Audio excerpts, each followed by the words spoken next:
hope you enjoyed my very gothy shorts.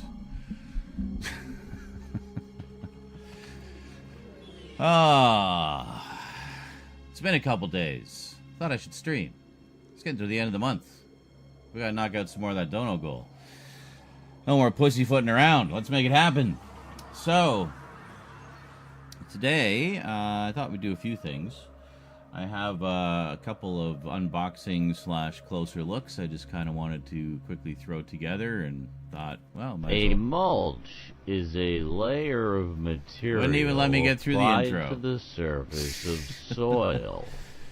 Reasons for applying mulch include been live for basically a minute. Of soil moisture, improving fertility and health of the soil. Well, thank you very much for the mulch growth, and enhancing the visual appeal and of the sub area.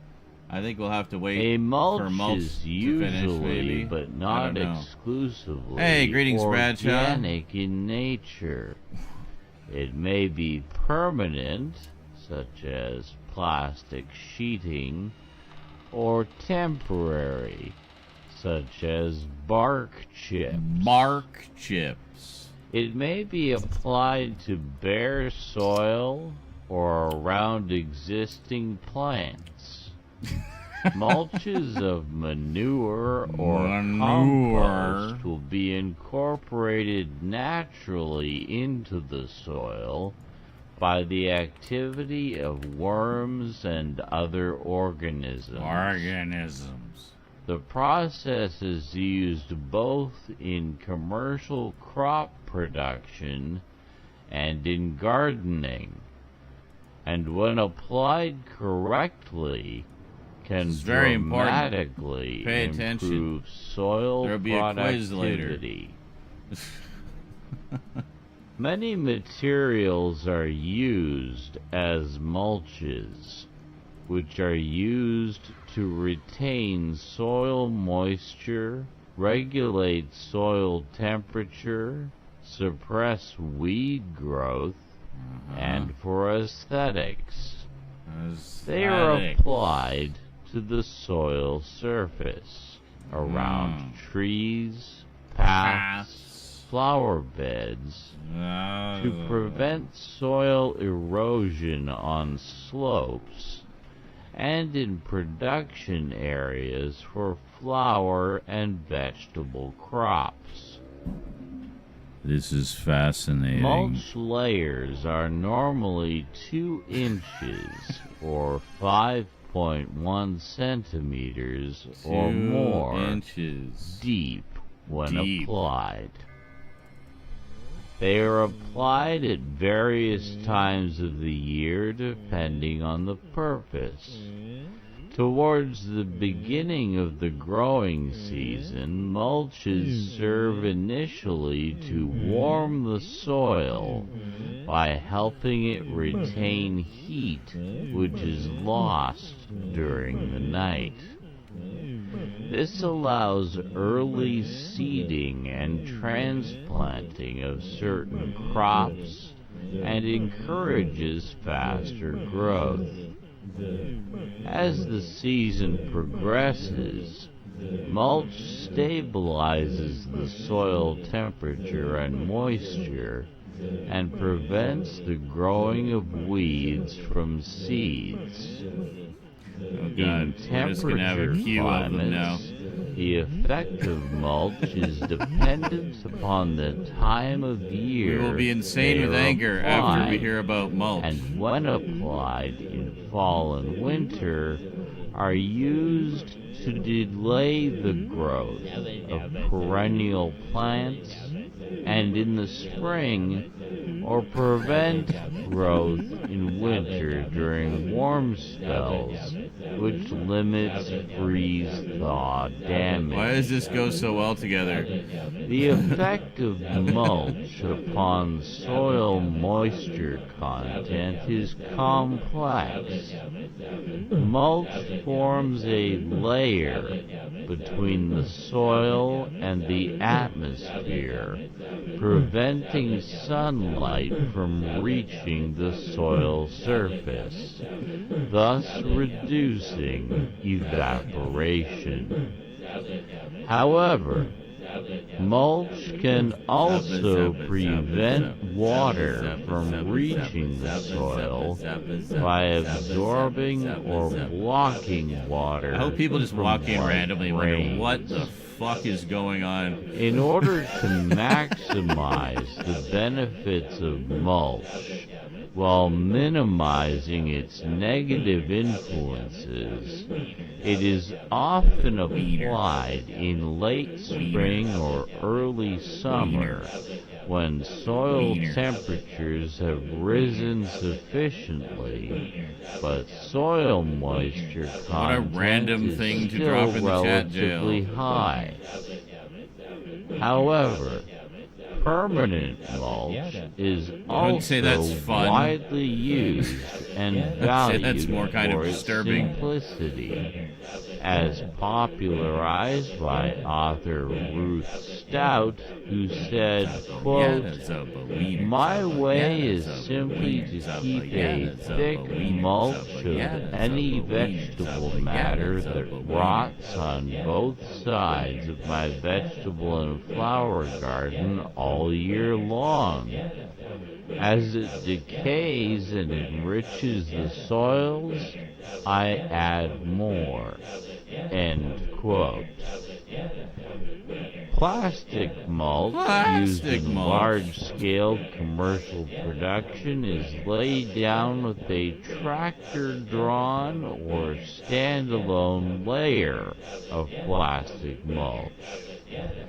This is usually part of a sophisticated mechanical process where raised beds are formed, plastic is rolled out on top, Oh my god, and dude. seedlings are transplanted through it. It's almost been like a daily mulch. Drip irrigation is often And accounting for required days that I haven't with streamed. drip tape laid under the plastic, as plastic mulch is impermeable to water. Materials used as mulches vary and depend on a number of factors. I got like not even a minute into the intro for what we're going to be doing today, and we've already been completely derailed. Cost, appearance. Hey guys, you know what else derails? Donos. Soil, including end of month is approaching. and All the pH. soundboard helps with next month, Durability, but we're a little short this month, so Donos help. Rate of decomposition, Link in the chat. Thank you in advance. and how clean it is. Some can contain weed seeds or Wow, I thought the song was long enough. pathogens. Apparently not. A variety of materials are used as mulch, such as organic residues, grass clippings, leaves, hay, straw, kitchen scraps, comfrey, shredded bark, whole bark nuggets, sawdust, shells, wood chips, shredded newspaper, cardboard, wool, animal manure, etc. etc. Many of these materials also act as a direct compositing system, such as the mulch clippings of a mulching lawnmower or other organics applied as sheet compositing. Composting, not compositing. We're not talking about film production, we're talking about motherfucking mulch. God damn it! Wait for it.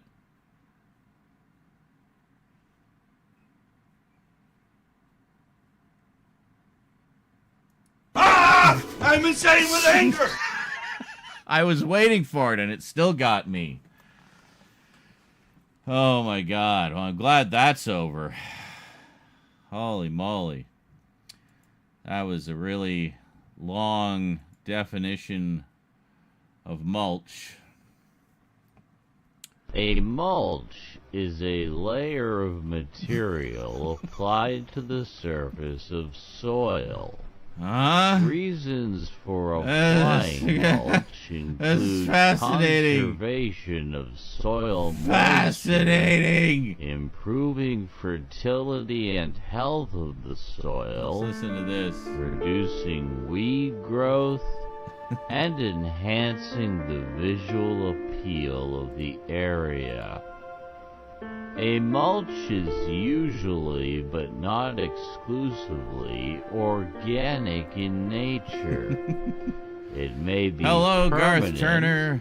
such as In the UK. plastic sheeting, Hello from Canada. or temporary, such as Just bark remembered you need to chips. get mulch. Yes. It may be applied to bare soil or Bare around soil. existing plants. Mm-hmm. Mulches of manure or compost will be incorporated naturally And so are the into mulch of the our soil lives. Yes. by the activity of worms and other organisms. Donate to support the The insanity. process is used both in commercial crop production and in Feel so lost. I gardening. also haven't been here in Herrera. Hey, And how's it when going, applied Dinkyo? correctly, Has been a minute, hasn't it? can dramatically Dramatically. improve soil productivity. Here comes the drama. Many materials are used as mulches, which are used to retain soil moisture, regulate soil temperature, suppress weed growth, and for aesthetics. Don't worry about copyright. It's one of my They are pieces. applied to the I own it. soil It's surface mine. around I made it. trees, paths, flower beds. Greetings, to Agent prevent James. soil Oh, that hasn't been much of a day erosion so on far, slopes, but we're getting there. and in production areas for flower and vegetable Greetings, crops. Cal-Elf. Yes. Throwing some music in to keep everyone sane. Mulch layers are normally 2 inches or 5.1 centimeters or more deep when applied. They are applied Very at dramatic various mulch. times of the year depending on the purpose. I need to get Towards Reason the again. beginning of the growing season, It works. mulches serve initially to warm the soil by helping it retain heat, which is lost during the night. This allows early seeding and transplanting Atukali, it of works. certain crops Atukali. and encourages faster growth. As the Dad season dance. progresses, mulch stabilizes the soil temperature and moisture, and You watched prevents Randomly the Watched? growing of weeds from seeds. Exit 8. Yeah, I need to pick that up. I played the game, loved it. The Very short, but really good. mulch is dependent upon the time of year they are applied, and when applied, fall and winter, are used to delay the growth of perennial plants, and in the spring, or prevent growth in winter during warm spells, which limits freeze-thaw damage. The effect of mulch upon soil moisture content is complex. Mulch forms a layer between the soil Yeah, I miss and the I miss composing music. atmosphere, preventing get back to that. sunlight from Your new time reaching crime? the So good. soil surface. So that mean I have to buy 15 editions of it and never watch them? Evaporation. However, Mulch can also prevent water from reaching the soil by absorbing or blocking water from light rains. In order to maximize the benefits of mulch while minimizing its negative influences, it is often This is better than any applied Google in search. late spring or early summer, And more accurate than any AI summary. temperatures have risen sufficiently. Stop using AI. Soil moisture content is still relatively high. Don't even use it for However, memes. Just don't use it. Permanent mulch is Bad for you. also widely used and valued for its simplicity, as popularized by author Ruth Stout. Good who old Ruth said, Stout. quote, "My way is simply to keep a Yeah, no thick kidding, eh, Berman? mulch of any vegetable matter Actually, one thing I gotta do is cropped finish the on both book. sides of my vegetable and flower garden all Oh my god, are year you long. serious? As it decays and I don't know if I have enough songs that are long soil, enough. I add more. End quote. My god. Plastic mulch used Plastic in mulch. large-scale commercial production is laid down with a tractor-drawn or standalone layer of plastic mulch.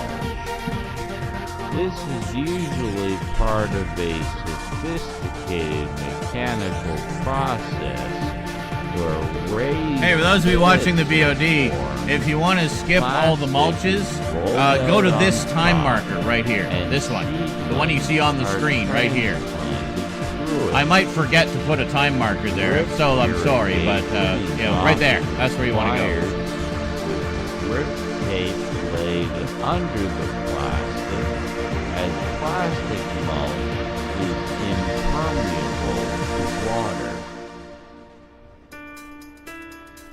Materials used as I like how there's that mulch long pause, vary and you think it's depend done. on a number of And funny enough, there was the factors. perfect timing of the pause in the Use music. takes into consideration availability. We found the soundtrack to mulch. cost, appearance.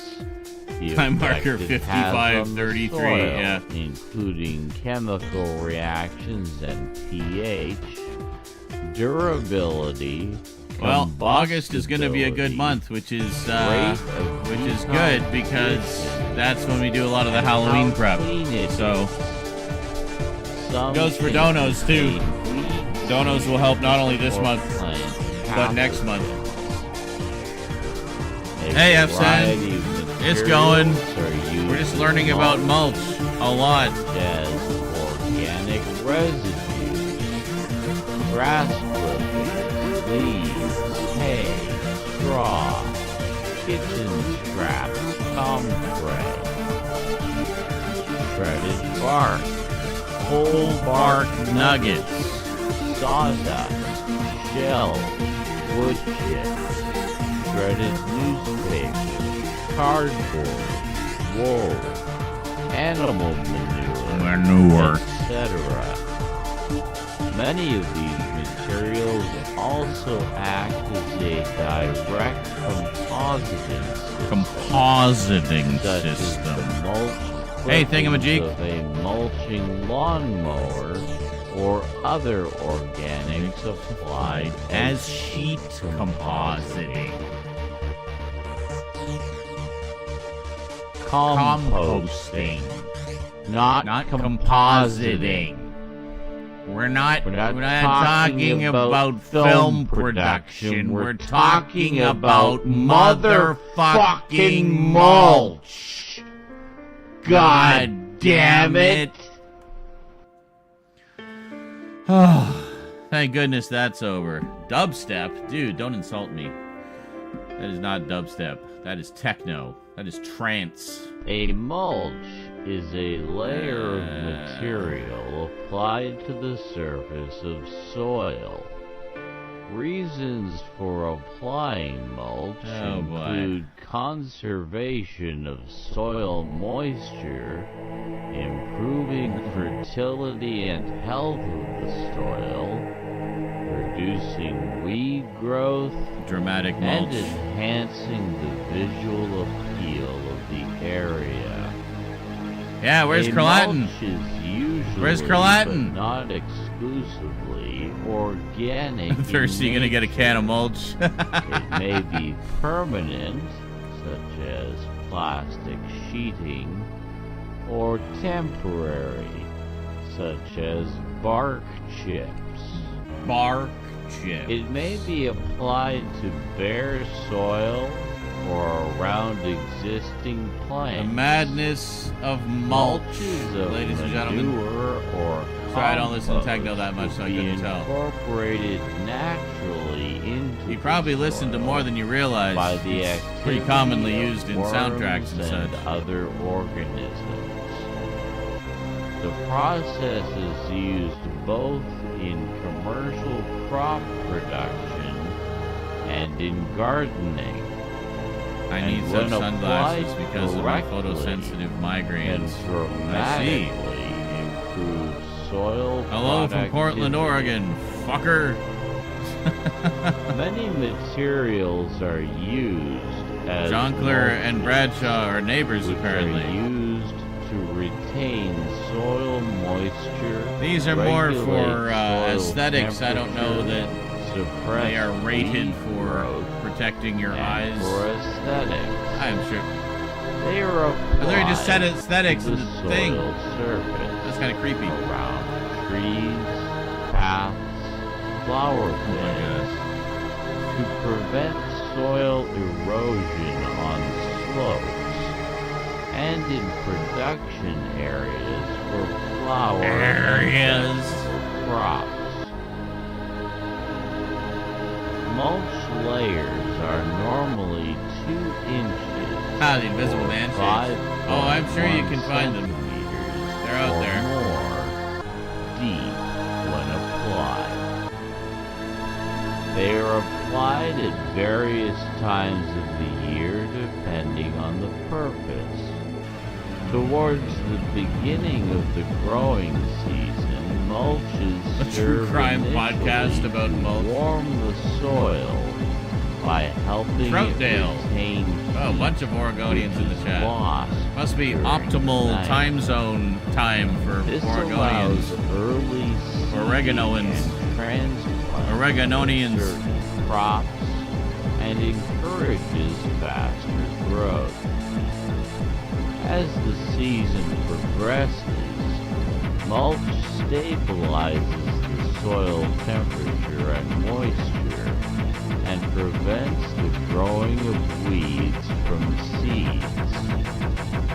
In temperature climates, the effect of mulch is dependent upon the time of year they are applied, and when applied in fall and winter, are used to delay the growth of perennial Another one of plants, mine.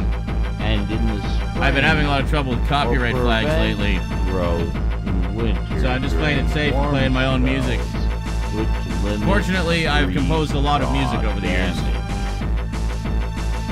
The effect of mulch upon soil moisture content is complex. Hey, Carlatin, Mulch forms a layer did Vermin summon you again? soil and the atmosphere, preventing sunlight from reaching You gotta add the 3. soil surface, 3. thus We've only been reducing streaming for a half hour. JL's been going nuts evaporation. today. However, mulch can also prevent water from reaching the soil by absorbing or blocking water from light rains.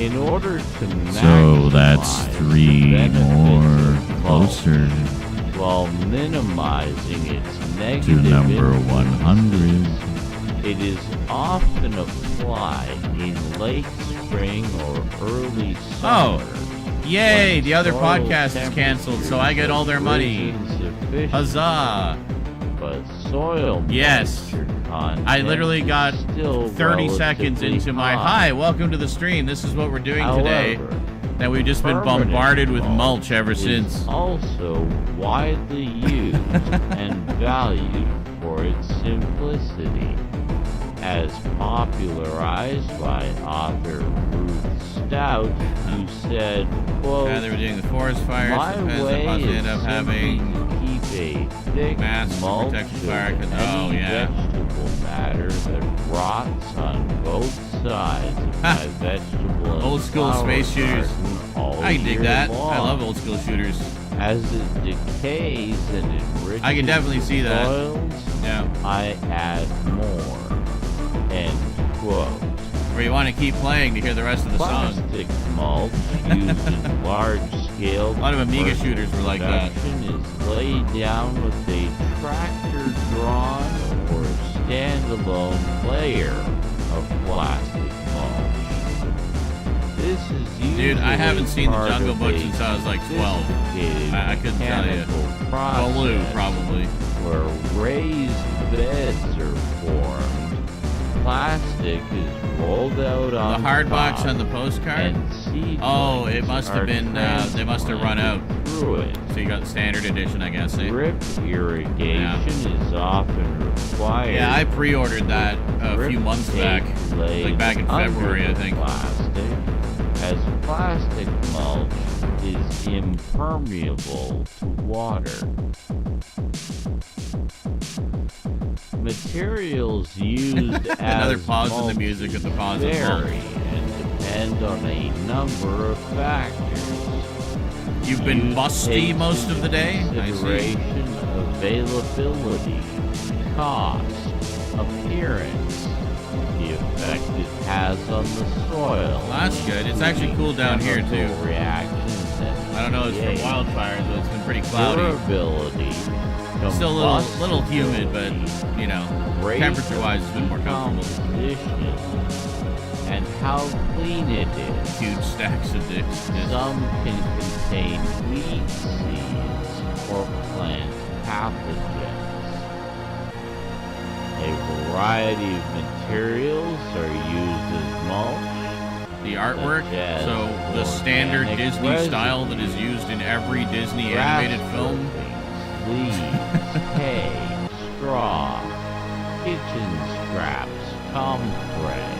Yes, the standard Shredded Disney bark, style that is used in whole all of bark their films nuggets, is lovely. Sawdust, shells, wood chips, shredded newspaper, cardboard, wool, animal manure, etc.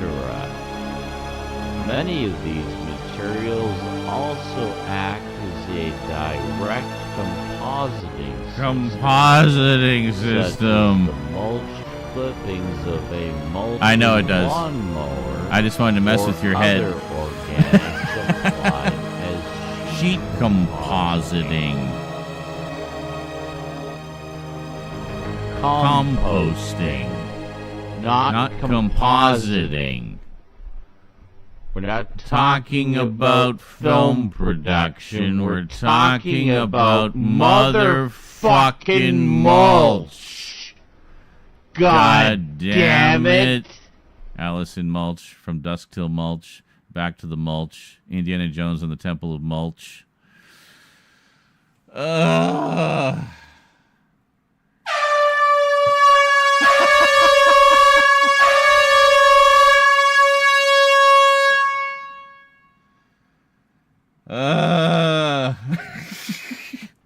I feel like I was just at an orgy and they just kept coming.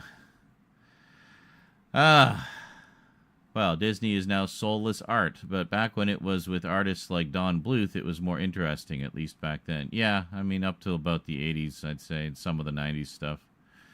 I mean, the 90s stuff, they considered it like, you know, sort of a renaissance period where they were getting back on track, and then it just became more and more corporate and more bullshitty. And, yeah.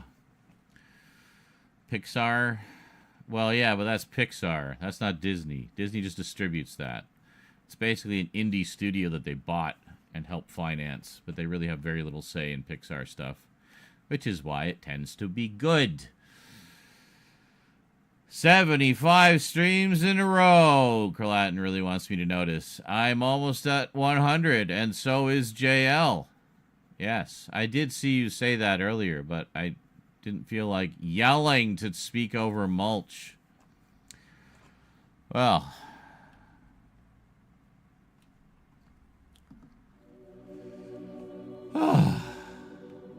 now that we got that all taken care of, the 4K of the War Game and the paperback of When the Wind Blows, the original graphic novel. Yeah, I actually have that as well.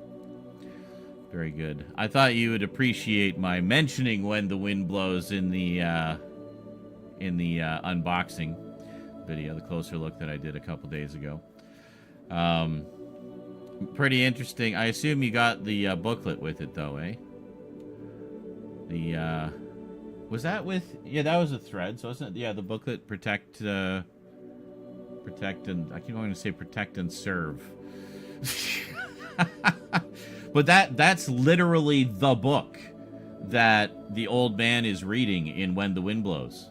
That's literally the book that they handed out to everybody back then. So, how cool is that? I mean, it's disturbing, obviously, but it's an interesting bit of history. So, yeah. Protect and survive. That's what, yeah, I always want to say protect and serve, which is very similar. Similar words. More proof that I am here a lot as opposed to almost never, like some would say. Oh my god.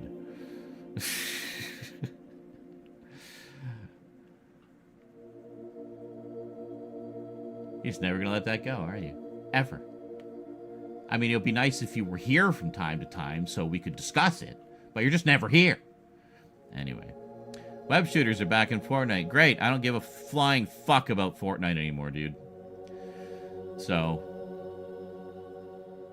when Tim Sweeney steps down and someone who isn't a right-wing piece of shit making collaborations with the absolute worst in humanity and filling the game with AI slop and turning it into fucking Pokemon, creating an economy of extortion among players, maybe I'll consider playing again. It is 3 more, yes. 3 more mulches. Holy shit, does that put him at 93? Or is 90 the total? Hold on, I can check actually, because JL checked earlier.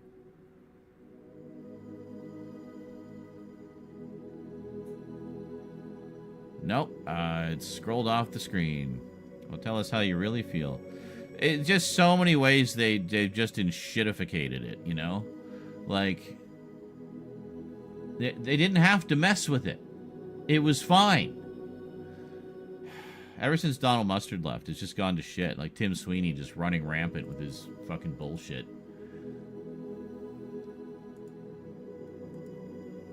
So, yeah. The only thing that would make me play again is if and when they get around to bringing Chapter 2 into Fortnite OG. And even then, I'm just going to play Fortnite OG. So, I literally explained why I became disenfranchised with Fortnite just now. I literally just explained that. Yes, I used to love Fortnite. I played it for like 6 years. Pretty consistently. But, you know, the past things that they've done have just really pissed me off. I canceled my Fortnite crew and everything, so if you want to do some good video game web swing, you can play the PS4, PS5 Spider-Man games. Well, yeah, exactly. You want to play Spider-Man, just play Spider-Man. Got web slingers all the time. Literally a mechanic of the base game. I have played the PS4 one, by the way. I played it all the way through. I did not play the remastered one where they made him look like more like Tom Holland. I was like, what the fuck are you doing? Let the game have its own identity. Jesus Christ. I have not played either of the sequels, though, Miles Morales or Spider-Man 2 yet. I probably will at some point. Loved the first one. I thought it was great. becoming disenfranchised with Sony and their wonderful and wise decisions. That yeah, same here. I canceled my PlayStation Premium, by the way. Posted that on Blue Sky the other day. Just a virtue signal.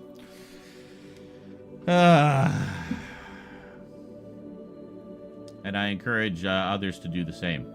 Because the only way these big companies listen is when you hurt them in the wallet, because that's all they care about. Well, that's exactly my point, Burnt Chicken Legs. The sprites. The sprites have ruined everything. They turned it into fucking Pokemon. And pay to win. Because people are extorting other players to get the rare sprites, so they have an advantage. And it's like, that's not what Fortnite's about. One of the big selling points of Fortnite was that it wasn't pay to win, unlike a lot of other multiplayer games, you know, and they fucked all that up. Have I watched Batman v Superman yet? Yeah, like years ago.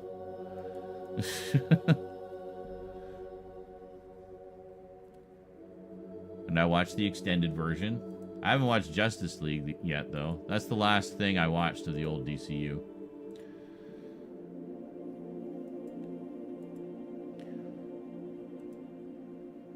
I mean, that's another thing, is like I'm just kind of disenfranchised with superhero stuff right now. Like, there's just too much of it. So I'm glad that they've kind of scaled it back a bit. I've been targeted and chased across the map. Oh, yeah. Yeah, that absolutely happened. So as a Top 5 Gaming, I think, did a video about that. Which, because they can see what sprite you have on your back in the lobby. So what they'll do is they'll watch at the back of the bus to see when you drop. And then they'll drop with you and follow you and just like hunt you relentlessly to get that sprite.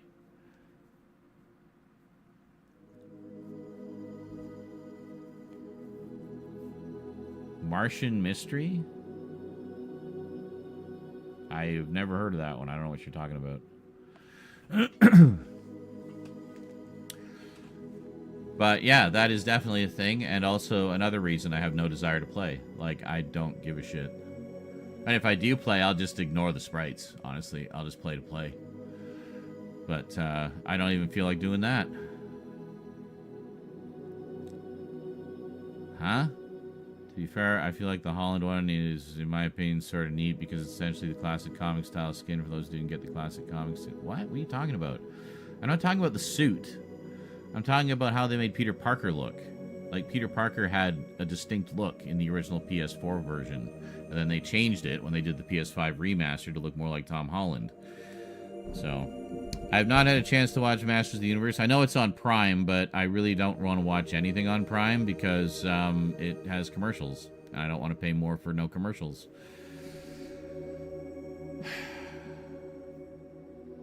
And what was it? Yeah, Kralatin says people already didn't like that Fortnite popularized the free game but pay for cosmetics microtransaction. This next batch just takes the cake. Yeah. JL says I don't use my PS5 anymore. I use my Switch 2. Well, and I canceled PlayStation Premium, which means a lot of multiplayer I won't even be able to play anymore anyway. Because you need PlayStation Premium to play a lot of multiplayer. At least the stuff that goes through the Sony servers. I don't know if that counts for other things, but... yeah. They're pushing tiny houses like crazy lately, and that reminds me of the Holy Mountain with the living caskets where you only go to sleep and have no life anymore. Well, that also I mean it's like in Japan where they have the coffin hotels. It's literally just enough room to crawl into and go to sleep. You'll have a little TV there, maybe like a computer or something. You can use the internet, but you know, a light, a little mini fridge. You know, they're very compact, but, you know, the first I heard about those was actually reading Neuromancer, because Neuromancer, you know, touches on a lot of stuff that started in Japanese culture, and the idea was that it would kind of permeate throughout the world, which it is, clearly. You'll be back in a bit? All right, Kralatin. Herman says Fortnite has adopted the gimmick mechanic by offering up something like lightsabers or web slingers, but it's half-ass implemented. But it's like, look, you can have this for a limited time. Come play. When you can literally play games designed solely around those mechanics properly. True. the same with this Sprite shit, trying to offer up a Pokemon experience. Yeah. Yuri Lowenthal is amazing as Peter Barker. Barker? Is he the dog version of Spider-Man? But yes, I agree. Did you see there's a new Star Trek movie coming? No.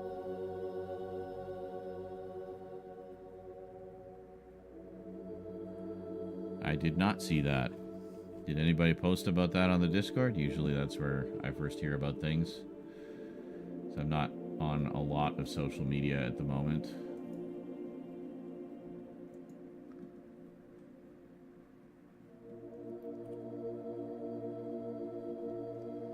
I don't see anything about it on the Star Trek channel on the Discord.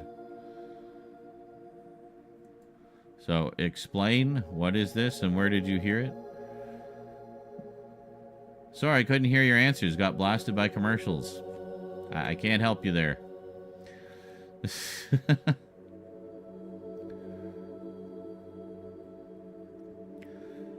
The new Star Fox game is so much fun on Switch 2, shooting things, you can feel it when it hits. Oh, yeah, because they haven't had that for 100 years. Well, even the N64, dude, the Rumble Pack. And then the vibration function in PlayStation controllers. Like, that's been a thing forever. Yes, literally all games do that, dude. I have seen the trailer for Clayface a couple times. Looks great. I'm glad they're going in sort of a horror-y direction. I was gifted my digital edition PS5, so now when I download something, I just feel conflicted and yucky. Yeah, I have the disc version because I refuse to get a digital-only console. And, yeah. Digital Spy and Collider did articles. Okay, can you just give us the general scoop? Okay. Never mind, I'll look it up.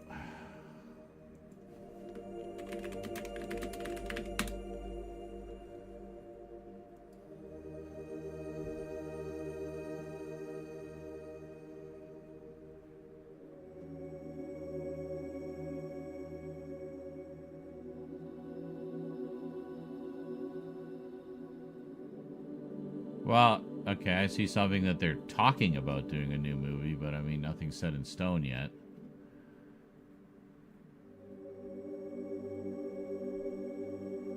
I mean, there's been a lot of cases where they've been talking about doing a new Star Trek movie, and it's, you know, got shit canned before it even got into pre-production. So, that's great, but I wouldn't hold your breath just yet. Also, Comic-Con. Trailer for Ice Cream Man. Yeah, I want to see... I need to see the original of that with Clint Howard. Speaking of Star Trek connection. Can't wait to see Clayface, like the trailer. Survival game based in the Star Trek universe called Shadow Frontier. So, not a movie. A game. Okay.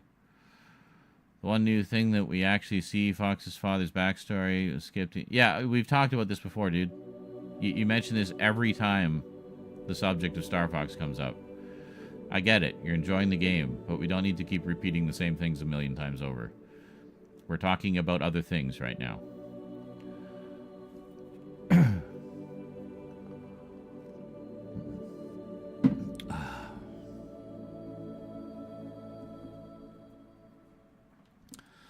So excited about the new Star Trek game. Oh, Ensign Rowe on the go.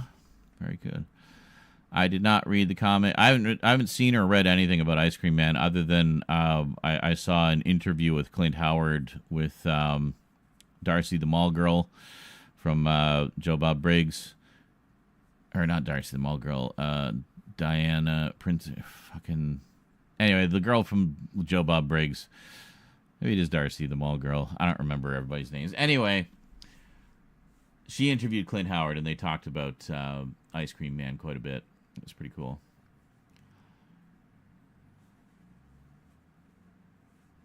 Horror vibes. So there's a Star Trek game, not a movie. I always get fake trailers or posters sent to me with my friends asking, is that real? Yeah.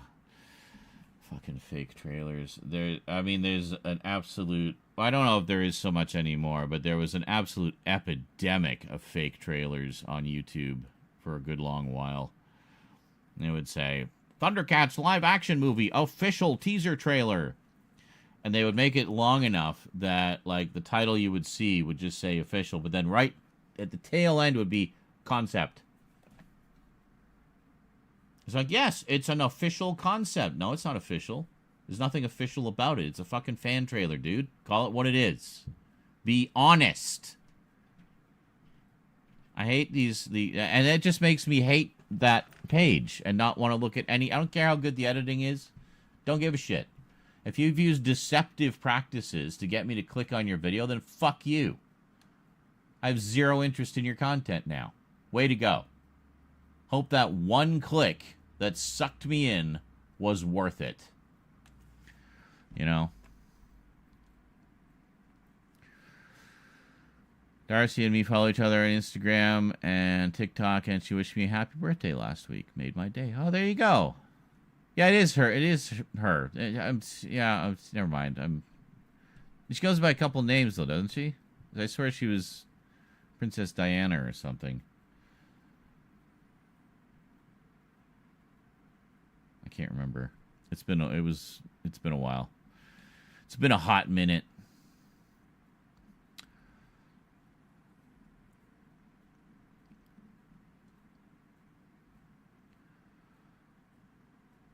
I put a link to the trailer in Star Trek on Discord. Join our Discord. What a segue. Hey, that's how you do it. Keep it relevant. Why did it not give a thumbnail?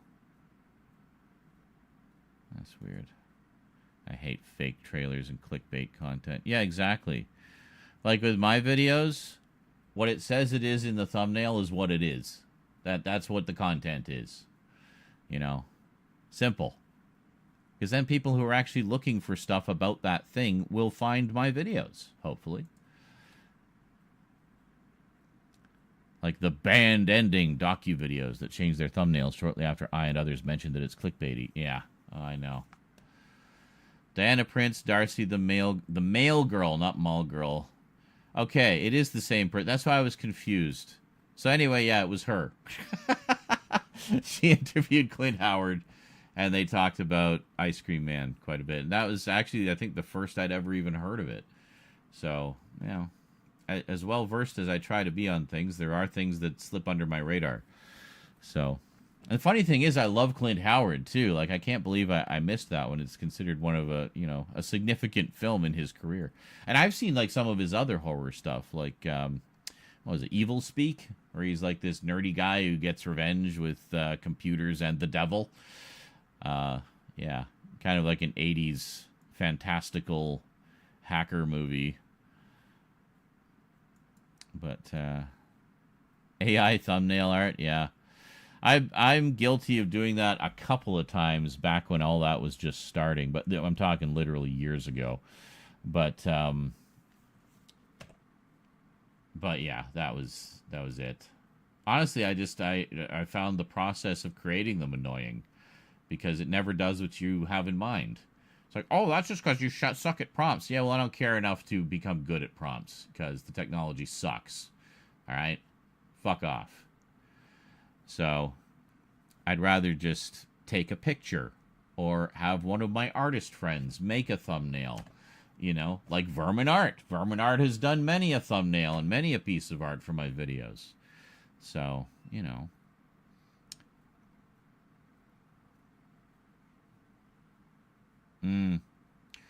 Yeah, Scully says, I've seen the original Ice Cream Man and seen the trailer for the new one. The trailer makes me feel like the similarities are in name only, but won't know for sure until I watch it.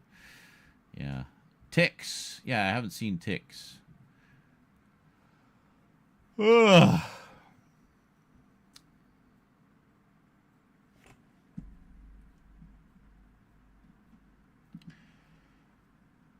Silent Night, Deadly Night 3. Possibly. I have all of those. I haven't watched any of them yet. I want to do like a marathon of them. I just haven't felt like marathoning 5 Christmas horror movies in a row lately. Maybe this Christmas.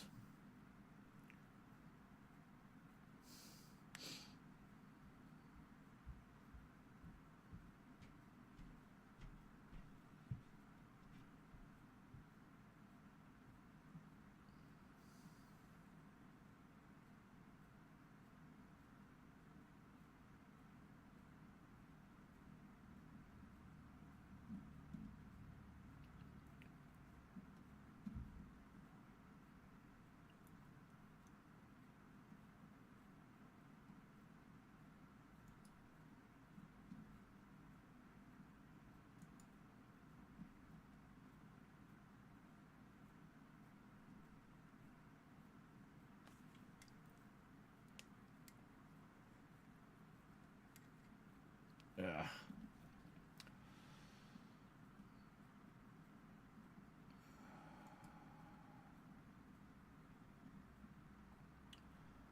Okay, some news today. New Star Trek directors officially reveal plan to subvert with respect. Don't worry about when game night directors Jonathan Goldstein and John Francis Daly will get to make their dream project because they're already making it. The duo has recently begun talking about the new Star Trek movie they're working on and how they'll approach the long-lived franchise, which is celebrating its 60th anniversary this year. Collider's shouldn't they already have a movie like imminently coming out, being the 60th anniversary this year? San Diego Comic-Con. Let's see. When asked about their dream project, it's their new Star Trek movie, which was first announced late last year. Daly made it clear that their new take on the franchise will not be a continuation of the Kelvin timeline. Star Trek movies that kicked off J.J. Abrams' big screen reboot of the franchise in 2009. A fourth film in that series was in the works for nearly a decade and went through multiple directors and screenwriters before finally being scrapped. What Daly and Goldstein's movie will be, is a totally new take. That's good timing. A totally new take on Trek that won't be a continuation of any of the franchise's various TV series. So it's another reboot then. We're very fortunate to already be in the process of this with the Star Trek movie that we're developing. I think if we get to make it, it will be very surprising for people because it's a version of Star Trek that no one's ever seen before. Why? We are subverting it. Why? In a way that I think would be very exciting and also set itself apart from the television versions of the IP, but also the JJ movies. So, is it even Star Trek then? Like, I'm a little concerned by that description. Goldstein clarifies that they aren't looking to denigrate Star Trek. They'll be treating it much as they did another long-established IP they worked on in the form of the well-received Dungeons & Dragons Honor Among Thieves. Ah, okay. It's those guys. I'd say subvert with respect. It's kind of like that old Reagan quote, trust but verify. That's how we approach D&D, he explained. We want to do something that is different. And basically, they've actually had a script for Dungeons & Dragons, like a sequel to that. For a while, which for whatever reason hasn't been greenlit. Like, what the fuck, guys? Thought that movie did really well. Fans loved it.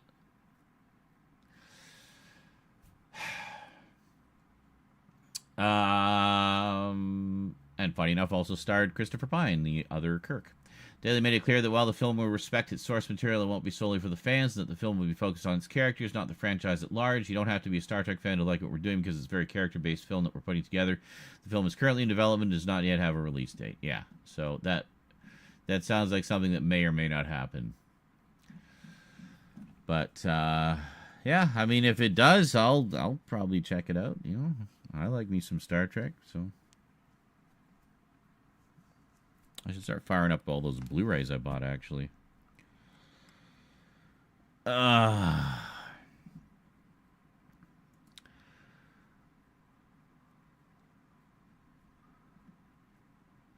let's see here. Plus art. Hold on, I'm going to scroll up.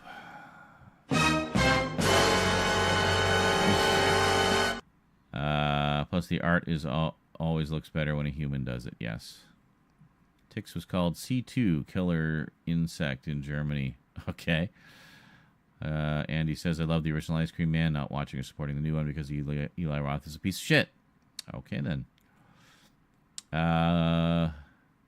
Thank you. Says Clint Howard and Brian Doyle Murray were two of the best unsung movie star brothers. Tremors, Im Land der Rakettenwürmer, in the land of the rocket worms. Rocket worms!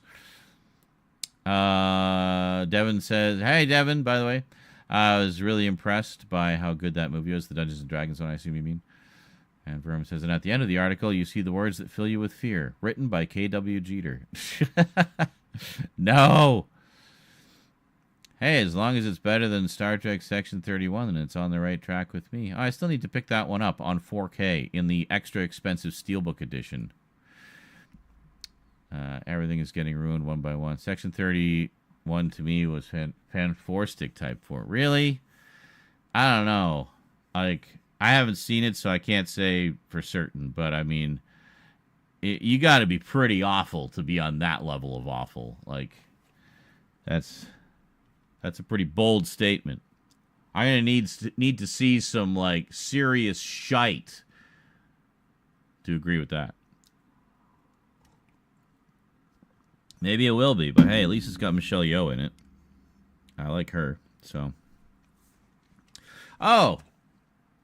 Speaking of things that were divisive, I watched the final season of The Boys, finally. So I've seen how it all ends. And quite frankly, I don't get the hate. I thought the ending was good. Very satisfying. Character arcs were wrapped up nice and tidy. You know? The bad guys got their comeuppances. The assholes got ass-holed. And the good guys essentially won. Not without it being, you know, costing something. Obviously, it was at a cost, but the good guys won. The bad guys got punished. And, you know, things are left obviously kind of open-ended because you can't really just end a story like that. You just kind of leave it off where things are looking up, you know? But yeah, I liked it. I thought it was good. Good, satisfying final season. In fact, so much so, I put all 6 volumes of the graphic novel into my Amazon cart. There's 6 collected editions, like compendium editions, that have the whole thing. Total, and they're cheap too. Like total price for like the entire set is about $150 Canadian. So yeah, so I might grab that one next month. My bedtime reading for a bit. I hear the comic is even raunchier than the show.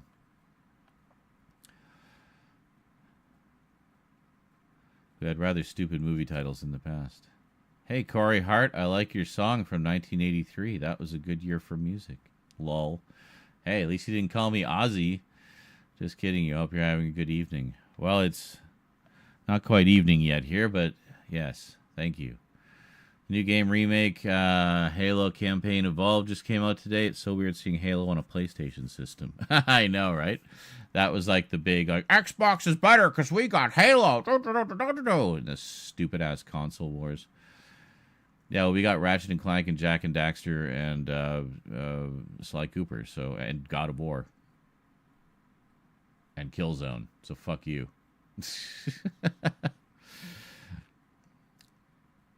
Also, I don't get why they did a remake again. Didn't they just do a remake with the Master Chief Collection? Mind you, that wasn't a remake. It was a remaster. It's still the same game, but with a fresh coat of paint.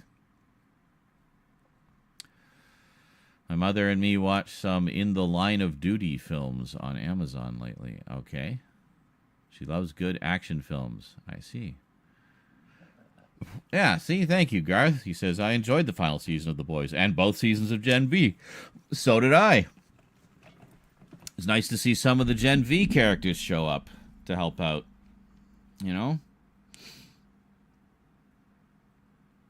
A little bummed that one's not getting any more seasons, but I guess it makes sense. It was kind of a side story for The Boys, so, you know. With The Boys done, I guess it's all done. Now, can we have a nice big deluxe complete series set, kind of like the Stranger Things set? You know what I'd love to see? They did so much amazing promotional material for the boys. A lot of stuff with the characters in character, doing like propaganda style promos and stuff for Vought and whatnot, that tied into the story, but also helped to, you know, expand on that world, and were wonderful little bits of satire on their own. I would love to see a complete series set that includes all of that promotional material in there, because they're like legitimate little commercials and featurettes and stuff that they put on online. But yeah, as far as I know, they're not on any of the current Blu-ray releases. They put the first 4 seasons out on Blu-ray, so I assume they're going to put the last one out as well. Amazon's better about that. They don't seem to be as reticent about putting things out on physical media. You know, like they've been putting Fallout out and Last of Us and stuff like that. So, have you seen that, JL? I thought of you when it got to that episode. That episode was freaking hilarious. It was also just a really fun episode. It's, again, like, some of the reviews are just so stupid. But it was a series of sort of, rather than being one big long story over the course of the episode, it was a series of shorter stories kind of connected together. And, well, you should just watch the series, dude, of The Boys. You know, don't just watch that one episode. You have no context for what's going on. But yes, that episode and that segment of it was freaking hilarious. It wasn't just a Supernatural reunion. It was also like a huge jab at like Sony Pictures. You would have loved some of the jokes in that, actually, Jonkler, because they did a very direct jab at like the villain verse that Sony did, like the Spider villain verse. And what was it? Soldier Boy says Sony Pictures, where franchises go to die.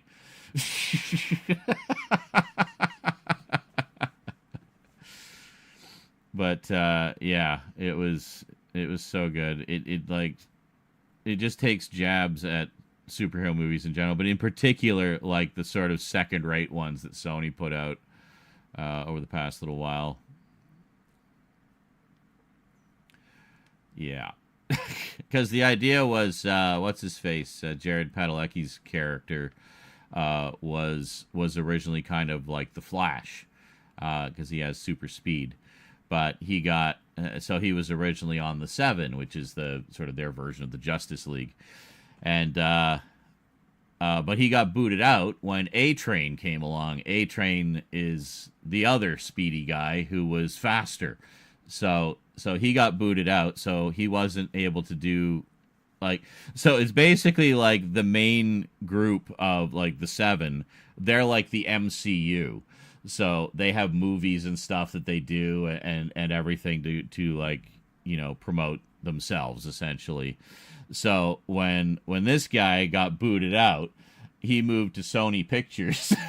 Was doing like all these sort of like second-rate movies with himself and stuff, and all the second-rate ones, like you go when you go to his apartment when they go to meet him, he's got like movie posters of all his movies up on the wall, and like there's parodies of The Flash, there's parodies of like Madam Web, like just everything.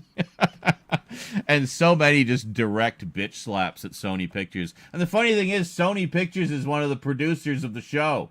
So yeah, they really just, you know, have no shame, and that's one reason I'll really miss The Boys, is because one of the best satires on television, not just of superheroes, but just of, you know, the world we live in and some of the madness there. Yeah, I hear the Venom movies are okay, but the others apparently not so much.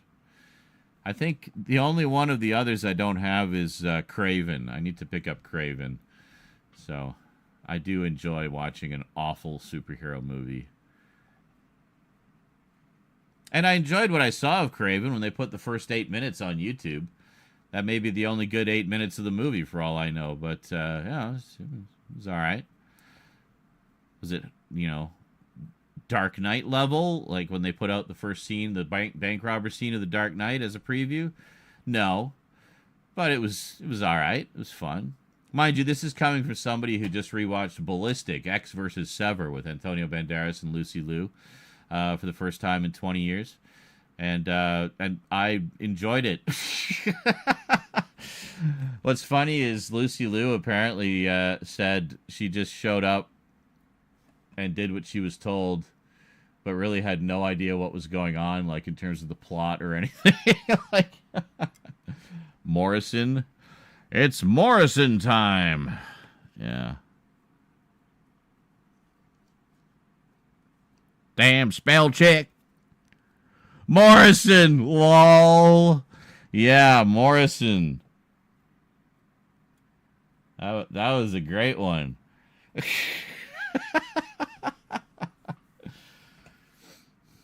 You would love it where I am now. Are you going on about Thunder again? Dude, you've been going on about that all day. You literally posted Thunder Buddies twice on the Discord.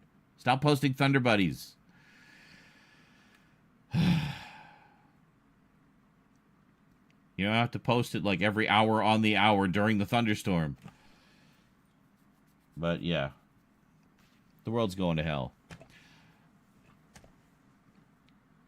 Thunder Buddies for life. That's right. Which reminds me, I need to watch season 2 of Ted, actually. God, the first season was so fucking funny. And apparently that's it. That's another one that they canceled because it was just too damn expensive doing all the CG for Ted, basically. So, yeah. I wonder if they'll do another movie. I don't know.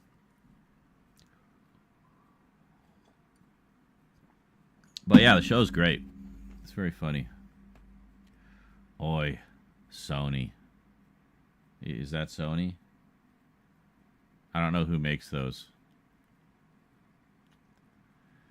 Ted 3. I thought it was Universal. I'm pretty sure it's Universal, dude. Because of Flash Gordon, all the Flash Gordon references. And the fact they put out a triple feature Blu-ray collection of the first 2 Ted movies. Well, the 2 Ted movies with Flash Gordon, which I thought was a brilliant bit of marketing. Yes. So why'd you say, oi, Sony? They have nothing to do with it. I mean, I know we just want to blame Sony for everything. But, yeah, Ted is Universal. That's what I thought, yeah. Morbius is bad but entertaining. I think it could have been better if they got a better lead actor and they didn't hold back with the violence because it was supposed to be a monster movie. Well, yeah, Morbius in the comics, he would show up in the regular monthly color comics, but he was also in the black and white comics, the magazine ones that were not bound by the comics code. So a lot of the Morbius comics are quite violent and bloody, But I know. I got a collection of a series they did called Vampire Tales. I picked it up mainly because it had a few stories featuring Lilith, the daughter of Dracula, that factor into the Tomb of Dracula storyline. And for some reason, they reprinted some of them in the Tomb of Dracula Complete collection that they never completed, but not all of them. So there was one that they kept referring back to that they didn't reprint. I'm like, well, why didn't you reprint that one? So I had to track down a collection of Vampire Tales, which had been collected in 3 volumes, but it was out of print. So it took a while to track all those down. But, yeah. To be fair, the complete collection of Tomb of Dracula did finish the Dracula adaptation that was it Roy Thomas and Dick Giordano were doing, and also the color series and all the giant size and stuff like that. So they did the main series. The only thing they didn't reprint was the 6-issue black and white series that followed. And they reprinted everything from Dracula Lives, which was the previous black and white series. So I also tracked down the old essential volumes of Tomb of Dracula, which reprinted everything. So, yeah, I have it all now. I have it all. Yeah. I don't know. Is that a song? Probably. I think now with this new deal, Spider-Man can be used in Sony's universes. Oh, yeah. Spider Noir. Yeah, I've heard that's really good. Nicolas Cage. Yeah, I need to check that out as well. So, yeah, there's a few shows I need to catch up on. Wow. With regards to superhero stuff, there's a lot of stuff I need to catch up on. I'm woefully behind. But that's okay. Fortunately, we're almost through with all the mega updates. We should be done with all the mega updates by the time Halloween is over. So a few more months. But, yeah. Mortal Kombat 2 on HBO Max. Enjoyed it a lot, but was told it's woke as hell and should hate it. Yeah, just ignore people who use that terminology. As soon as someone says, it's woke, I immediately stop listening to anything they say. Because that person is an idiot. Only idiots use that term in a negative light. Woke is actually a positive term. All it means is to be aware or awake, as it were, of social injustice issues. That's it. That's the entire definition of woke. I don't know how they've twisted it into this like thing that's somehow bad. Like, no. Diversity, equality, and inclusivity are not bad things. Okay? Having women and, representation of minority groups is not a bad thing. It doesn't hurt anybody. In fact, it helps society to be better and stronger and more united. So, yeah, people who use woke in a negative light are fucking idiots. Don't listen to them. Anyway, speaking of Mortal Kombat, look what arrived in the mail yesterday. Yeah, the Mortal Kombat collection from Arrow. Very nice. Right, in pristine condition, too. Actually, quite nice. 4K edition, of course, because we have gone full 4K in this house. Yes, and not racist. But racism doesn't exist, says the racist. Yeah.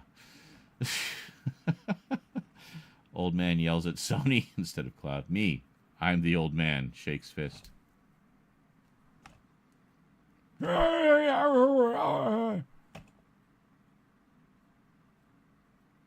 I like when they're at the movie theater and the THX sound system promo comes on.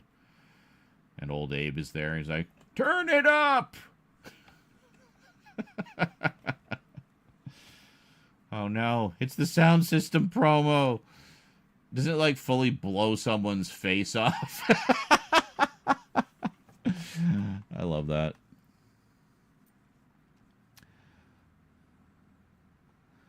W, burning world, burn more. Go full scorched earth, man. We fucked it all up. We gotta burn it all down and start over. Create a new empire out of the ashes. Well, even Rome fell. It took a while, but it fell.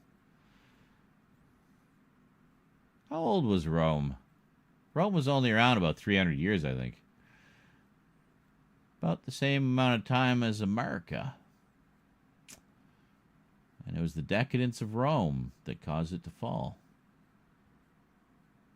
Funny how history repeats itself, eh? That's what happens when you don't study your own history.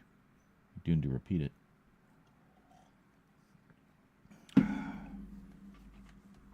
The 8K. All nations and empires fall. Yep, nothing lasts forever.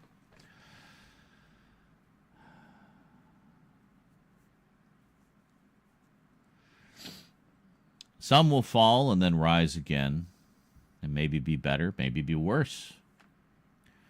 But, you look at the ones that have been around the longest, like the Asian nations, China, Japan, thousands of years for those empires. So it amuses me when I see a little upstart like America talking shit to them. Like, sit down, little man. Sit the fuck down. Respect your elders. Romans were around. Yeah, I'm talking the Roman Empire, though. Like, the Roman Empire itself wasn't that long.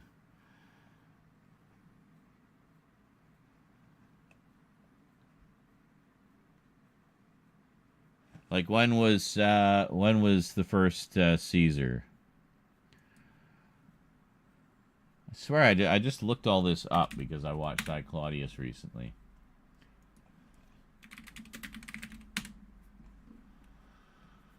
Ah, the Roman Empire.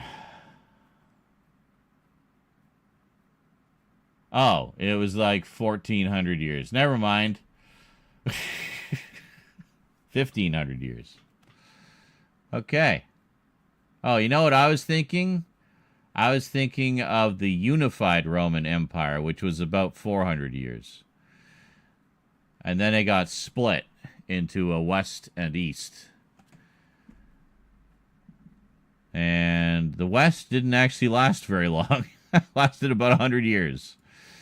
The east, however, lasted about 1,000 years after the west fell. So there you go. There's your Roman Empire history in a nutshell. So, yeah. And you know what's funny? As much as we talk about Caligula, did you know he was only the emperor of Rome for like 3 years? And during the first empire, the unified empire. Yeah. Crazy.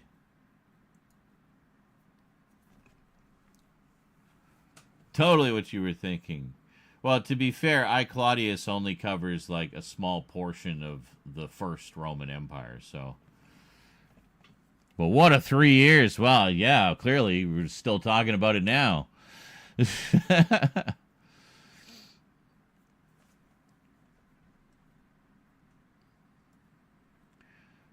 is it? America is a baby compared to China. Oh, yeah, I know.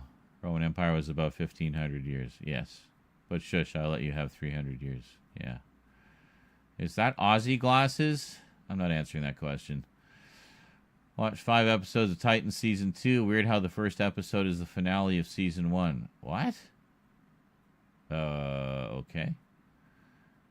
I've seen the first season of Titans. I have not seen anything farther than that. I liked it. Oh, Jesus. I remember liking it, though. And now they're saying the PS6 will have a digital controller without face buttons. They're really pushing this all digital, aren't they?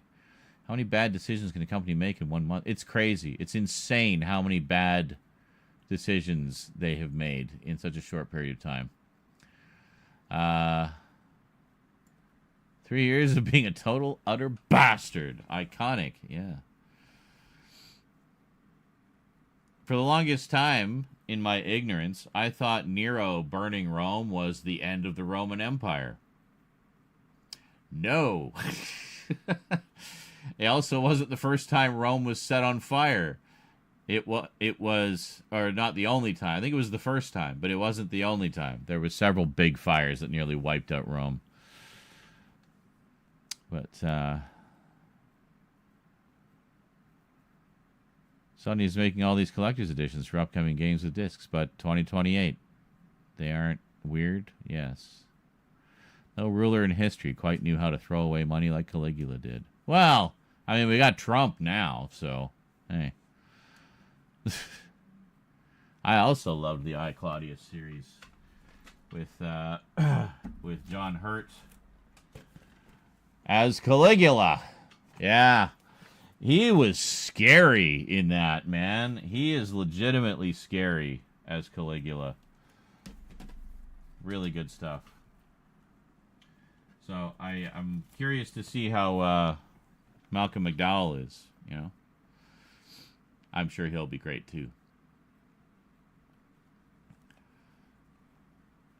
I'm just not buying a PS6, buying a PC instead. I already have one. He already has one. But, yeah, it's not going to have a disk drive. I guarantee you. I mean, they've already been pushing towards not having a disk drive with the PS5. They've been, like, trying to ram the digital version down everybody's throats. Then when they put out the Pro version, the disk drive was an option, an add-on. I mean, it's pretty clear what their agenda is. They don't want physical. And they haven't for a while. So, okay, cool. Then I'm done with consoles. I'm not getting a digital-only console. The closest thing I'll ever get to a digital-only console is like one of those retro consoles that has a bunch of built-in games. And that's it. That's what you get. You get the games that are built in. But even then, I probably wouldn't bother with one of those. I'm much more interested in stuff like the Atari 2600 Plus and 7800 Plus, where you can actually use your old Atari cartridges with it. You know? So...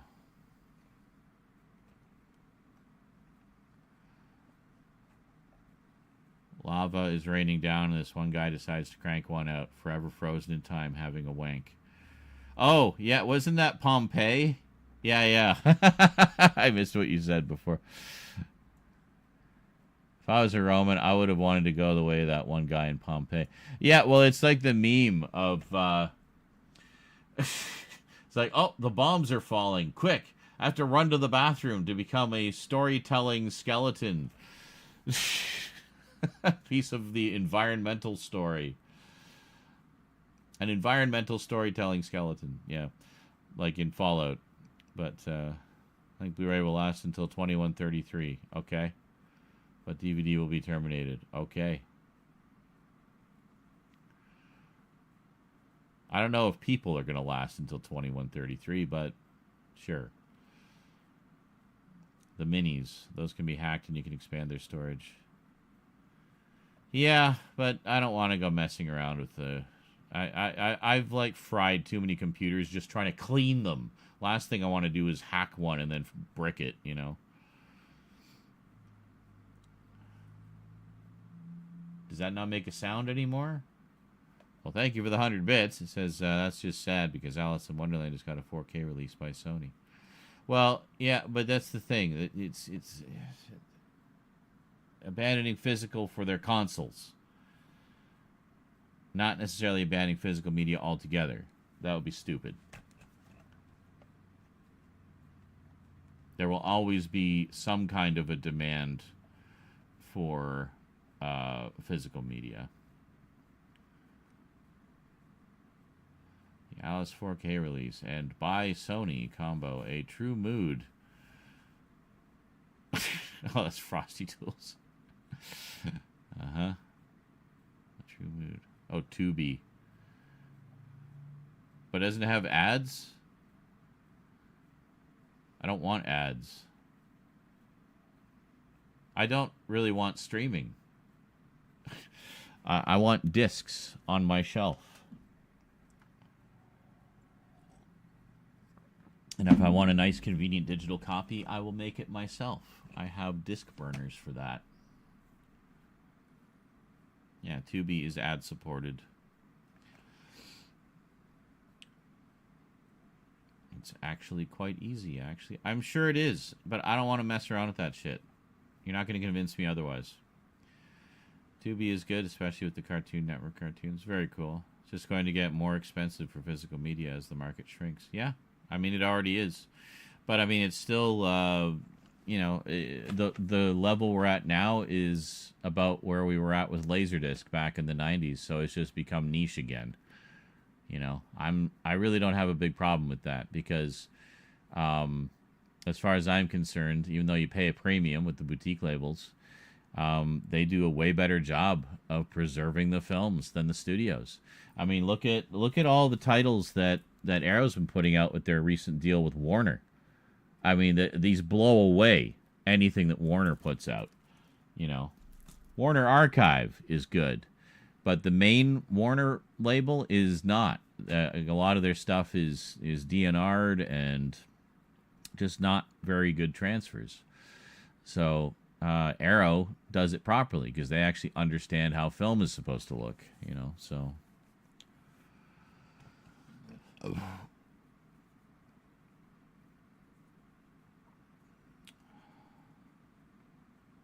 Fandango says you own the stuff. Are we still talking digital? Okay. Well, the only way you own it is if you can download it to your hard drive and it is DRM free. That is literally the only way you can truly own something. If it's only available on streaming and you cannot download it, then you do not own it. No matter what they say. You do not own anything that is in the cloud. They can pull it at any time.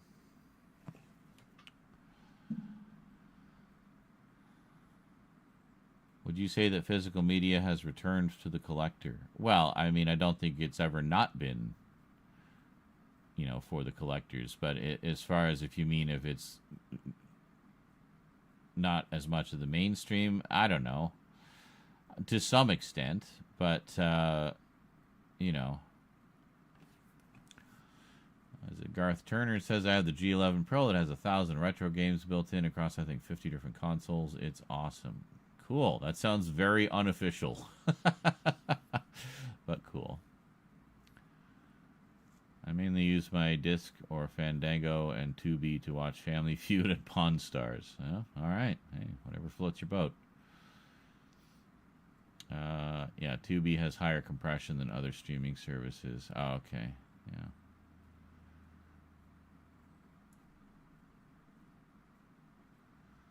Those digital codes with Blu-rays. Huh? What is? I've never used a single one of those. Nope, that's a lie. I used one. And it was for the Shout Factory release of Transformers the movie. And the only reason I used that is because they let you download it and keep it, and it was DRM free. And they gave it to you in like 3 different qualities. But,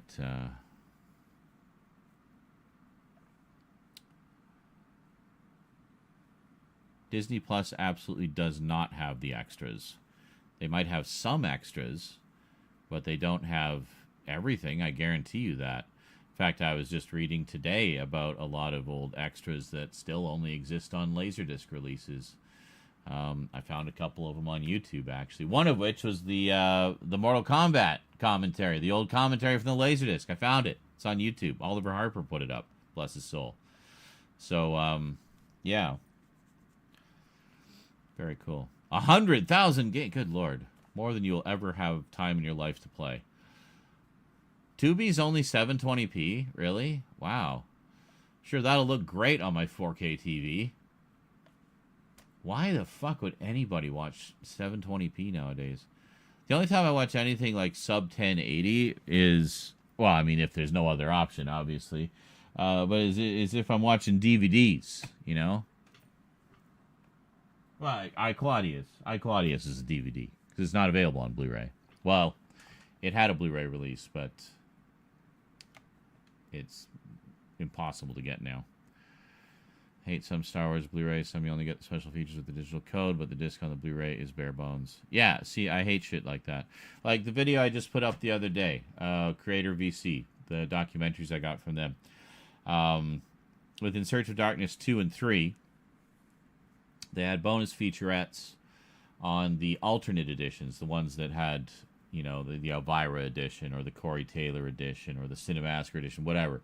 They would have like a bonus 20 or so minute featurette on there. It's not on the disc. You had to download it at the time when those documentaries were still available. They are no longer available. Like, you can't get those featurettes anymore. So if you buy any of those on the aftermarket, all you're getting is the alternate artwork on the slipcase, and that's it. So if anybody's considering paying a premium on eBay for some of those old editions, as I was thinking of doing, I was trying to track down the other Elvira editions, found them, but you don't get the featurette. So what the fuck is the point? All they had to do was put it on the disc, but I guess it was to cut costs. All they had to do was change the disc art and not the actual content of the disc, right? For whatever edition it was.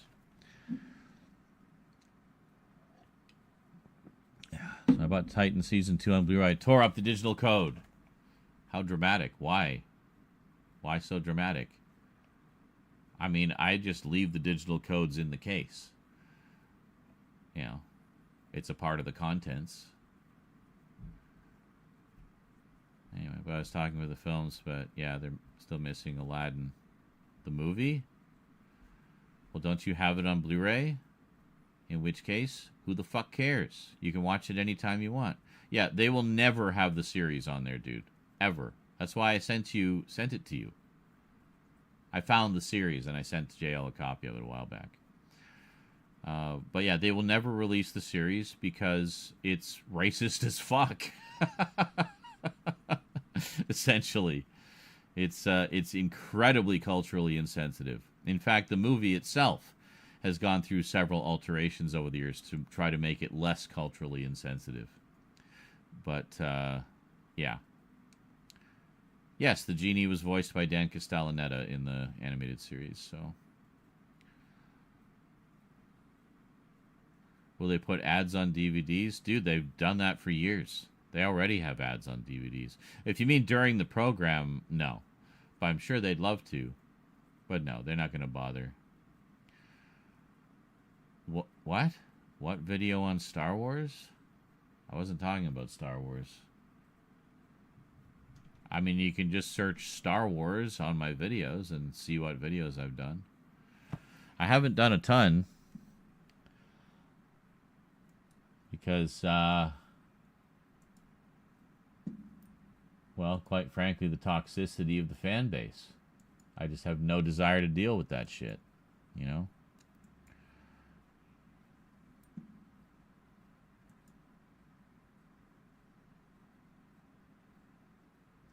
I did a video about The Last Jedi a number of years ago, and I got doxxed for it. Nearly ruined my life. Because, oh no, I liked a Star Wars movie that a bunch of toxic shithead psychotic fans didn't.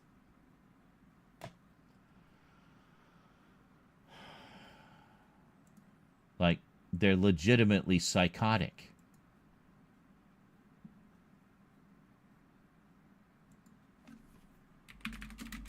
So I just pulled that video entirely off my page. Yeah, so I mean, there's a few things on there, mostly Fortnite clips. A couple that I did recently, you know, with the Disney Plus shows, and yeah, a few other things. So yeah, there's a few out there, but that Last Jedi one is gone. Icarus, I swear to God.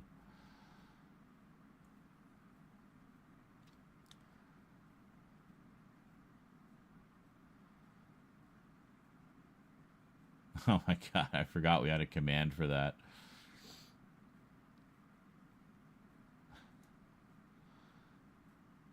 Yeah, Doctor Who fans can also be toxic.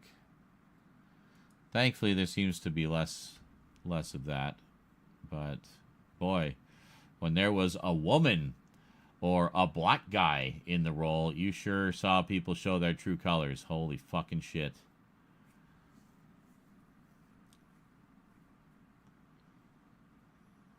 You can be a fan, but a lot just go to the extreme. Yeah. Pokemon fans? I don't think that's quite on the same level, dude. You were talking about a video you did recently and an ad popped up. And yeah, the video I did yesterday or a couple days ago about Creator VC. That's it.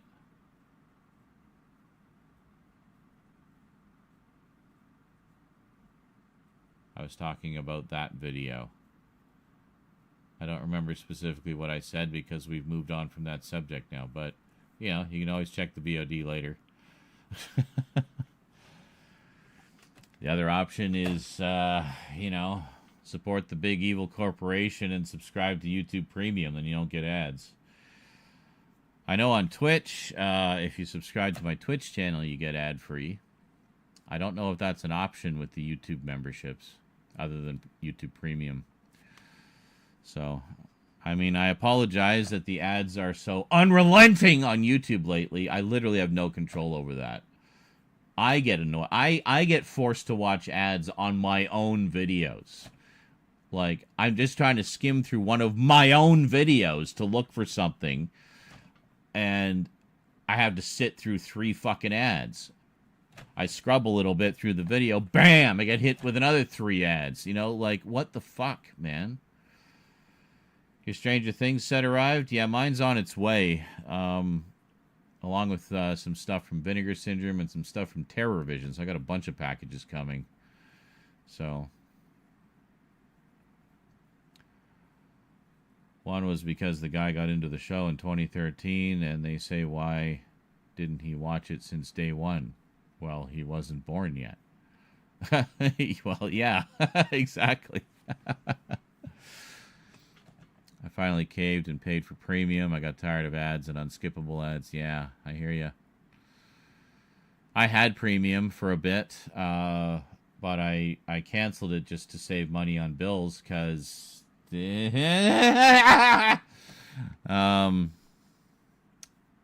should be at like 75% on that goal by now.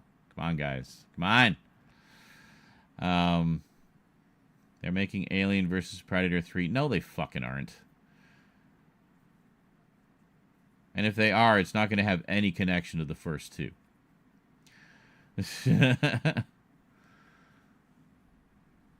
Unrelated.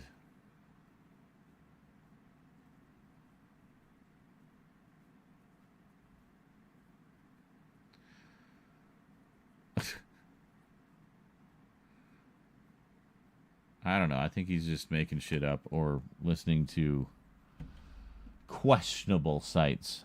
I will be back. Break time. Enjoy some hilarious clips. I'm reviving Wolf. Get on the res, quick. He's gonna know where you are. get underneath. He's hitting you with dynamite. He's hitting you with dynamite. Look out, it bounces. He's just unloading with everything he's got. You have to get up there. I'm going right now. Come on. Don't forget you're in build mode as well. You can ramp up there if you need to. This is the last guy. There he is, there he is. Yeah. Ah, damn it. He's up Right there, here. right there, right there. Yeah, Scully! Fuck him. Fucking A! What a money shot! That was pretty good. Bravo, you like were cool as a cucumber and just line that shit up. I don't know if I have the animated one. I know I have the live action one. The two live action ones.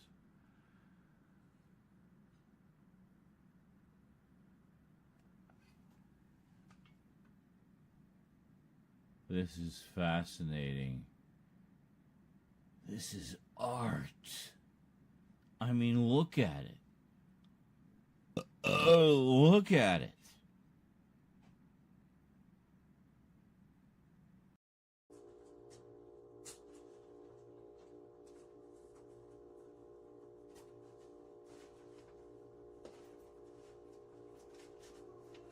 What was that?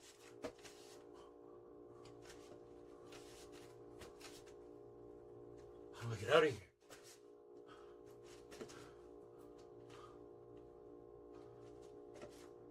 Hello? I heard something down there.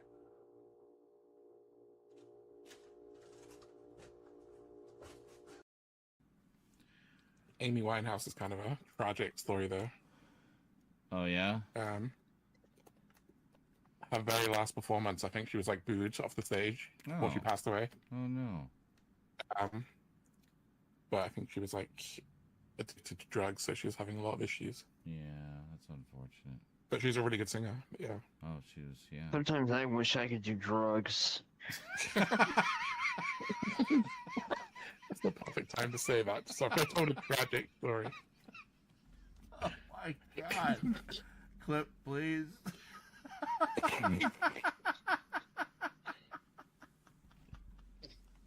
Oh, my God. Oh boy. Okay.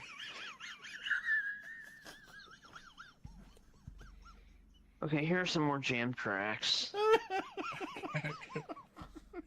Did I manage that? I just plopped right down in this spot, and I'm not stuck. I can get out of here, but that's hilarious. Oh, it's in there. Okay. What an odd spot to get stuck. There, from behind the workstation. Yeah. Random. No, no, fuck! Someone kill this person. They're almost dead. God damn it. Oh, Oh, it was so close. Jesus. Oh, well. It's pretty cool boss music, though. yeah. Oh, I swear I had that person down to like 1 health. I should have checked. I didn't see. Did anybody see? I didn't see. No. Yeah. No. I mean, I'd be down with that too. I don't know, but I mean, honestly, Deadpool kind of goes with everything. So he's like the bacon of the Marvel universe. You know, you can just put Deadpool in anywhere, and he's good. Wolverine is the Canadian bacon of the Marvel universe.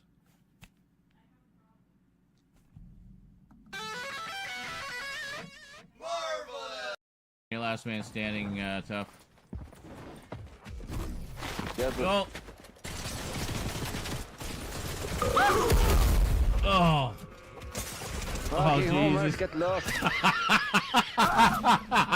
it. Fucking Homer.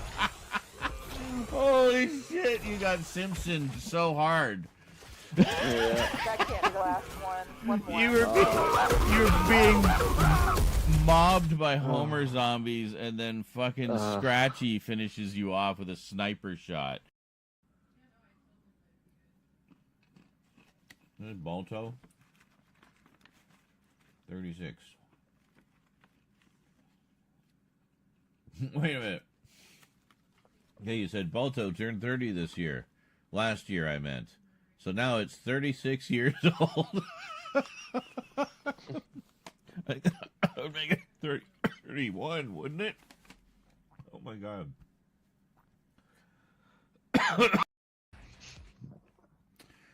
Well, cheers, ladies and gentlemen. First shot of the evening.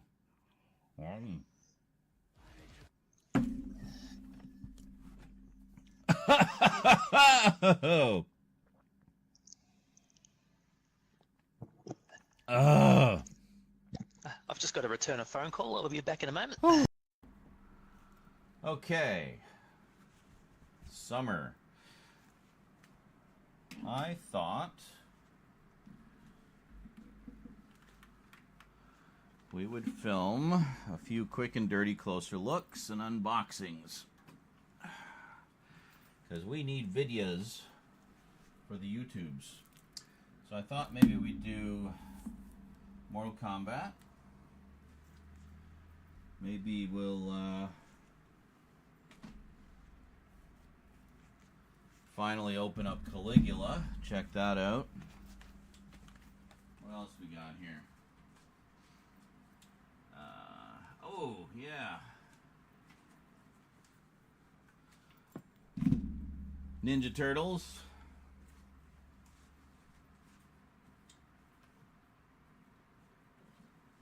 And since I was talking about it or thinking about it, I thought maybe Demolition Man.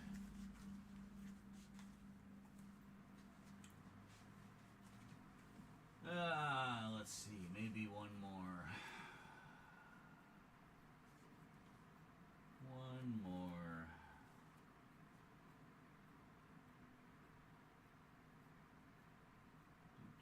Do.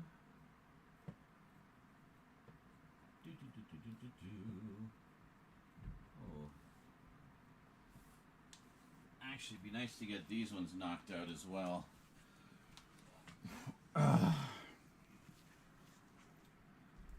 also have Excalibur, Silent Running, and Barbarella. So, we'll see how much we can do. I'm just going to film these with the camera, or with the phone, because I'm lazy. And it's also easier, faster. Been setting everything up and getting all elaborate with the lighting and stuff. So we'll do that. So we'll do these two first, I think. And then this one. Huh? Why?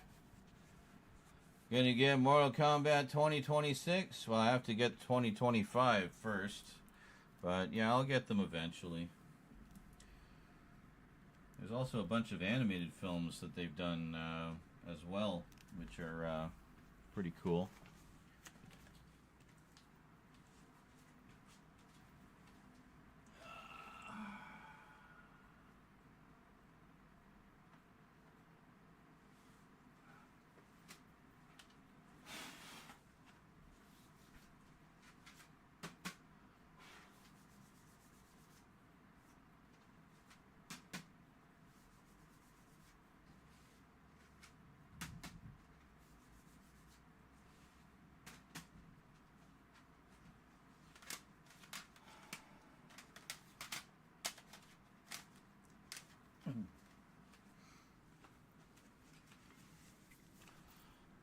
We can throw those in as a little bonus as well.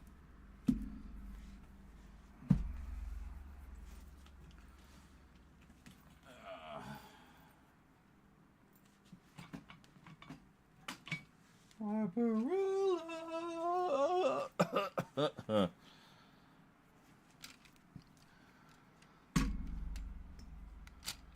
Let's focus on stuff we do have instead of what could. Yes, we need to get through the things that I have first. First and foremost. So as you can see, I have a nice little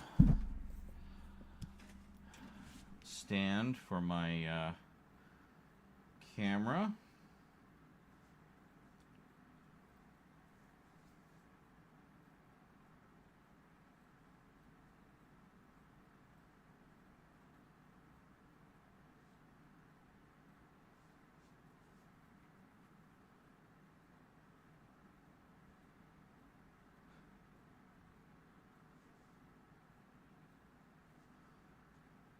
I haven't listened yet because I'm streaming, but I like that picture. Very amusing. So I just had some voice notes from Luke Ryan of Razor Wire Reviews, the world famous, highly renowned documentary filmmaker, Luke Ryan. I have picked up several releases from Radiance Films.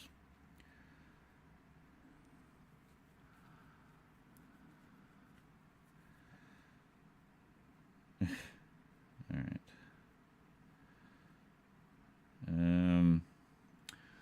So just going to, I think we'll just make a minor adjustment here. Let's see. Rear picture size, that's, no, video size, here we are.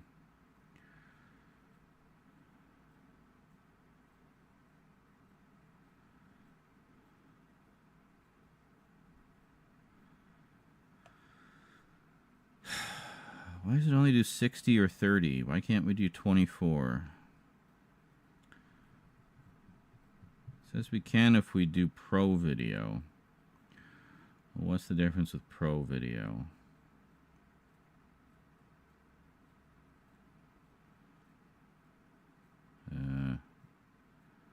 Pro Video. No, I want Pro Video, not audio. Hold on, our picture, what? Yeah, it does autofocus, okay.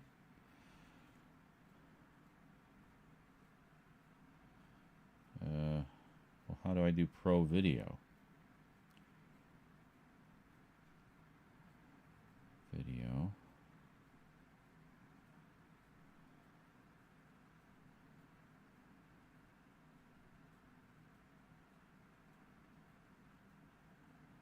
What? No.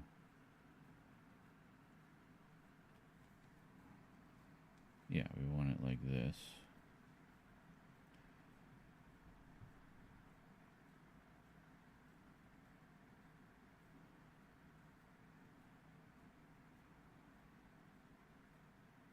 Oh, Pro Video. There it is. Aha. Ooh, that looks nice. And does that do autofocus? Yes, it does. Oh, that looks much better. Okay. Excellent. Okay, so then this one does 24, but nicer picture options.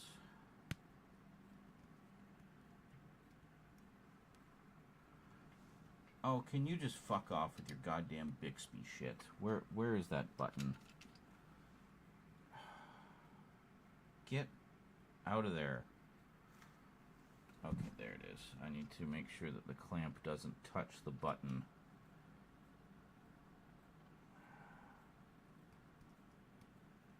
Okay, there we go. Yes, I've heard Obsession is great. It's already in my Walmart cart. I don't have money right now, guys. I can't buy anything because we need more donos. Donos. Can't buy things with no money. About to start dipping into the emergency oatmeal. That's where we're at. So, before anyone makes some smart-ass remark about, well, why don't you just buy less DVDs? It's like, okay, I bought all these months ago. Months ago, when more money was coming in. So, yeah, that's why. We need to knock out that dono goal. It's been, like, sitting there unmoving for far too long. Okay, now let's take a look here. This one's nice and colorful.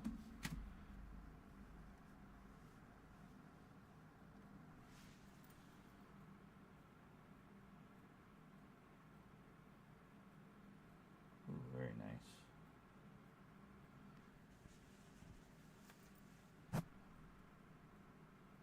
Okay, yeah, great.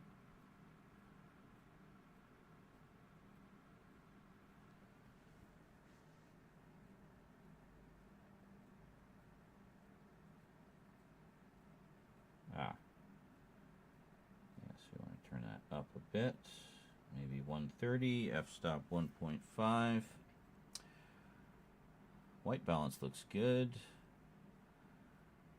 ISO. Yeah, ISO 800, that's good.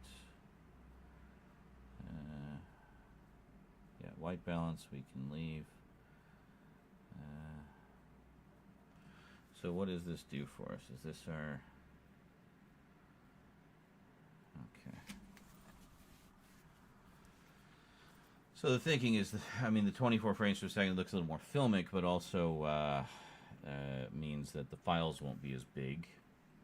And the frame rate isn't as fast, so the camera won't overheat as quickly.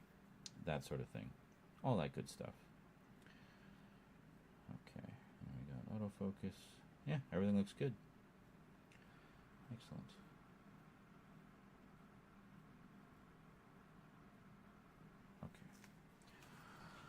Okay.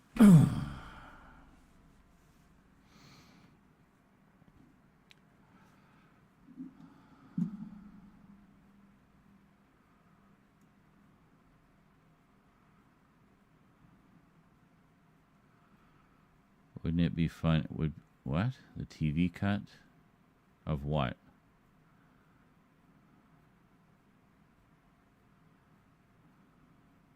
Of which movie? I just showed like 6 movies.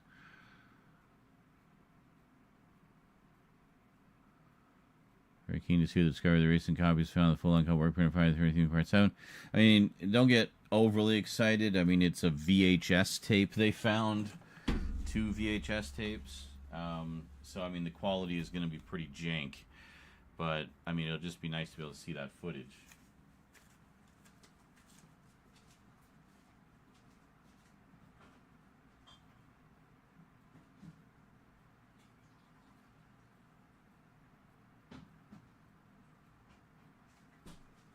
I would be very, very, very surprised if they did any kind of version that incorporated that footage in, because I mean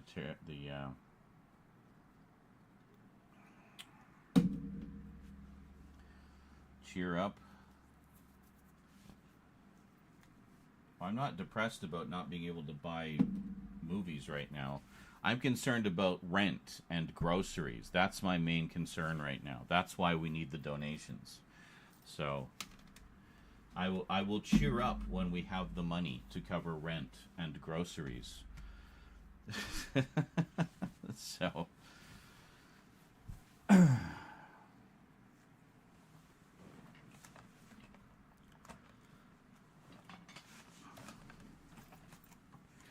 basic necessities of life. I thought we'd be getting more donos in than we have been because I've been producing more content than I have in literal years. But it seems the more I produce, the less I make. I don't understand how that works.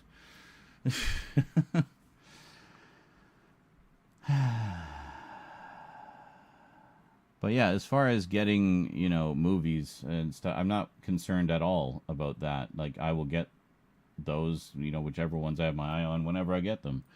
I'm not concerned. That is not a source of depression for me. The source of depression for me is when, we're struggling to take care of our basic living needs. And, yeah. I literally cannot do the 9 to 5 thing anymore because of my mental health. So, yeah. So this is it. This is what I've got. Show me what you got. How's that? Okay, that looks pretty good. I think we need to pull this up a bit. Are we still zoomed in? Hold on.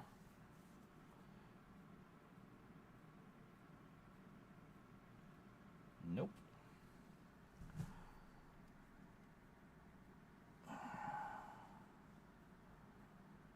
There we go. Maybe back a little bit more.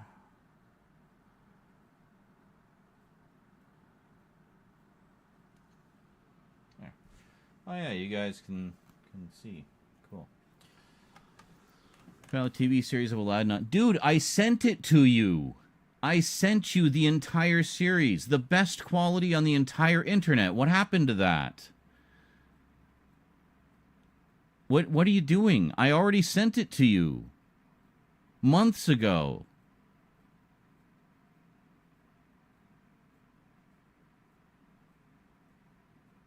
Why would you go for some shitty YouTube version? I sent you literally the best available quality on the entire internet. You will not find it in better quality. You're going to well, I don't know if it's there anymore. I cleared out a lot of my Google Drive. I assumed you'd already got everything. Fucking hell, dude.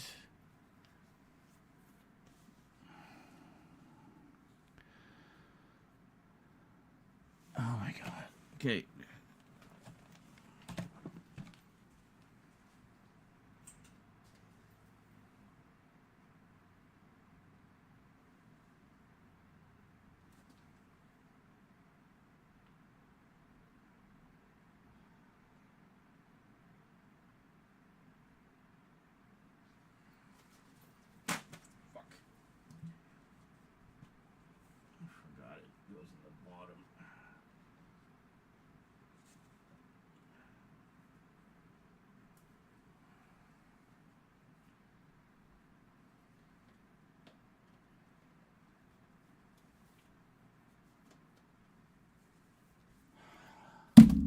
Yes.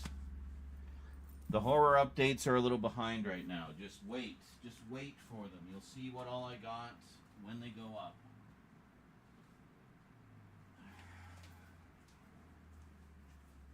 I've also got the second one on the way.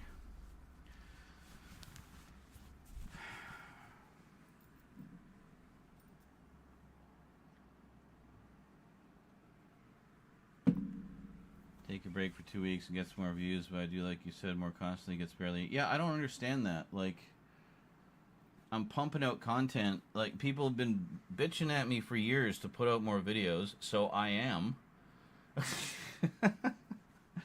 I'm getting less views on every successive video, I swear. And donos have just stopped. Like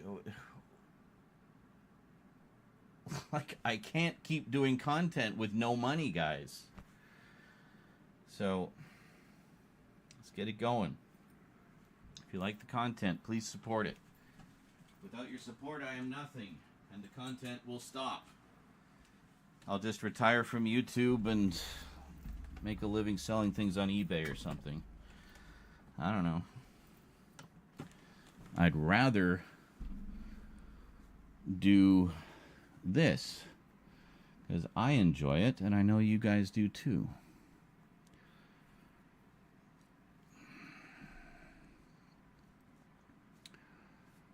All right. Anyway, I'm closing the chat for now because you're driving me crazy. I mean, I need to focus on filming here, so.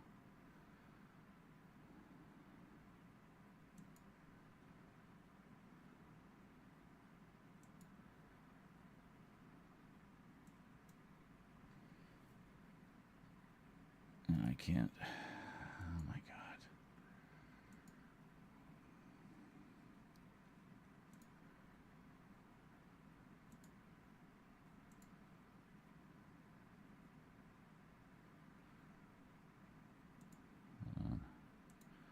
What is this? Yeah, close that.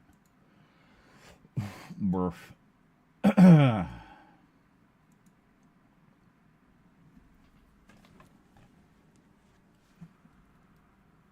What? Just get out of my face. Everything. All right.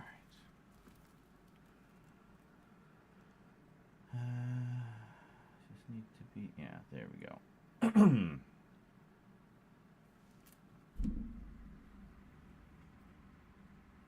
Mortal Kombat. Greetings, everyone. Well, check out what came in the mail the other day. We have the Mortal Kombat Collection from Arrow Video. That. So this is their recent 4K release and remaster of the original two films from the 90s. Great stuff. Absolutely loaded with extras, which we'll talk about in just a little bit here.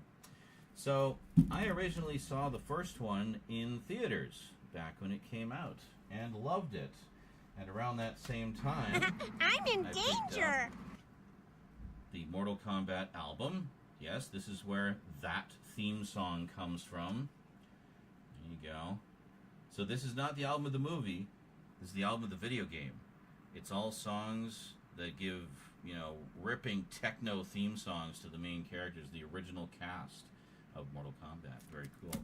And got this one as well, which is basically extended mixes and alternate mixes. Yeah, I'm going to take a little look here. I figure we might as well look at everything. Check that out. Isn't that beautiful? And take this out. We have... Oh, hey, I actually forgot about this. How big is this? Holy moly. Okay. We have like a full-on comic book featuring the Mortal Kombat characters. I completely forgot about this. We are experiencing this for the first time together. Well, first time again for me.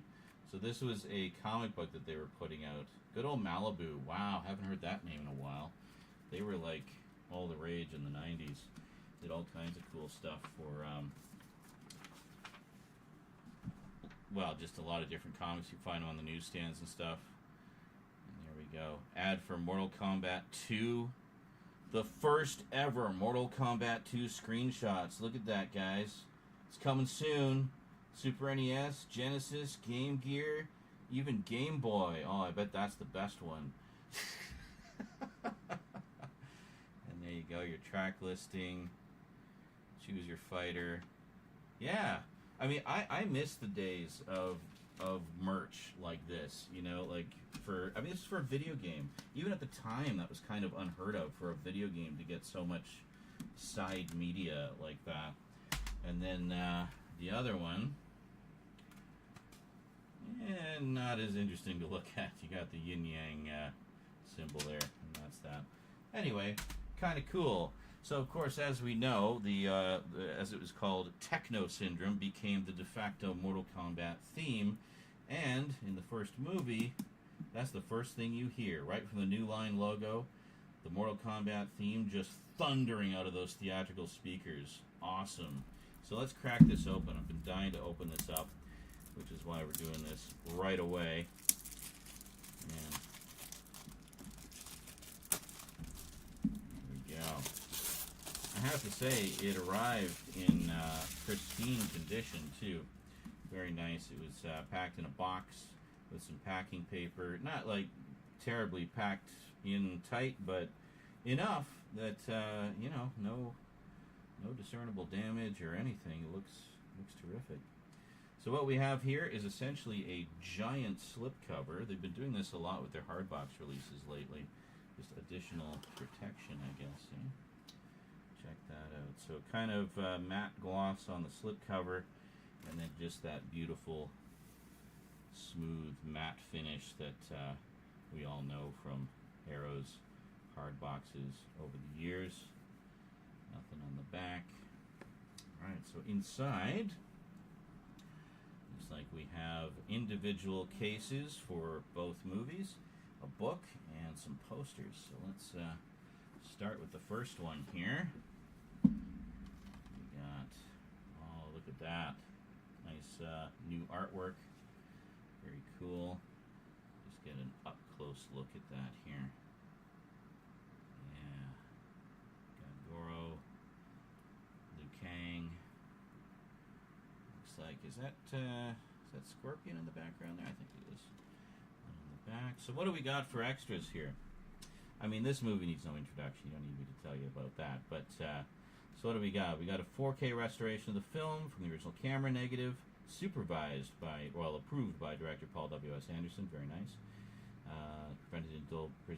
Presented, not prevented, in Dolby Vision. Original DTS HD surround and lossless stereo. Subtitles, blah, blah, blah. Okay, so you got brand new audio commentary with director Paul W.S. Anderson. A brand new audio commentary with comic book expert and podcast host Dave Baxter. Cage Match, a newly filmed interview with actor Lyndon Ashby, who of course played Johnny Cage. Leveling Up, a newly filmed interview with cinematographer John R. Leonetti. Quarters to Millions, a newly filmed interview with producer Lawrence Kazanov. The Heavyweight, a newly filmed interview with designer and suit performer Tom Woodruff. I think, he played Goro, or partly, or the physical guy in the suit part of Goro. Mortal Kombat, a journey behind the scenes featurette. That's one that was released originally back in the day as a bonus feature with Mortal Kombat The Journey Begins, which was an animated special that they put out to promote the movie. Supposedly a prequel to the movie, but yeah, we'll talk about that more in a little bit.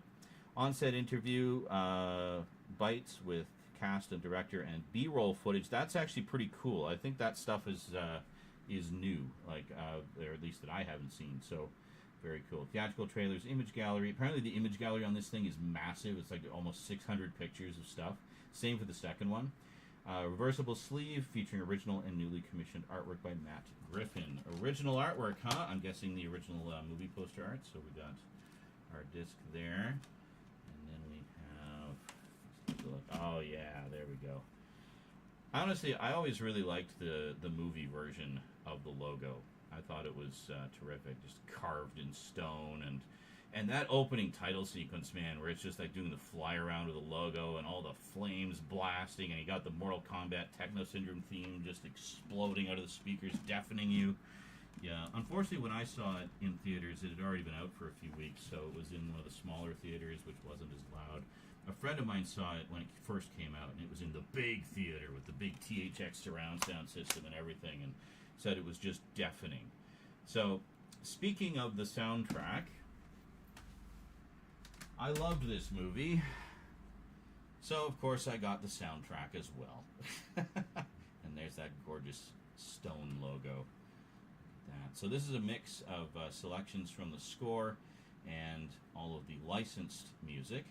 Quite a who's who of who was who in the 90s there. Like, look at that. You got KMFDM, Gravity Kills, Psychosonic, Tracy Lords, Orbital. You got Juno Reactor doing the music for Tracy Lords there. Utah Saints, Geezer, Fear Factory, Sister Machine Gun, Typo Negative, Bile, Napalm Death, and Mother's Day Out. Like, how freaking cool is that? And then the score is actually done by George S. Clinton, who did a lot of movie scores. And, yeah, great stuff. So, just beautiful. We'll take a quick peek at that, too. Yeah, basically just track list. Remember when you get inserts with CDs like this? Yeah, look at that.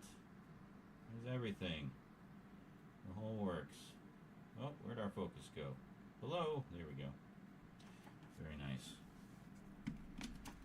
So, I mentioned the soundtrack because one of the things that I notice is still absent from the new edition is, let me just move this out of the way and we'll take a look. The Laserdisc commentary. Yeah, see, this is the original Laserdisc release, which I actually still have. This is not mine in the image, though. I just had to grab one offline because mine is packed away somewhere. But if we look on the back here, you can see that there was a commentary track, which is a big deal back in the day. Commentaries basically started with Laserdisc.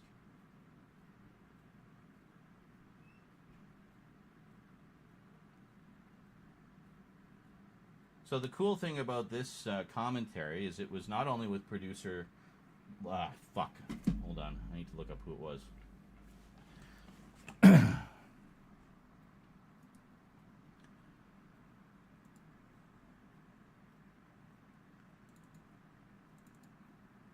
I grabbed all these pictures earlier, so I could get them all done efficiently.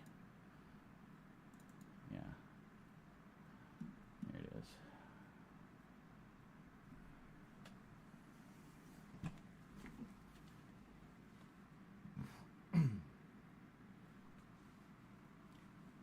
So I remember listening to this commentary when I got the Laserdisc, and I thought it was terrific. It's a very lively, informative commentary with Lawrence Kasanoff, who was the producer of Terminator 2, by the way, and visual effects supervisor Allison Savage, who was the Oscar-winning visual effects supervisor for Terminator 2. So a lot of Terminator 2 alumni working on this. Probably one of the reasons why it's such a damn good movie. But, for whatever reason, that commentary has never been re-released. It only ever came out on the Laserdisc, and it's never been on any of the DVD releases or any of the Blu-ray releases or anything. So, the big question is why? Well, I have a theory about that. Now, remember how much I was talking about how much I love the soundtrack? Yeah, well, one of the things about that commentary track is Lawrence Kasanoff was very keen to cross-promote the soundtrack. He even says right on there, it's like, you know, we wanted to have a hit soundtrack. And, you know, understandable. It was very much the thing in the 90s to try to have a hit soundtrack to go with your movie. So licensed music was all the rage. So, as he's doing the commentary for the movie, he's naming off all of the songs as they appear in the movie. It's like, oh, so this fight scene uses,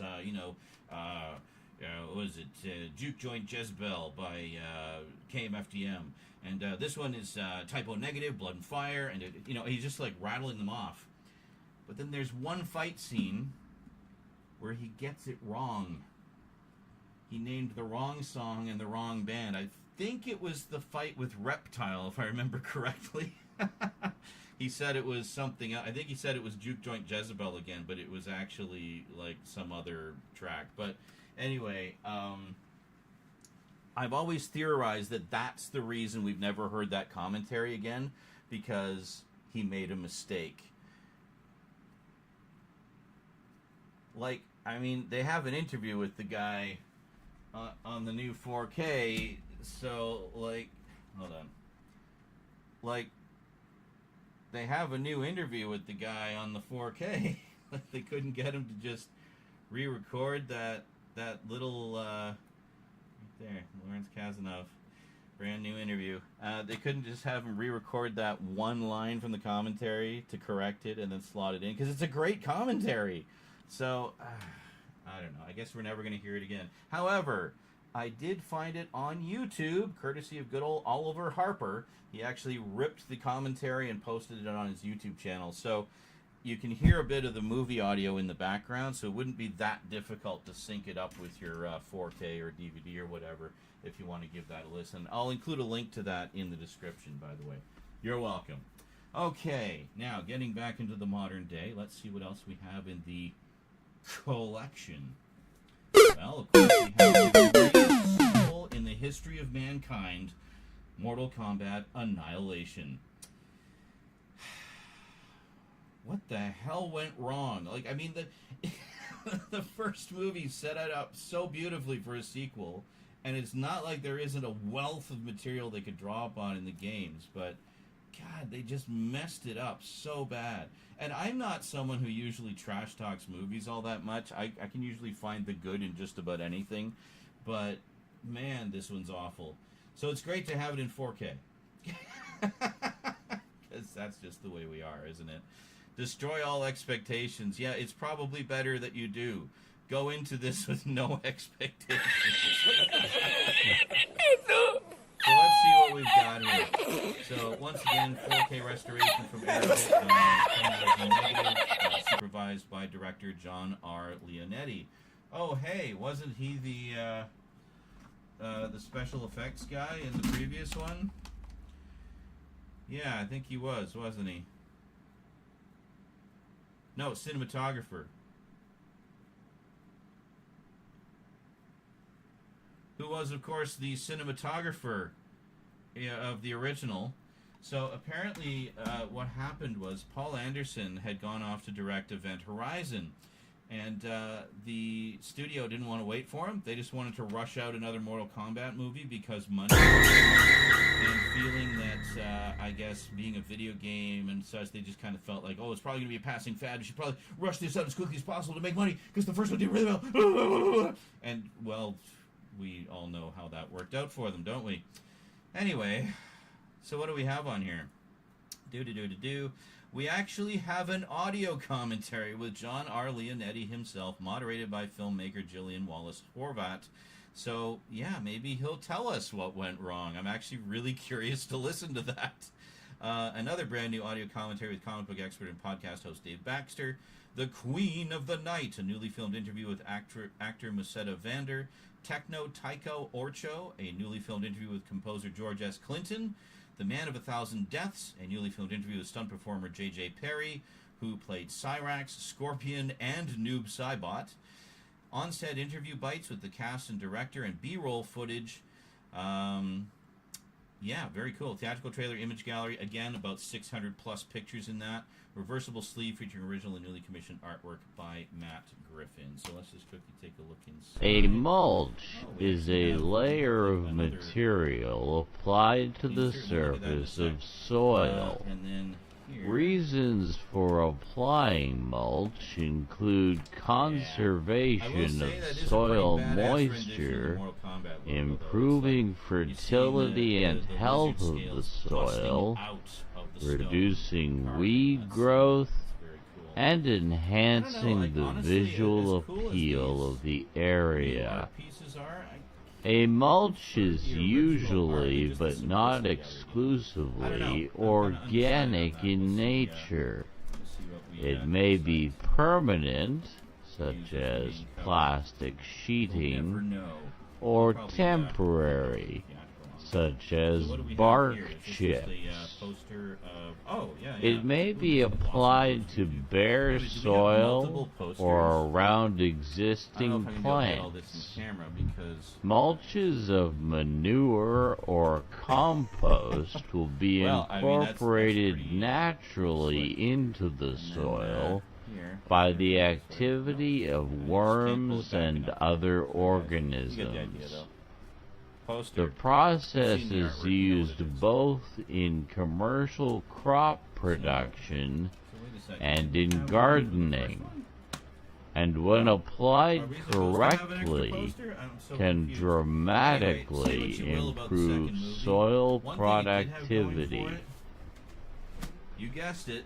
Many materials Frickin' are awesome used soundtrack. as Yeah, I gotta say, like the mulches, soundtrack in this, which are used almost to equals the first retain one. soil It's a shame that the moisture, movie isn't. So, regulate once again, soil we've got, a whole temperature, bunch of great suppress who's who's of 90s, weed growth, alternative and for industrial, aesthetics. techno, and then, like, club They techno are bands. applied We got to Scooter, the we got soil KMFDM, surface, Megadeth, Pitch Shifter, around Rammstein, trees, Psychosonic, paths, Reactor, flower Libra presents beds, Taylor, to Mandrake. prevent soil Oh, man, yeah, no, erosion just keep on going. Look slopes at that. Future Sound of and London. in production areas Oh, for this is a flower lunatic prom. and This is great shit. vegetable And crops. a new version of the Mortal Kombat theme by the Immortals. Mulch layers are normally 2 inches or which basically 5.1 incorporates, centimeters characters from or more but, deep it's actually a pretty when good version of that applied. theme, that iconic theme. So, They are yeah, applied at here. various times of the year depending on the purpose. Towards the beginning of the growing season, mulches serve initially to warm the soil by helping it retain heat which is lost during the night. This allows early seeding and transplanting of certain crops Lovely insert. and encourages faster growth. As the season progresses, So, mulch what else? stabilizes the soil temperature and moisture what's in the box? and prevents Let's find the out. growing of weeds from seeds.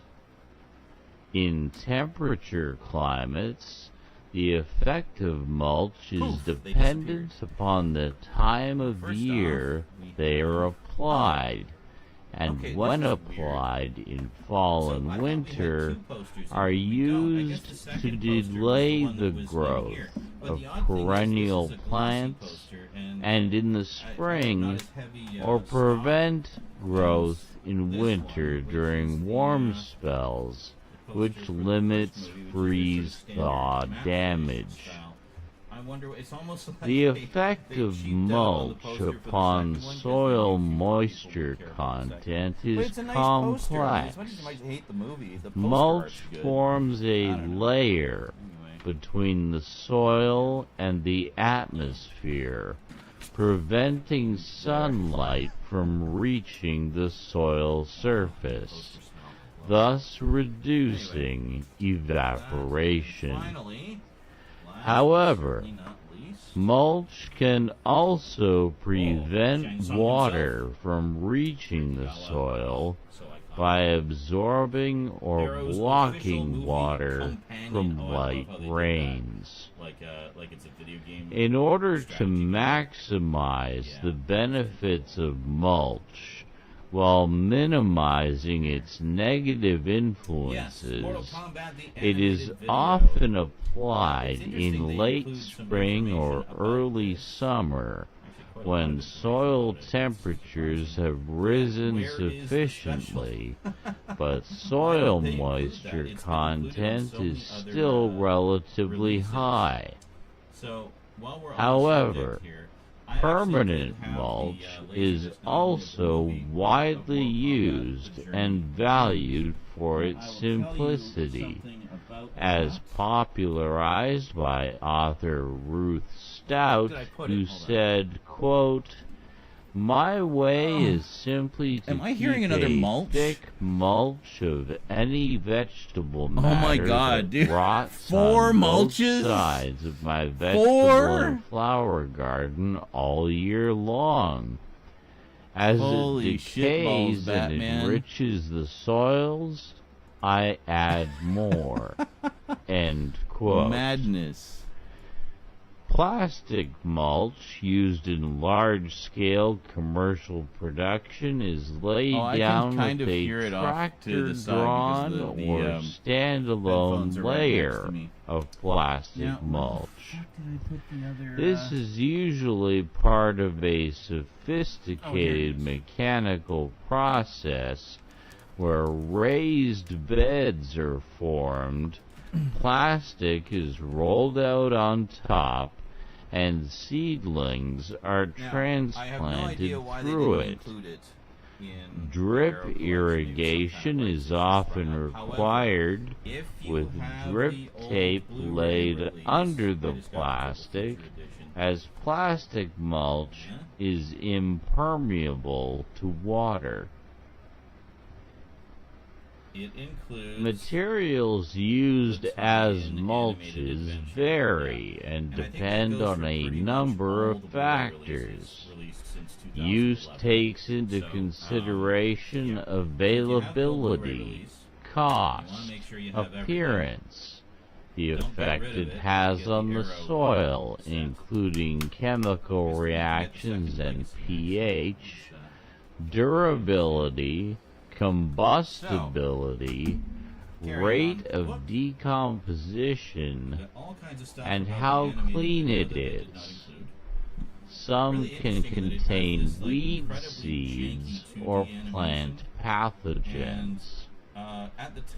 A variety of materials are used as mulch, such as organic residues, grass clippings, leaves, hay, straw, kitchen scraps, comfrey, shredded bark, whole bark nuggets, sawdust, shells, wood chips, shredded newspaper, cardboard, wool, animal manure, etc. Many of these materials also act as a direct compositing system, such as the mulched clippings of a mulching lawnmower or other organics applied as sheet compositing. I don't know. I think you're stretching it a bit there, but I'll read what composting, not compositing. We're not talking about film production. We're talking about motherfucking mulch. God damn it. We pause for the finale of mulch. Yeah, no, that looks good. Oh, and then all kinds of behind the scenes photos. Nice. Yeah, I thought the Outworld sets were actually really freaking cool. Like the ones with these like big statues and stuff. Like, oh, awesome. And the fact that Goro was done mostly practically, like almost entirely practical, I think. Yeah. Animatronic head, and then guy in a suit, and some puppeteer aspects and stuff like that. Oh, this is really nice. Look at that.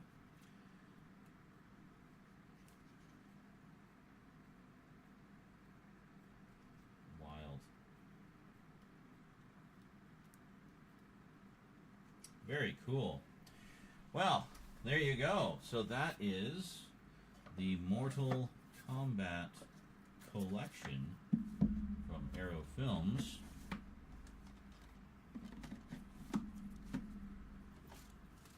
It's just so many components to it here. Hold on. And there it is. Very nice. So, it's nice to finally have this in 4K, and actually really looking forward to diving into all these new extras. It looks like they really went all out on this one. And to have it in like just this pristine new transfer as well. Fantastic. Alrighty, folks, well, that is it from me to you for now. So until next time, thanks for watching, and fight! Flawless victory.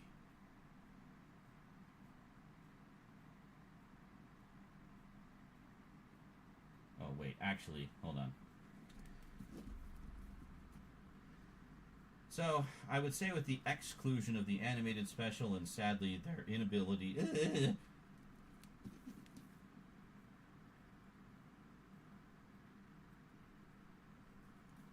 So I would say with the exclusion of the animated special and their unfortunate inability to get the archival commentary from the Laserdisc sorted out, it's not quite a flawless victory, but I'd say it's pretty darn close. There's definitely quite a lot of new material here to sink your teeth into, and you know, as a longtime fan of these movies, well, the first one especially, which I think is amazing, it was very rightly considered to be the best video game to film adaptation ever done at the time. I think there's been others since that have done it even better, but for 1995, yeah, I mean, the only other one that we had was kind of close was the Street Fighter movie. The Jean-Claude Van Damme apparently was originally in line to play Johnny Cage, which is kind of funny because in the original game, they wanted to have him as Johnny Cage but couldn't afford him, so they had another guy instead. Yeah, so kind of funny how that all circled around, and then he of course went off to be in Street Fighter, and then Lyndon Ashby became Johnny Cage for Mortal Kombat. But yeah, funny little connections. Anyway, that is it for the Mortal Kombat Collection Closer Look. Hope you enjoyed, and I will see you next time. Until then, thanks for watching, and fight!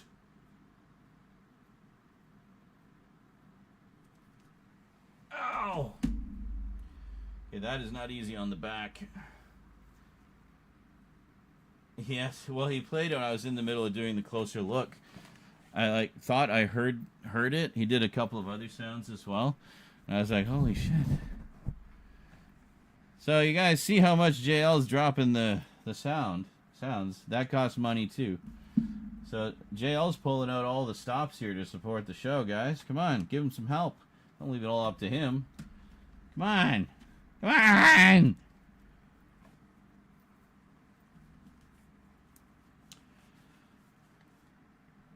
At the very least, it would be nice to get to 25% on the dono goal. We've been sitting at 24% for like 2 weeks now. So, yeah. 93. No, I guess it's 94, isn't it? Which means he's only 6 away, Kralatin, and at this rate, he's going to hit 100 in no time. He's going to hit 100 before the end of the month. That was Mulch. Was that not obvious?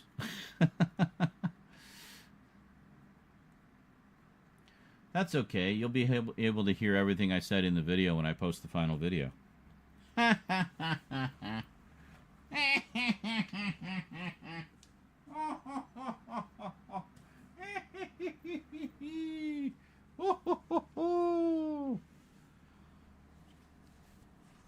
I legit didn't think you would reach it so quickly. Yes.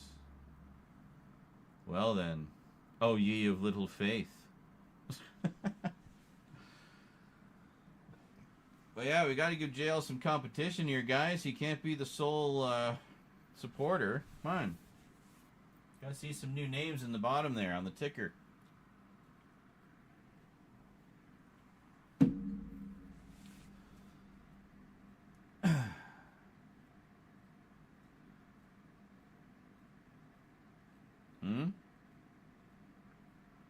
Skeleton laugh. What? Skeleton. What are you doing? You can't just type in any words and have a sound happen. That's not how it works. It's over on Twitch. Twitch has a soundboard. It costs money to do the sounds. It's like a thing. It's a thing that makes me money.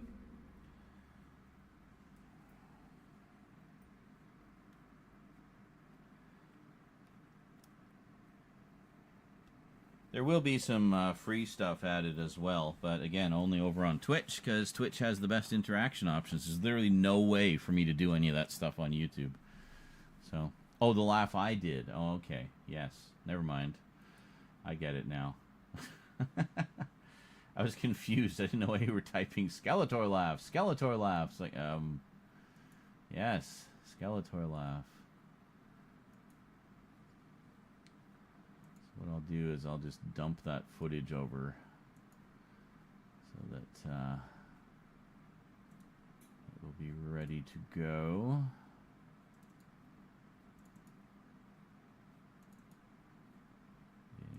No, is it here?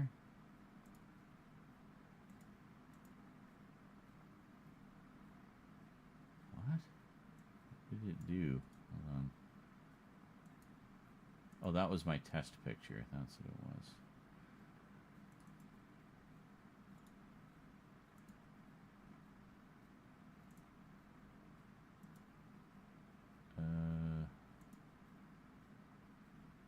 Did it put it on the card?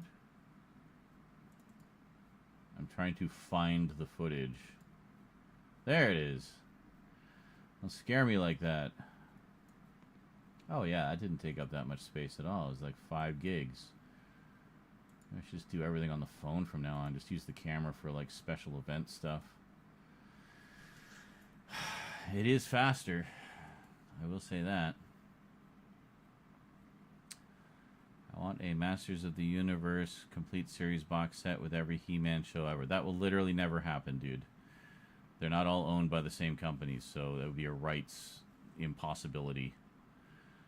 But also, you won't get it on 4K. There are no film prints. There's no point. But there is a Blu-ray set coming out of the original. Same masters that were used for the German set that came out a few years ago. I have the German set.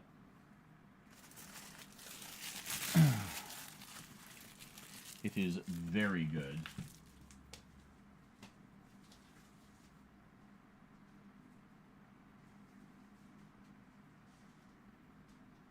We're also finally, let me get a little closer. We're also finally getting a Blu-ray set of the 2002 series. I think they also remastered She-Ra. I know it was available briefly in a limited edition set along with He-Man in Germany. I don't know. Well, I guess if the He-Man set does well, we might get She-Ra as well. So that'd be cool. Kind of like Nickelodeon Doug and Disney Doug. Oh, I wasn't aware that there was 2 different Dougs. I always just assumed it was always Nickelodeon. Good old Doug.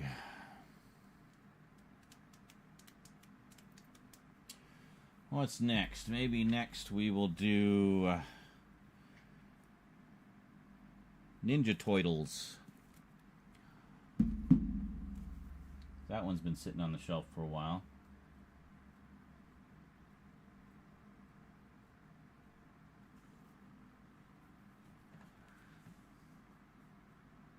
Which is apparently hilarious to Kralatin.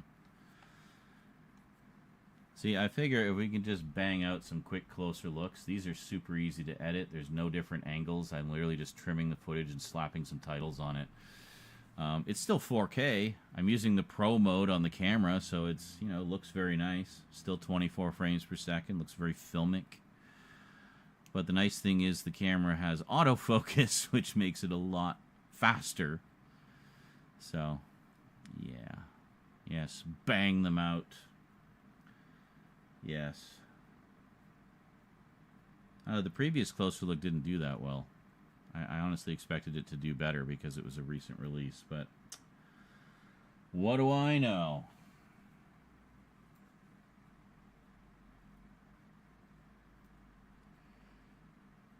Yeah, also the Mortal Kombat one is the one that I had the most sort of supplementary stuff to go into. The rest of these are basically just straight up unboxings, not too much to cover. Like, not too much supplementary stuff to cover. Alright, the footage is transferred. Very good, very good.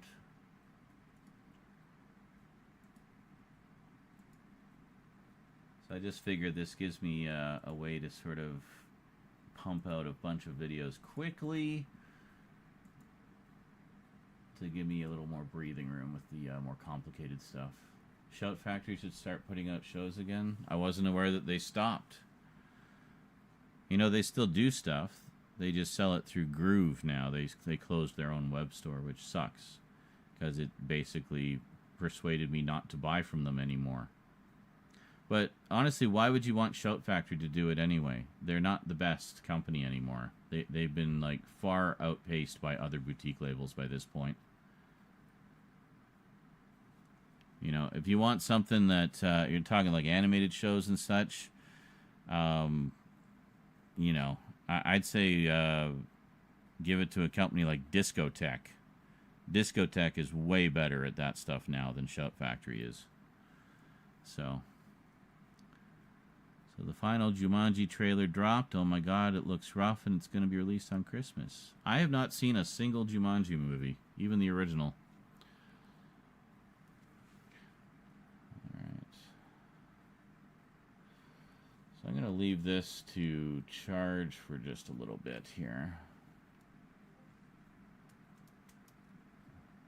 The artwork on the alternate covers of what? Huh? What's he talking about? The Raymond? Like Everybody Loves Raymond? Yeah, it's an alright show. I saw a bit of it.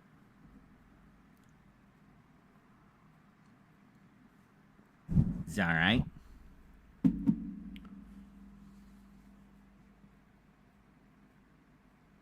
The artwork on the alternate covers. Yeah, but what are you talking about specifically? Are you talking about a particular title?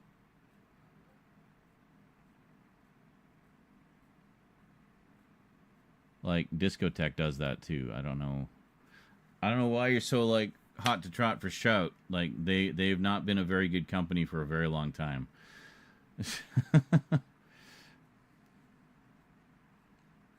Like they've seriously fallen off in recent years.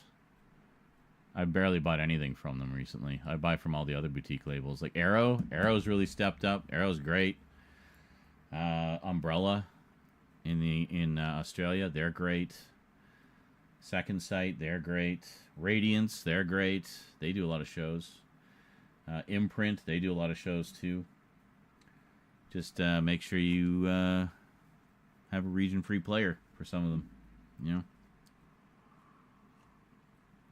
Don't limit yourself to what you find in Walmart. You know what I'm saying?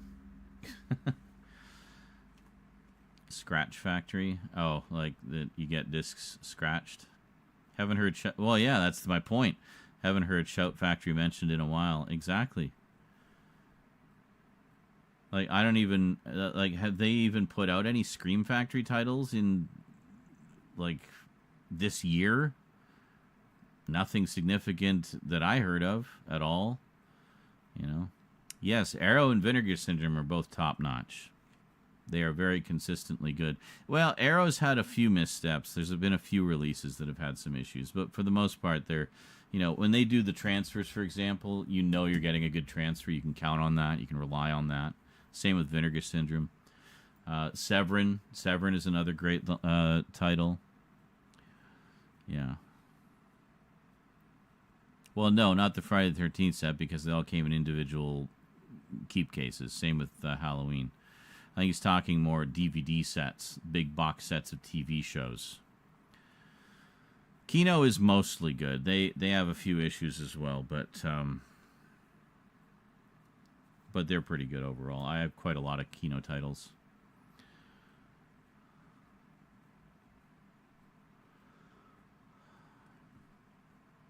Love that they're putting out Paramount. Yes.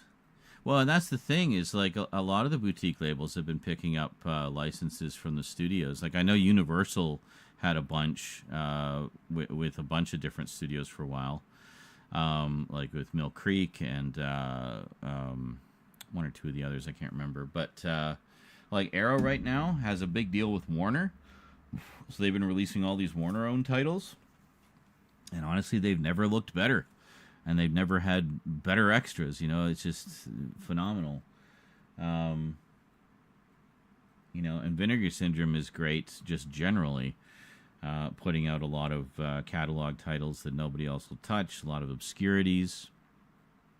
Severin as well has been putting out some amazing box sets of, you know, genres or directors, like genre directors and stuff. And just these huge compendiums of, like, sometimes, you know, anywhere from 4 to 24 movies in some of those sets. You know, like, they're pretty impressive. It's like when Mill Creek would do the 50 movie sets, but every movie in those sets is like meticulously remastered from the best possible elements and loaded with extras, you know.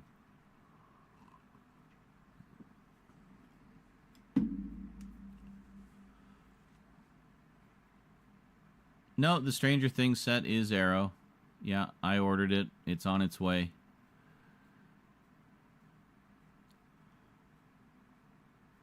Yes, I have one or two. I have a few imprint titles. Not very many, though. They're very expensive compared to the others.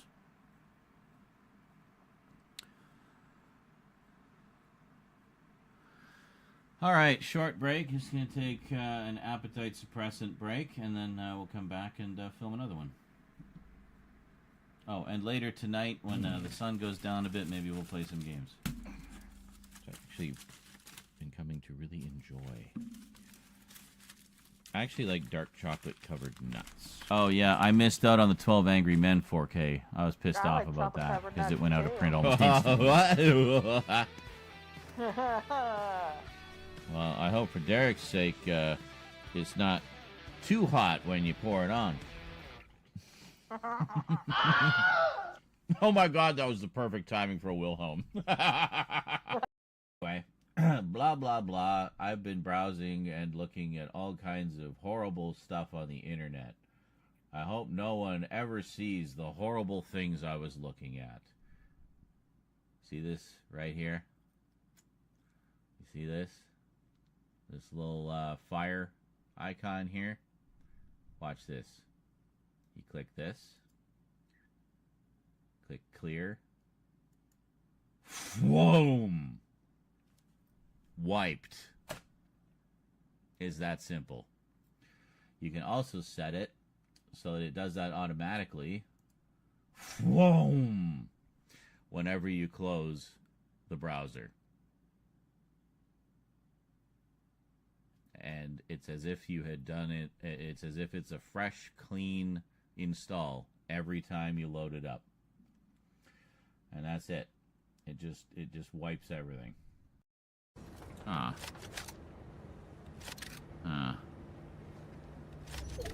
Yes. Actually, you know what? I'll do this instead. There. We got a beep. Oh. I thought that was Mario. It's me. I mean, look at that. Come on. You see it. It's had a whole different feel to it. Like, you're just watching these old clips. Just the world itself, you know, how... It's so funny. I just did a little panoramic look around right as I said that.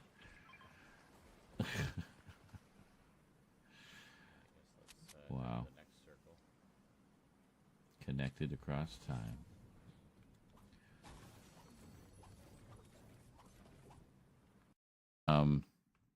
Who the fuck is Summer Gleason? Now I need to look that up. Getting my summers mixed up. Ah!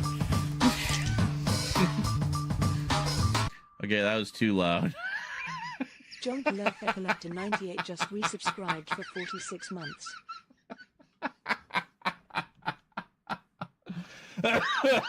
Oh, Twitch, clip that. Tommy.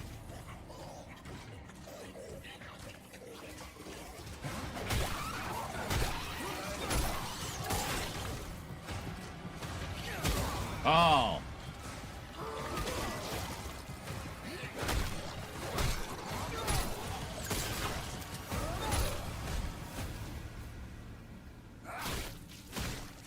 Okay, that was actually pretty cool.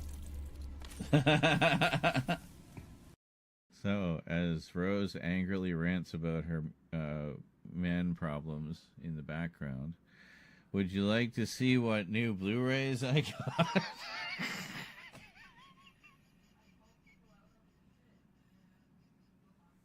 Ow. Oh. Yes. I think that's a good idea. Oh my god. Okay, that's really...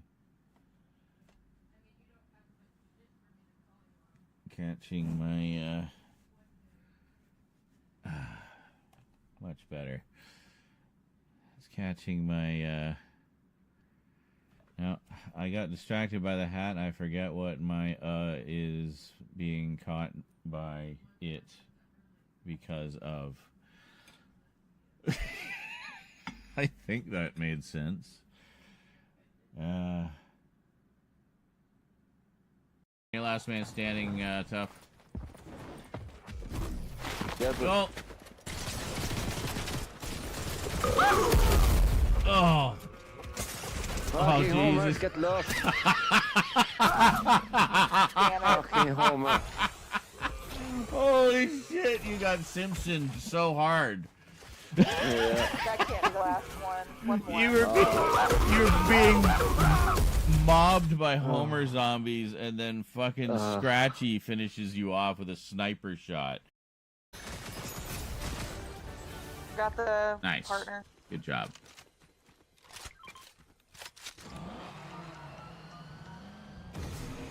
Are you serious?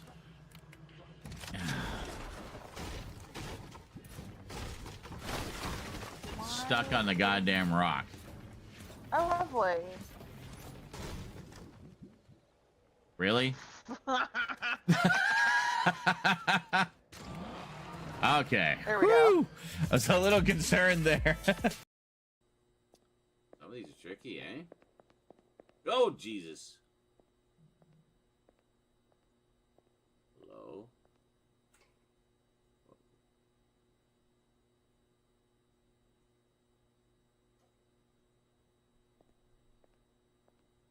Are you guys from the Matrix?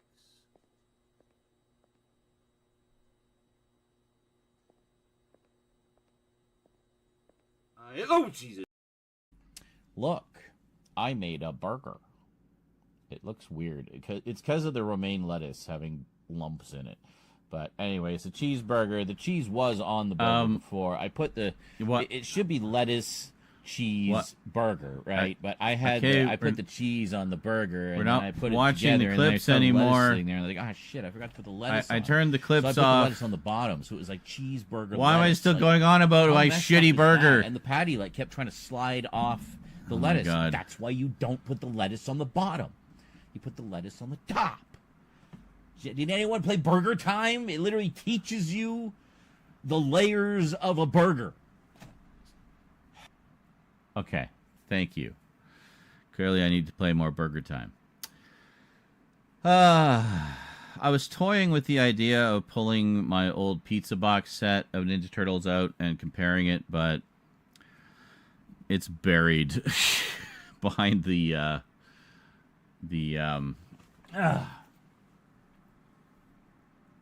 Hi.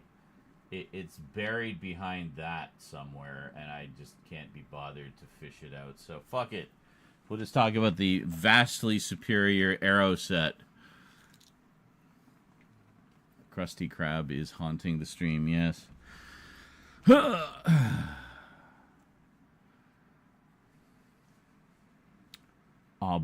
Obviously. Also, it would mean it would take longer to do if I was doing that. I am doing comparisons with a few others that are just sort of basic ass, simple, single disc crap ass releases. You know, like what is it? Like Silent Running and Barbarella. I have the old studio release of those, so I'll just pull those out to show. But yeah, a simple mention that the previous Blu-ray releases of Ninja Turtles have been somewhat lacking, shall we say, in terms of extras and stuff. But that's okay. That's okay. We have the Arrow set now in 4K. So I never need to buy Ninja Turtles again. Ever. Essentially, in my case, I'm treating 4K as an end game format, basically. So if I get a nice big set of something like this on 4K, for the most part, I won't be buying those movies ever again. Like, that's it. I'm done. I have them now in the ultimate format with the best extras. There are exceptions. There are a few that I have purchased multiple 4K editions of simply because, you know, it's a release that I want to support the movie because the movie itself needs more attention and such. You know, like Tank Girl. I bought like 4 different editions of Tank Girl, literally, because I love Tank Girl. And they had some different extras. One was 4K, the others were Blu-ray. That was one reason. But also because I want to support those releases to support the film in the hopes that maybe one day we'll finally get Rachel Talalay's director's cut. Maybe the studio will wake up and realize there's a demand for this film. And, you know, so they put out the director's cut. I'll buy it again. But, I don't know. I feel like that's probably never going to happen. I hope Arrow doesn't drop the ball with the Stranger Things set. I mean, like missing or wrong discs or down. Oh, don't say that. Don't jinx it. Yes. I also have that set of Terrifier. Yeah, the Art Attack set. Very cool collection. I have not done the thing yet, or I haven't done the closer look yet. That's going to be a Halloween one. The Halloween ones, I'm probably going to bust out the actual the Canon camera for those, and do that. But that's because it's Halloween, and we kind of treat Halloween as an event around here. So, and as a bonus, make an tentative 4. I love tentative 4. Yeah, the CG movie they did, which is technically canon to the original trilogy. Would have been nice to have that in here as well, but yeah. I feel like that one doesn't get nearly enough love. I thought it was actually pretty good.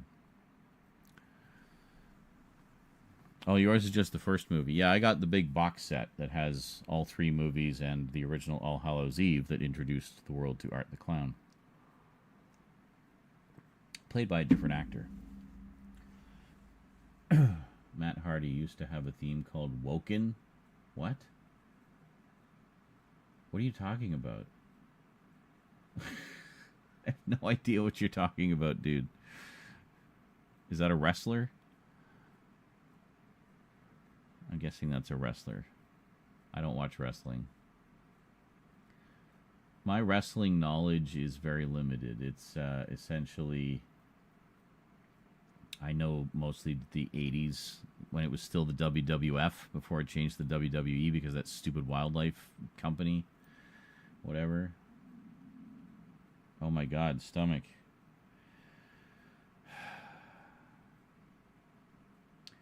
Yeah. So keep those donos coming, guys. Z's got to eat, if you can't hear my tummy rumbling. We're almost busting into the emergency oatmeal. Please don't make me eat brown paste. Yeah, Macho Man. Hulk before he turned into a racist piece of shit. You know, Captain Lou Albano. Andre the Giant. You know.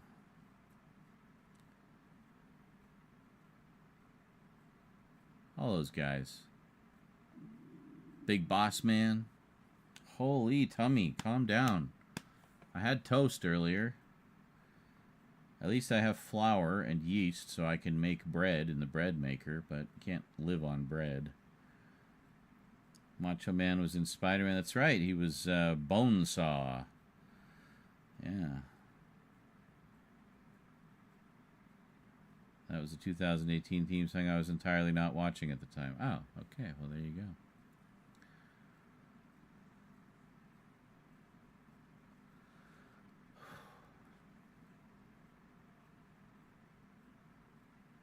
I have some ground pork thawing in the fridge. We're getting down to the last of it. So I could make a breakfast sausage burger, I guess. Once that thaws.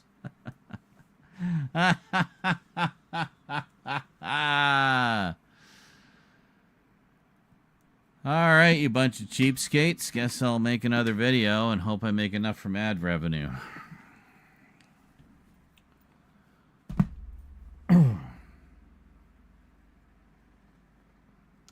never make enough from ad revenue. Ad revenue is a joke. Man cannot live on bread alone. Someone famous said that. Yeah, probably. At least I can make bread. So that's good. Oh, hold on.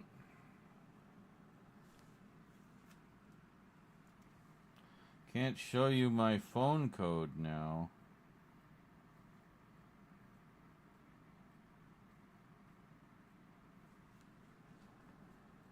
Here we go.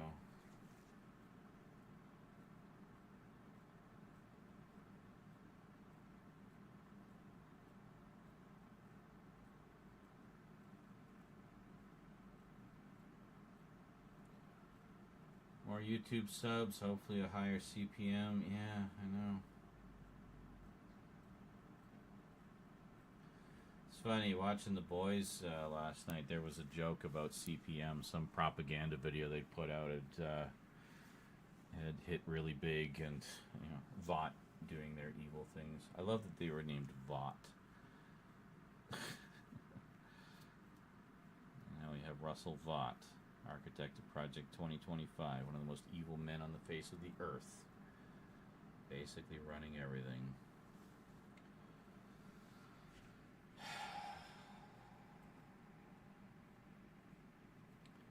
Hit your check next week. I see.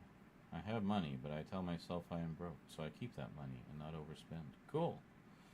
That's a good philosophy. I might start doing that. I don't have as many expenses next month, thankfully, so next month things will definitely be better, but we don't get all this tasty Twitch payout money until the middle of the month, so that's still like 3 weeks away. We do not have 3 weeks of food in the house, so... And rent is looming. Rent is always looming.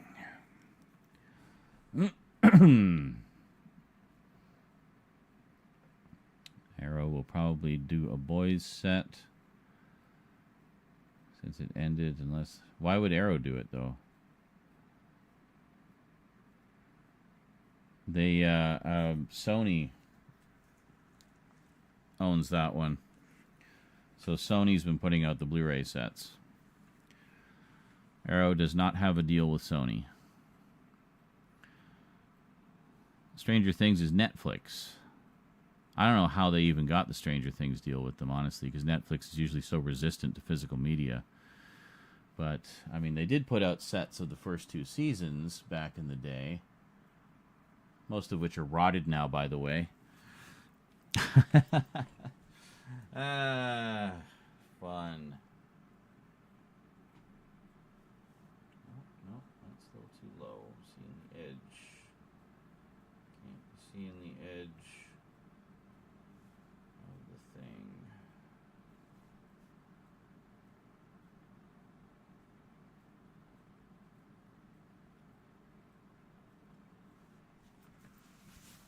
Yours rotted? Yeah.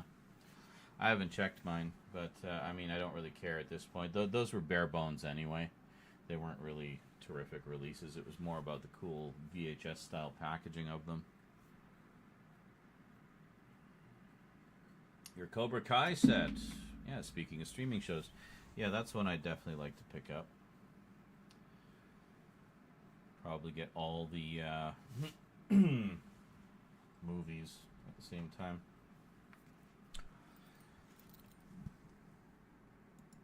Alright, let's do this!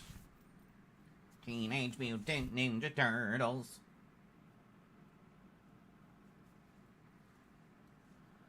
Greetings, everyone. Well, after a lengthy history of lackluster, basic-ass DVD and Blu-ray releases, Arrow Video has stepped up and finally given us the set of Teenage Mutant Ninja Turtles we've always dreamed of. Yeah, we have the Teenage Mutant Ninja Turtles trilogy from Arrow Video in glorious 4K.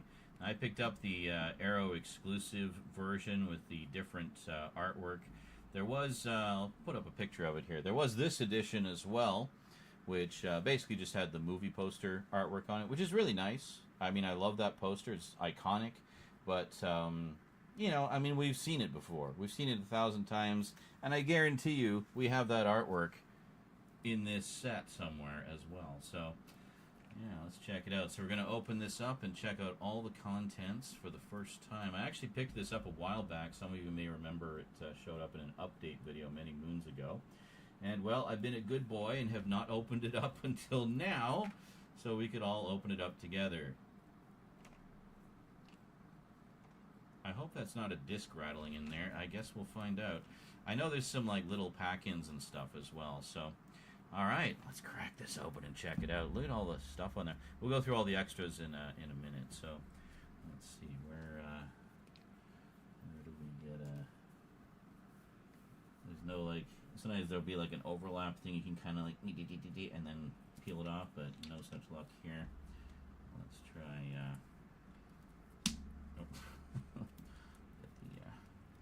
there we go. And rips the slipcover in half. No. Okay, here we go. Well, great. Hold on. Honestly, want to be careful because... there we go. Very nice. So, what we have here is we got some spot gloss on the slipcover. Very nice. And it's kind of this, like, slightly glossy matte finish. And as has been... Oh, and on the spine as well. Look at that. For all the movie titles. Very nice. Anything on the back? No, no spot gloss there. And on that side as well. So, slide it out here. This is another one of these ginormous slip covers they've been putting over their hard boxes lately. And then look at that. We have the Teenage Mutant Ninja Turtles trilogy. Now this is your standard hard box, very nice matte finish. Oh, and there we go, a can of ooze, a broken container of ooze. There we go. Look at that. Okay, so let's see which one is rattling around. Let's find out. So, starting from the beginning, we have the original Teenage Mutant Ninja Turtles from 1990. I remember when this movie came out. I was living in Selkirk, Manitoba at the time, and my dad and I went to see it at the local theater. And you know, he usually wasn't into this sort of a lot of the geeky movies that I liked, but he really enjoyed this. This was like one of the exceptions. He said it was really well done. He thought the turtles were very well done, and oh, okay, it's little things rattling around. I think we're okay. So what we got, like collector's cards here. Holy moly! Okay, we'll take a look at all that in a sec. So there we go. So we got the boys, and let's see what's coming from Arrow. Oh, In the Mouth of Madness. I may have picked that one up. Stay tuned for my horror updates. Not today, but, you know, imminently. So let's see what we have for extras on here. So, we have remastered from the original camera negative. Very nice. Approved by the director himself, Steve Barron. We have 2 lossless stereo mixes, including the original theatrical mix. I know audiophiles will be very happy about that. And an alternate Warrior mix. Oh, is that like just like a more aggressive stereo mix? That's kind of interesting. Plus newly remixed Dolby Atmos audio, subtitles, brand new commentary with director Steve Barron. I don't think we've ever had a commentary on these. You know, like I've had a few editions of this in the past. I did have the original VHS release. Look at that. That's not mine, but I found a picture of it for you. Yeah. And here's the ad. I actually found one of the original ads for the VHS tape. Yeah, I bought that thing the second it came out. Like, I could not wait to have that in my collection. But carrying on here. And it was watched many, many times. My friends and I were huge fans of the movie. That, as I say, that movie basically defined 1990 for us. I was talking with one of my viewers about that recently, and he said, I think that movie kind of defines 1990 for me. And I'm like, yeah, for me too, actually. It was huge, just huge. We were all fans of the cartoon as well. So we got that. We got another commentary with comic book expert and podcast host Dave Baxter. Rising When We Fall, a newly filmed interview with director Steve Barron. Turtle Talk, a new filmed interview with actors Robbie Rist, Brian Tochi, Ernie Reyes Jr., and Ken Scott. O'Neill on the Beat, a newly filmed interview with actor Judith Hogue, who of course played April O'Neil. Wet Behind the Shells, a newly filmed interview with producer Simon Fields. Beneath the Shell, a newly filmed interview with puppet coordinator and second unit director Brian Henson and Rob Tigner. Puppeteer for both Splinter and Leonardo. Teenage Mutant Ninja Turf, a newly filmed featurette exploring the film's locations in New York City and North Carolina. The alternate UK version with unique footage prepared for censorship reasons. I'm assuming that changes all the references to Ninja to Hero, because it was Teenage Mutant Hero Turtles in the UK for some reason, because, ninjas were evil or something. I don't know what the reasoning was behind that. UK had weird censorship rules back in the 80s and 90s. Alternate Korean footage, theatrical trailers, image gallery, reversible sleeve featuring original and newly commissioned artwork by Matt Frank and Roberto Rivera Padro. Roberto Rivera? Not our Roberto Rivera. That's hilarious. So, if we look at the alternate artwork, we know it's going to be the movie art, aren't we? Isn't it? Yeah, there it is. Yeah, that's the poster right there. Wow, love that poster. Okay, let's just look at a nice picture of the poster. Look at that. Oh, what a gorgeous poster. Just so iconic. And I love that, it still kind of maintained a bit of the mystery. Because, this was a big deal. Like, oh my god, we're getting the Turtles in live action. Is that even possible? How did they do it? And really, this is an example of, like, real movie magic at work, Like, there's just something about it that you just, like, nowadays, we've seen the new Turtles movies. They're all CG now. It's just, it doesn't have the same magic, It's like they just pumped them out of a computer. Not to say there's no artistry involved in CG. Come on, obviously there is. But there's a certain type of magic that comes from actually doing it for real, So let's take a look at these other items we got here. So we got a whole bunch of cards. And, oh my god, there's so much stuff. So we got stickers. We got Donatello. Leonardo.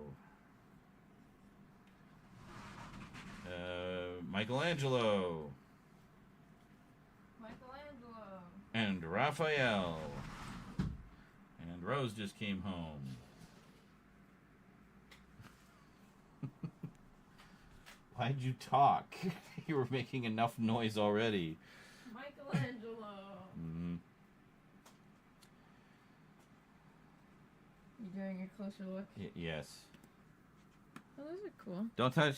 I'm not. Okay. I'm just looking. It's stickers and collector cards. I don't know if all three of them have that, but the first one did, so it's cool.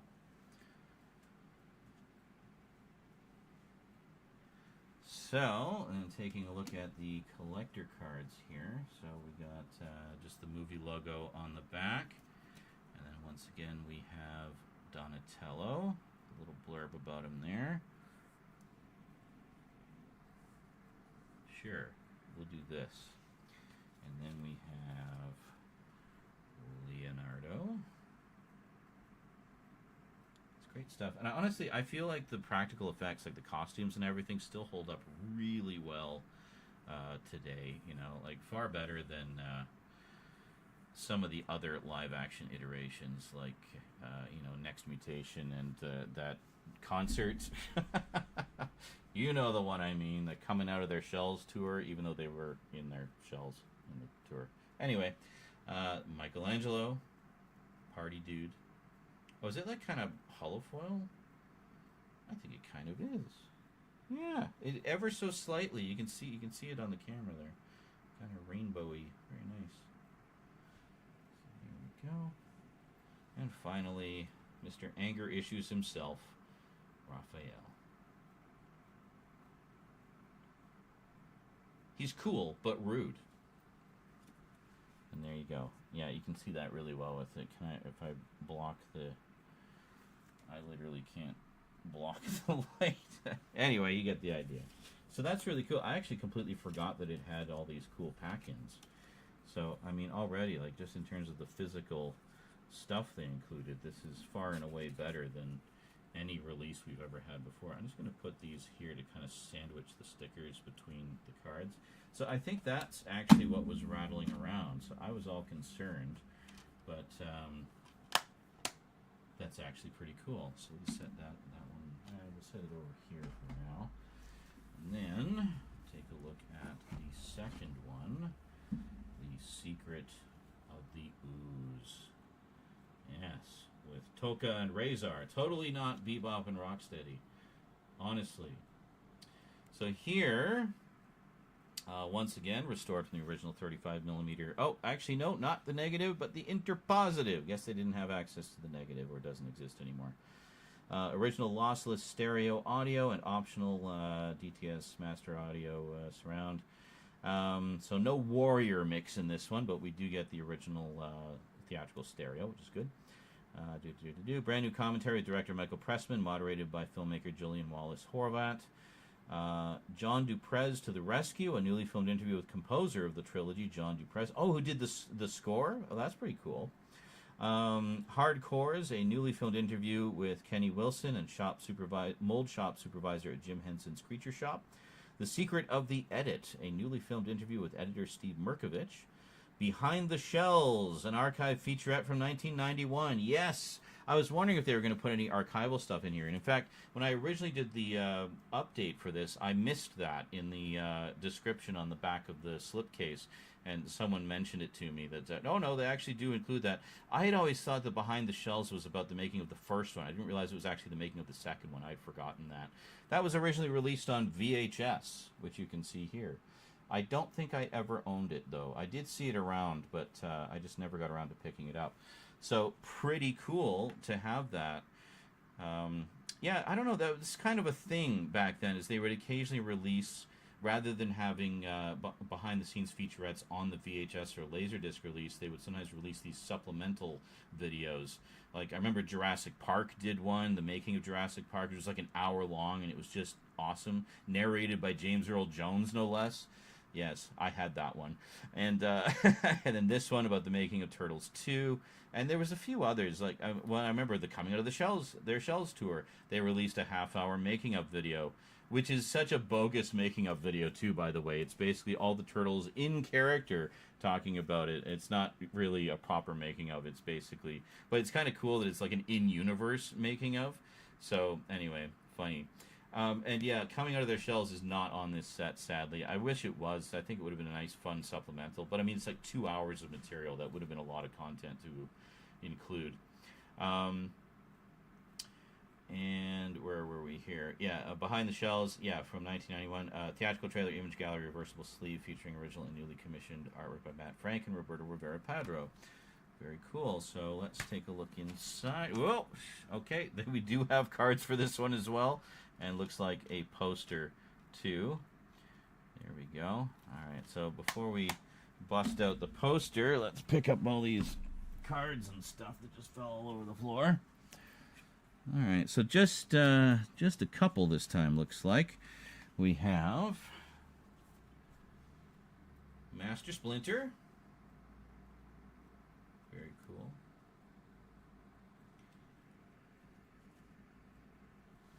And his arch nemesis, Shredder. Yes. Very cool.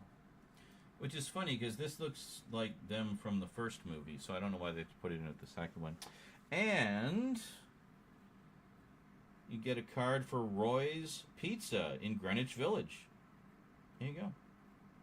Fast delivery. Oh, and if you get get 7 pizzas, you get the 8th one free. Score. Well, that's useful. That doesn't exist, actually. You can tell by the phone number. It's just a bit of fun, folks. Just a bit of fun. I guarantee you, if you call that number, there is no number there. That's 555. That's the nothing exchange that they always use in movies. So, what else do we have here? We have a poster, looks like. I noticed they did this with the Mortal Kombat set as well. They only gave us like the matte finish poster for the first one.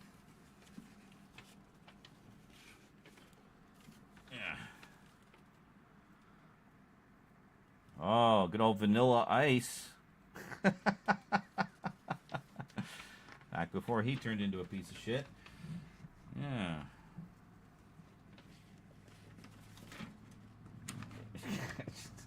I literally can't move the camera back. It's on a tripod, and it would just be too much of a pain to just show you the poster that you basically already know what it is. So, you get the general idea. And then the other side, we have the new artwork.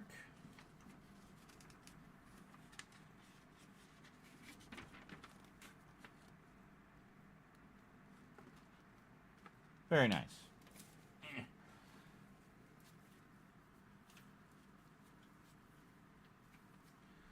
So put all of this back in here. Do it that way, so it's not upside down.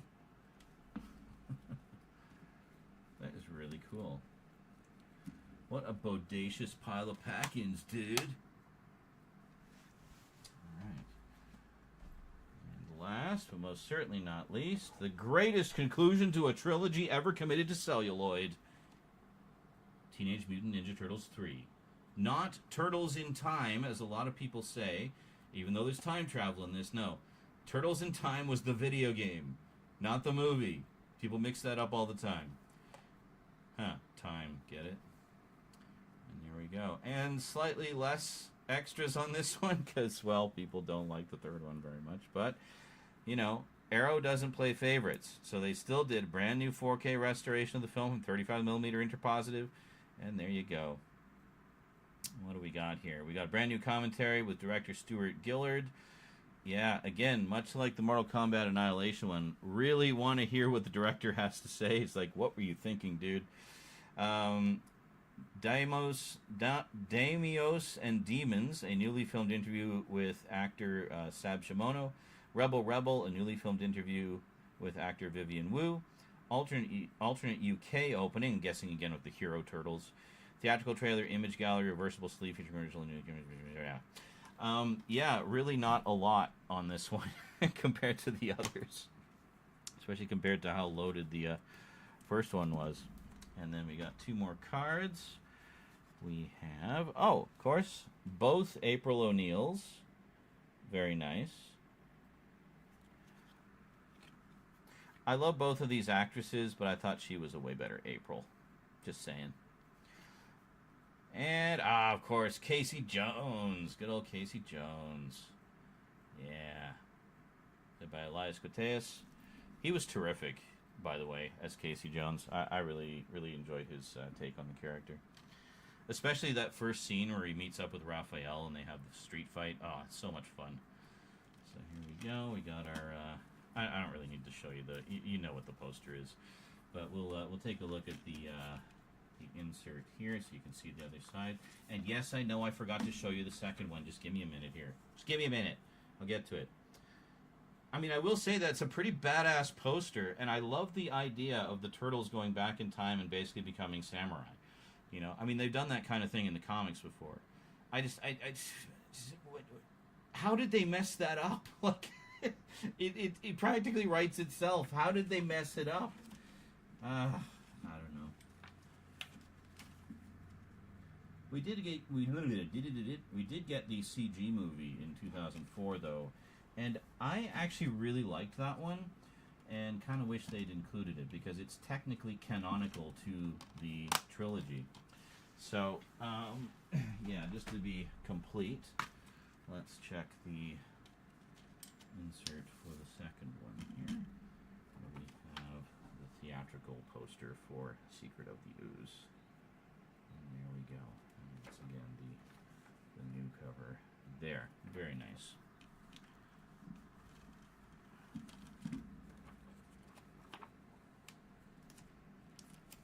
So I'm, again, kind of undecided as to which artwork. I might just stick with the new artwork because, I mean, we've already seen the original theatrical artwork 1,000 times in the past through basically every previous release, but yeah.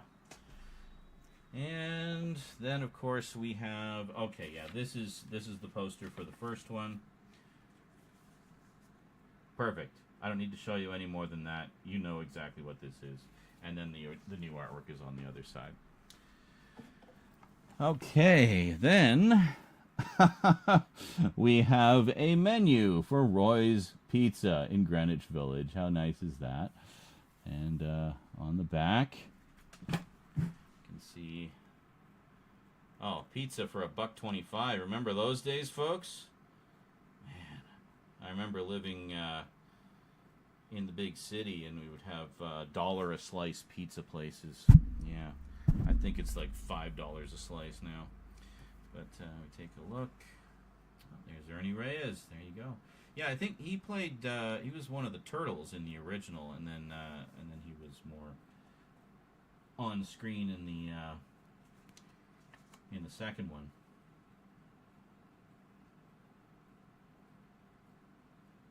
Was he? No, actually, maybe he wasn't. I might be misremembering things. Robbie Rist. I mean, I remember Robbie Rist from Kid Video when I was a kid. That's one that sadly will probably never get a video release because of music rights. Yeah, so Ernie Reyes was in the second one. Yeah, because I knew he was in the second one, but I thought I'd heard somewhere he was in one of the suits in the original. But I guess I misheard or misremembered. And there we go. I mean, they even got Casey Jones back. Elias Koteas is Casey Jones back for the third one. Like, how do you screw that up? Anyway. Oh, very nice. Turtle Recall. Oh, this is great. Oh, Jim. The world was a better place with you in it. Yikes. Well, that suffered the ravages of time. Man. That's something. I remember that there was a video circulating about a girl who was like a Ninja Turtles super fan, and she actually started her own YouTube channel. And one of the things she has is one of the original suits. I think the Michelangelo suit from the third movie, which is pretty cool. So she would sometimes dress up in it and do little scenes and whatnot. Beautiful. I mean, just even the cinematography is just gorgeous in some of these, especially the first one. Sensei Censor. I wonder if this talks about some of the UK changes and stuff. That is beautiful. Oh man, it's gonna be fun to revisit these.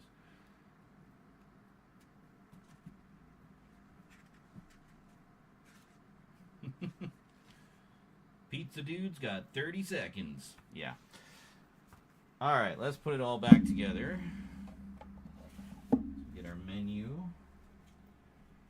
Our poster. And Ninja Turtles 3. Ninja Turtles 2. Well, I'm glad it wasn't discs rattling around in there, and it was actually something pretty cool. All those cards and stickers. Very nice.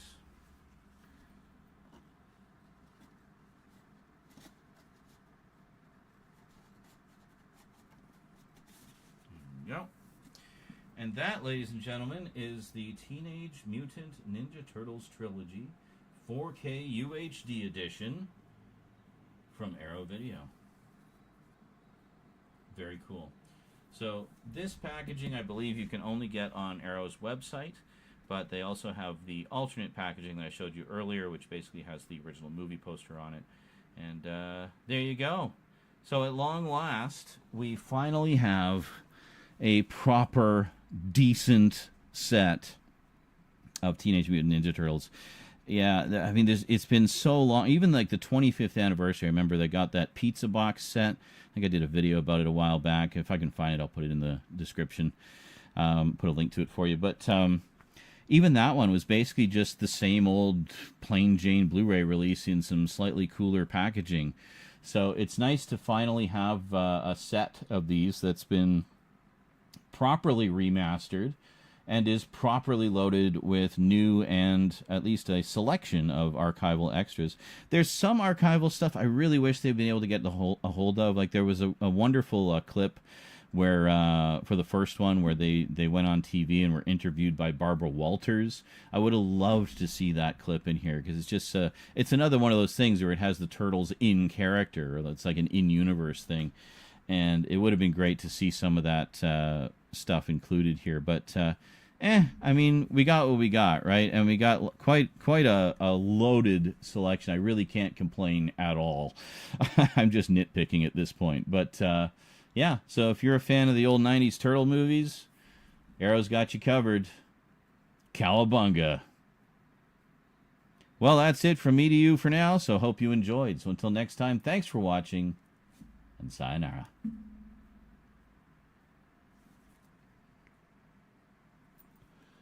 Another one bites the dust. Do-do-do-do. Another one bites the dust.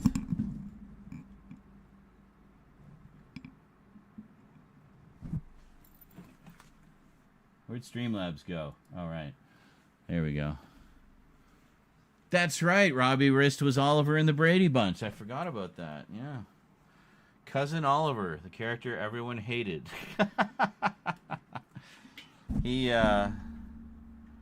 He's pretty politically vocal nowadays.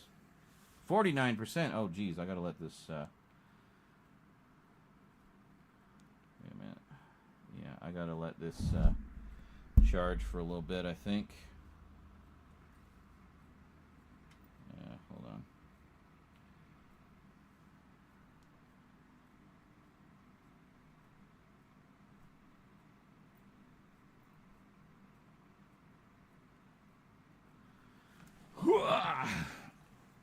Ugh.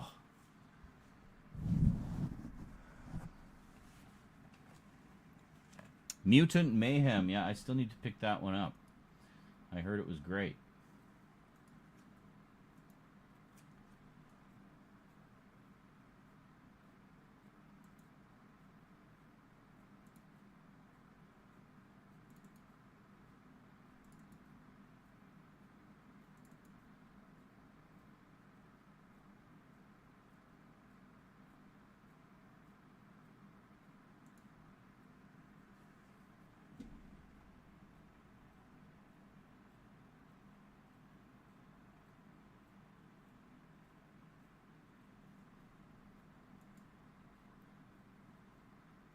The hell is this?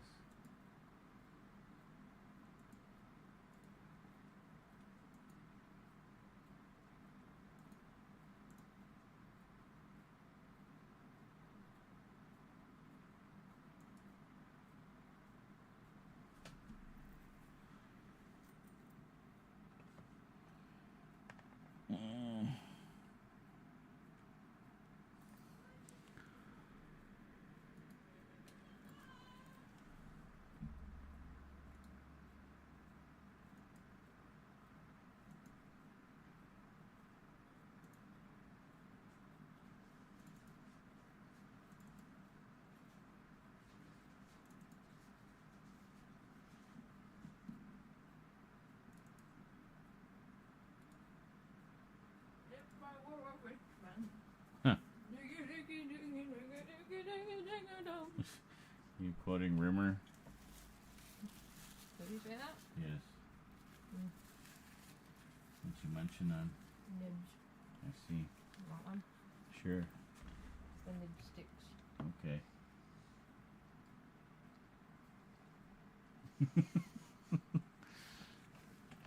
What you been up to today? As you see.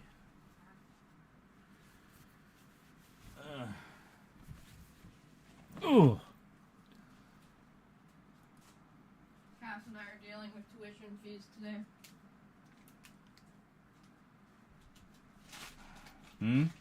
What? Cass and I are dealing with tuition today. Oh, okay. Cool. Oh, thank you. Nib. Are you recording? Yes. Or streaming? Well, I'm streaming. Hello. Good thing I didn't come out naked. Hi, buddy. Hi. Not like I do that anyway. That's more of a you thing. Hey. Sure. The one that fell on the floor. Yeah. What's 4K plus 6 horizontal mean? What? It means that it's horizontal mode and it's broadcasting Oh, and like everything. in a bunch of different resolutions. 4K and 6 other resolution. No, it says it's broadcasting in 4K. I don't know if anybody is seeing it in 4K on Twitch. You'd have to go into settings to do that. I don't know.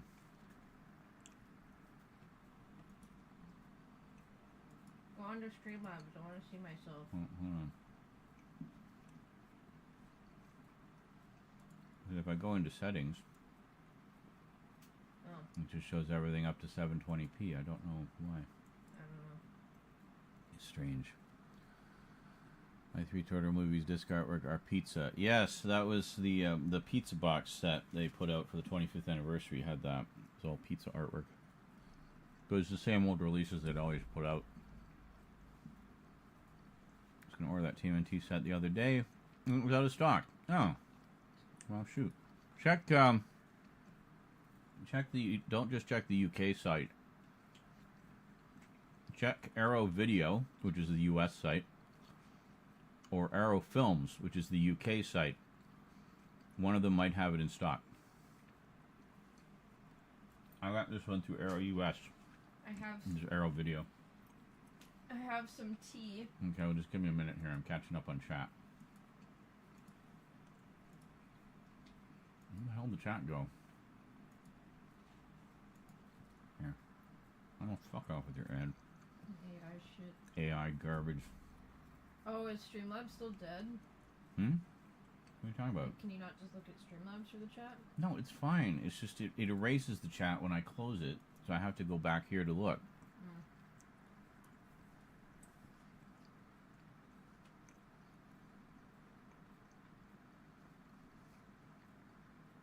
Huh.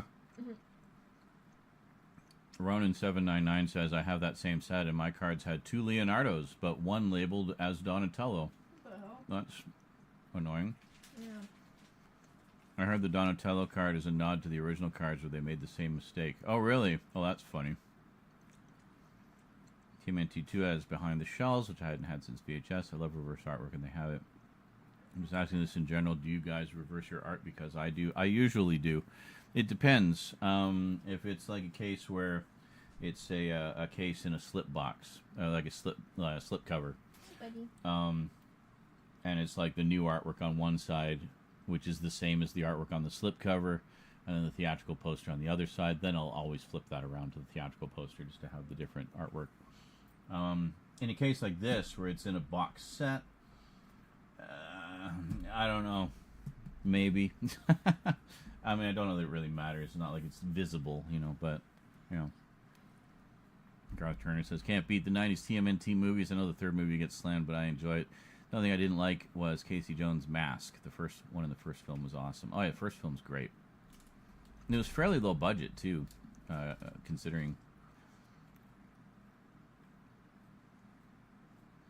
And yes, it's definitely not as bad as Mortal Kombat Annihilation.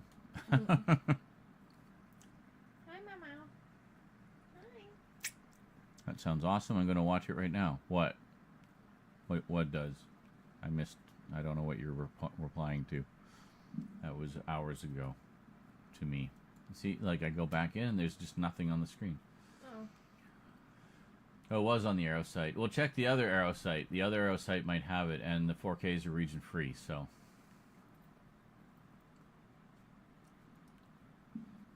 And they ship to, worldwide. They ship to worldwide. Paramount is about to own all of the Turtles franchise next year. Well, don't they already? You know, Paramount owns Nickelodeon. So. Oh, you're talking about the merger.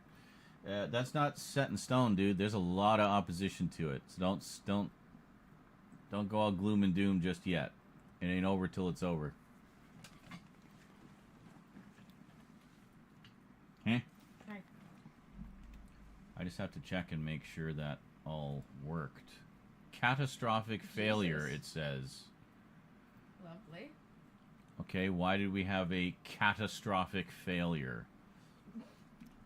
I'm gonna go play some Stardew. Thank you.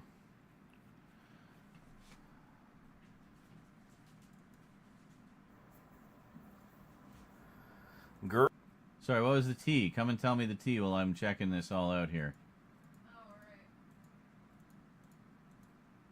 Well, first, while I was scrolling through TikTok, I come across 2 posts. Uh-huh. Different friends. One was my friend Sean. Uh-huh. that I met at Comic-Con last year, or this year I should say. They cosplayed Waterboy from Dispatch, and it was actually very well done. They were engaged, and on Friday ended up breaking up with their partner. What happened? I don't know everything, but they ended up splitting up, and Great. the thing is I could kind of tell based on how they interacted in videos that it wasn't going very well. Where it just kind of gave that vibe where they weren't really, like, clicking anymore. Yeah. But Let's yeah, get so, engaged. I hate you. Yeah. But yeah, and then, I sent them a message. I was like, hey, I saw your post. Hope you're doing well, you know. And they were like, oh, thanks. Yeah, I'm doing pretty good. Just one sec. So, I don't know what... There was a third file, and I tried to copy it, and it just said, catastrophic failure! And I have no idea what it was going on about. All the video is there. Everything's fine, so... Anyway, carry on. Carry on. Sorry, just responding to Cass. So there's that, and I messaged them, and they're like, oh, thank you, yeah, I'm doing better now, and, you know, and then I was like, I hope to see you at Comic-Con, and, like, yeah, you know, figured to check in, because you're a joy of a human being, and I don't want you to be upset, and blah, blah, blah. But anyway. You are a joy of a human being. Isn't that nice? Whoa, big text. Huh? On the font. Well, yeah, it's so I can see it from across the room more easily. That was an airy one. But anyway, so there's that, and then my my lesbian friend, not Megan, different lesbian friend, Okay. in Ontario. Oh. They also broke up with their partner. Oh. Why is I was everybody like, breaking why is up? Everybody breaking up. What's going on? Like, bruh. Meanwhile, tomorrow I'm opening Megan's boo basket that she made for me. Very She's nice. bringing it over around noon to wrap everything, and then we're going downtown to have a little Halloween picnic thing. Excellent. But yeah, I asked her the other day, I was like, what inspired you to make me a boo basket? Which is basically just like a bag or basket of Halloween-y themed things for the season. Yes, I know. I know what a boo basket is. Because Lynn's mom made me one last year. Yes, I know. But anyway, I was there. she was saying she kept seeing posts about it on her Instagram, so she wanted to make somebody one, and I was the first person that came to mind. So. I see. And I know a couple of things that are in it, and I'm very excited to show you because I know you're really gonna like them. Cool. Anyway, bye. Goodbye. The kitties will probably follow me. Yes, they always do.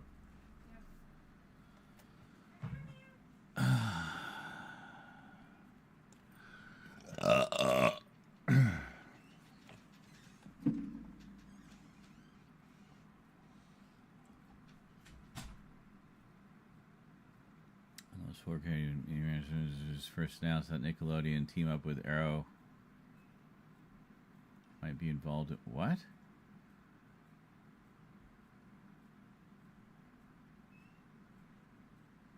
I don't see why they would be. I mean, other than Nickelodeon owning the Turtles franchise, I don't see why they would be involved in that. Oh, you just ordered the TMNT 4K set. Nice. If you guys are ordering through Amazon, don't forget to use my link. It helps. It doesn't cost you anymore either. That's the nice thing about it. You're helping at no additional cost to yourself.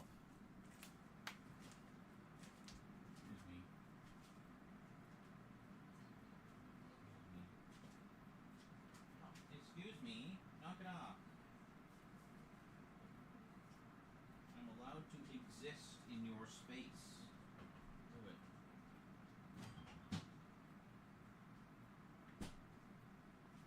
Yes.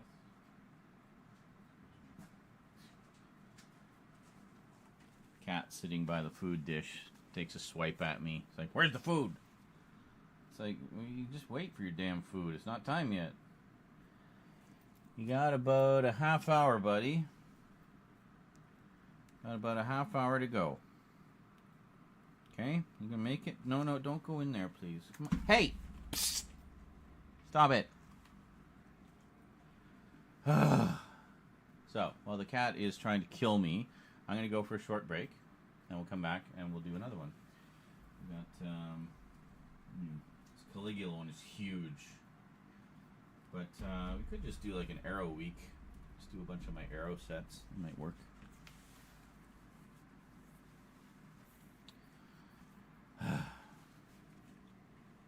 Used to have those Three Turtles movies on VHS.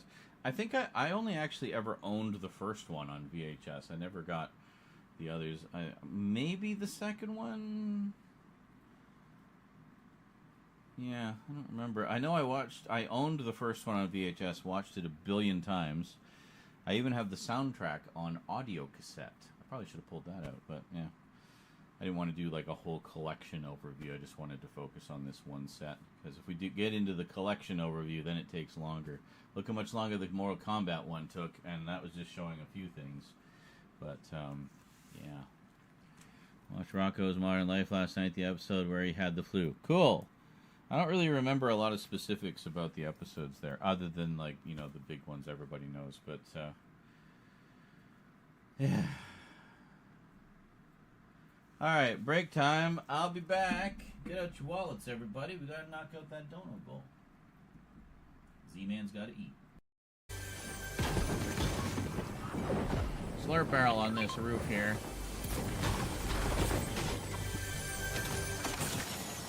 Really? Got it? Oh, yeah, I got it. You got it. Oh, this is cute. Just sitting there, listening to some records. Very nice.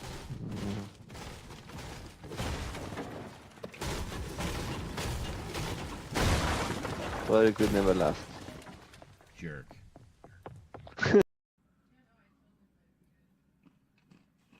This is Balto. 36. Wait a minute. Okay, you said Balto turned 30 this year. Last year, I meant. So now it's 36 years old. I would make it 31, wouldn't it? Oh my god.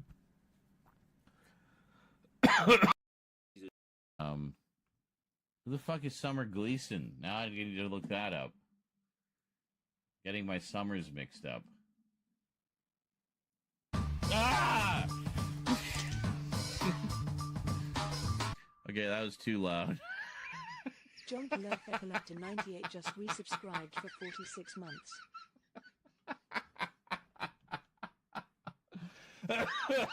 Oh, Twitch, clip that. Them. Yeah, sorry about that. I have a habit with spoilers. Yes, good habit to break.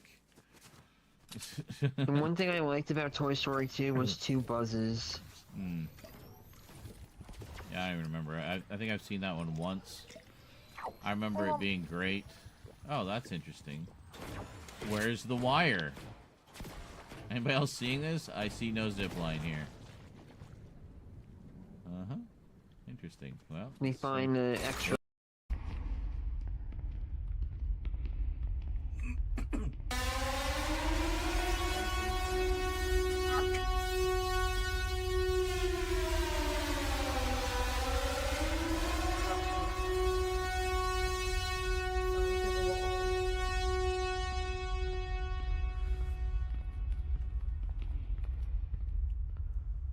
Thanks for the 50.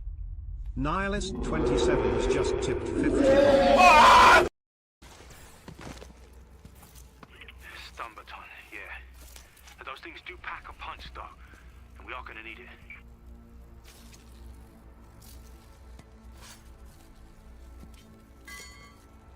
can't have both. Listen, you're almost to the watchtower. I had to sneak through, but it's empty now, so... Why are you running?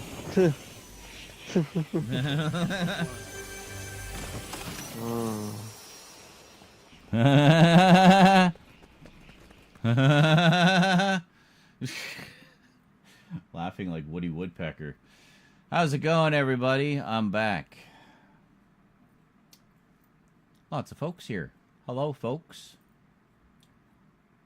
We're banging out a few videos, and then we might play some games after. Might actually get back to... Oh, there you go. Just ordered from the UK site, dude.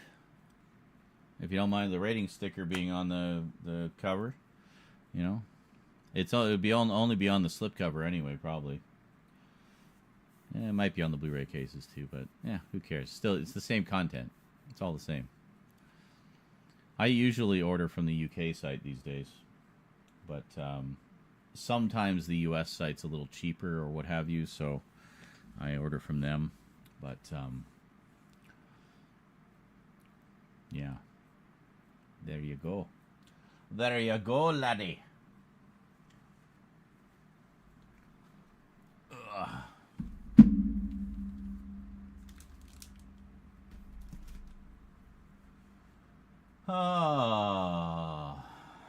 Let's see. We could do Excalibur next. Or we could do Demolition Man.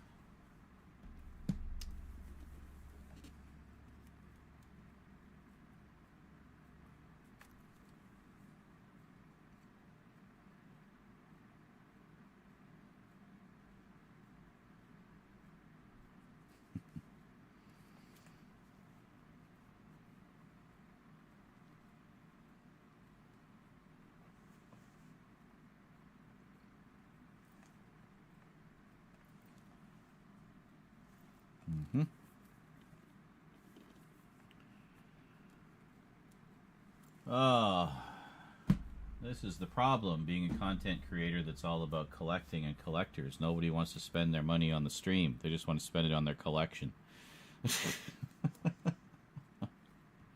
Maybe I should just become a grifter. Should I become a grifter? They seem to make a lot of money just grifting. Wokety woke, woke, woke. Everything's woke. Man, all that woke stuff that's woke. Am I rich yet? No? Okay. Well, I tried. It flooded here. I wonder how long it will take for the whole power to be restored to our state. Flood, like from the rain? It's raining that much, eh? It's crazy. It's like either the world's on fire or getting flooded. Like, hey, water, go to where the fire is. People make a living selling things on Mecare. What?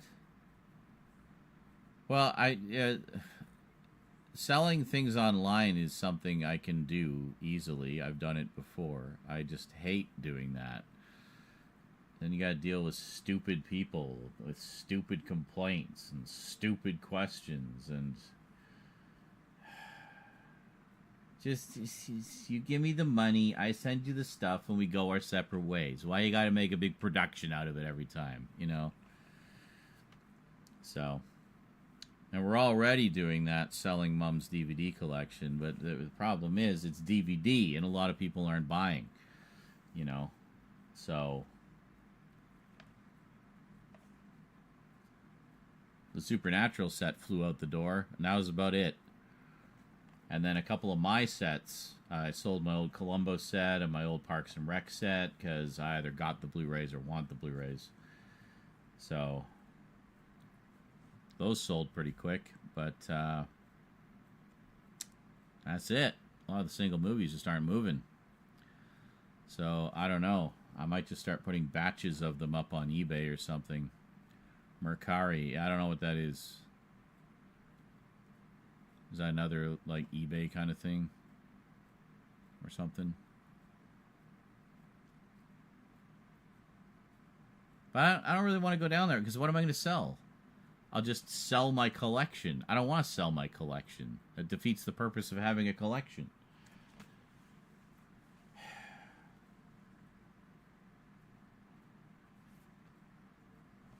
I don't know. It's just frustrating. Because you get people messaging you for years saying they want this and that for content, so then you give them this or that for content, and they don't want to support the content. They just want everything for nothing, you know? It's like, well, content creators got to eat too. And when you're a small fry like me, you don't make a lot on ad revenue. You just don't have the numbers for it. See, some of these I waited so long. I swear the cats have been at them and like took some of the shrink wrap off. Yes, I'm just going to blame the cats.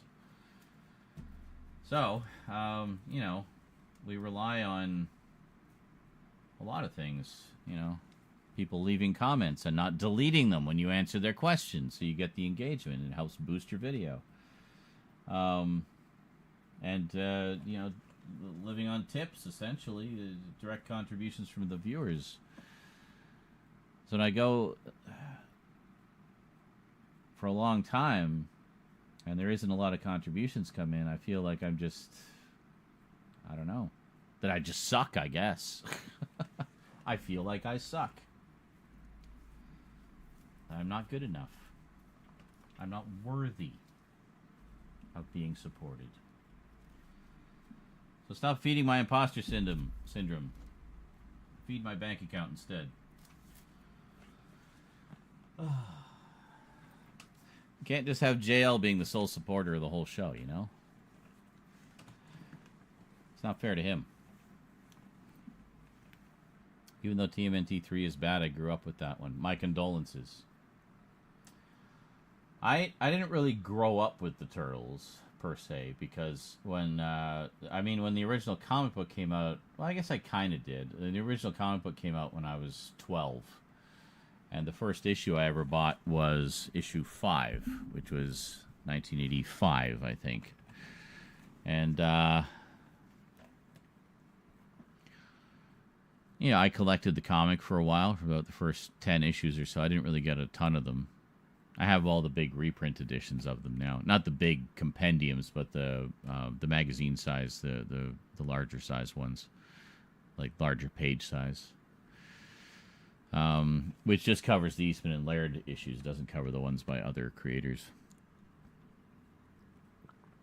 The compendiums, there's 3 volumes, I think, cover everything. They have everything in them.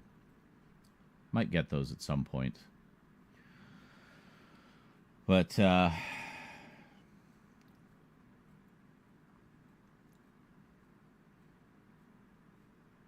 and then the animated series came out, and I watched that fairly regularly for the first couple seasons anyway. There's still quite a lot of it I haven't seen. Need to watch my DVD set. But, yeah, and I haven't seen all of the newer ones. But I did see the 2 Michael Bay produced movies that came out. Had a lot of issues with the first one. The second one is legitimately great, though, and people really slept on that one because they hated the first one, which is unfortunate. But the second one is literally like the cartoon, the 80s cartoon, brought to life in live action. It's so much fun. It's very heavily inspired by the cartoon. That's Out of the Shadows. But, yeah, people just didn't go to that one because they hated the first one. And rightly so. The first one had a lot of problems. But I did not see the Odyssey. I just can't sit in the... What are you talking about? Dude, most of the superhero movies you watch are literally that long. Don't give me this bullshit about running time. The Odyssey is like not even 3 hours. It's like the length of an Avengers movie. Did you see any of the Avengers movies in the theater? You know? A lot of the Spider-Man movies are like 130 minutes. The Odyssey is like 20 minutes longer than that.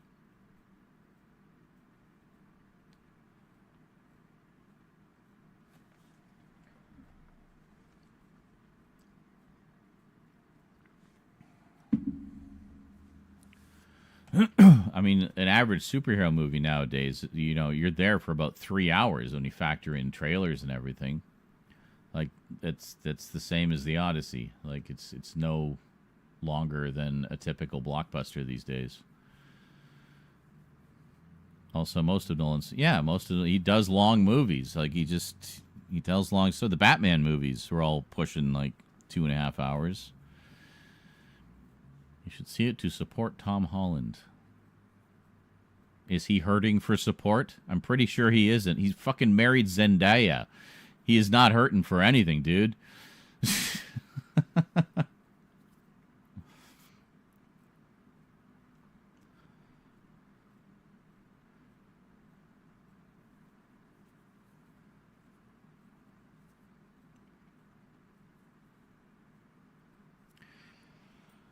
I'll be right back.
Hello, mister. Oh. Bread. Look at that. That is a perfect slice. That's from a loaf that I made in the bread maker last night. Boy, am I glad we got that bread maker. Now we don't have to buy bread anymore. Just make it.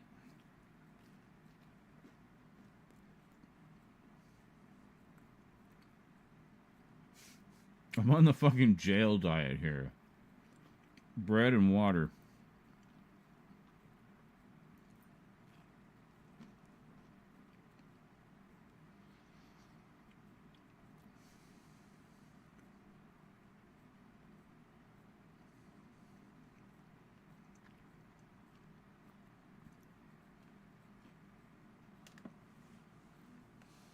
The nice thing about doing closer looks like this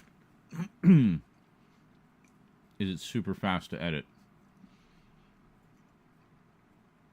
As much as I've been putting effort into the production value, I feel like nobody gives a shit. So,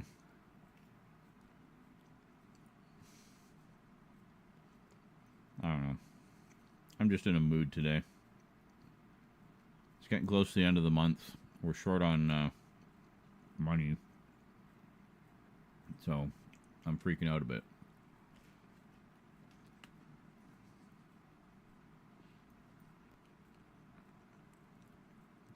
There isn't? Are you sure about that?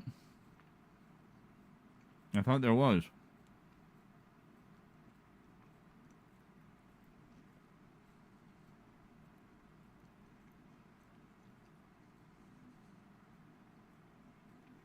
I could have sworn there was.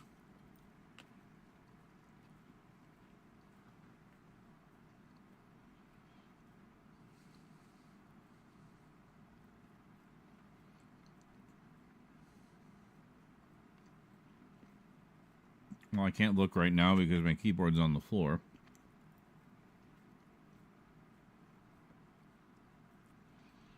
And I'm eating bread. Literally just trying to stave off the hunger pangs a bit.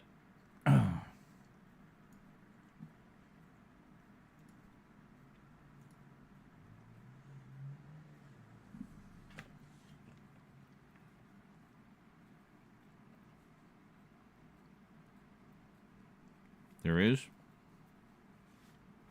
99 bucks. No, that's not bad. I mean, it was like 10 seasons, wasn't it? Or 9 seasons.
And King of Queens. I'm surprised you haven't picked that one up yet.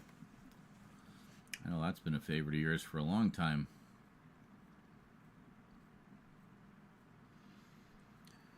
I try to remember in Callisto Protocol, there's some kind of 1-2 punch move you can do, and I've completely failed to remember how to do it.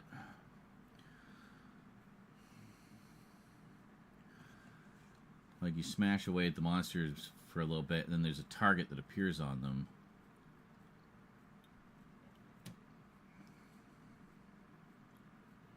I'm not sure what you're supposed to do when that happens.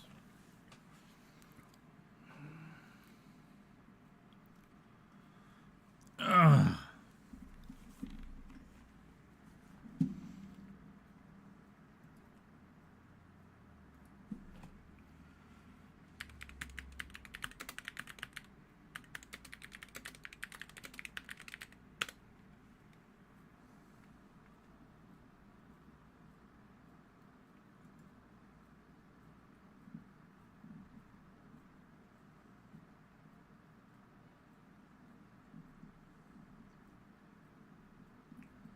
Ah, so it is a targeting,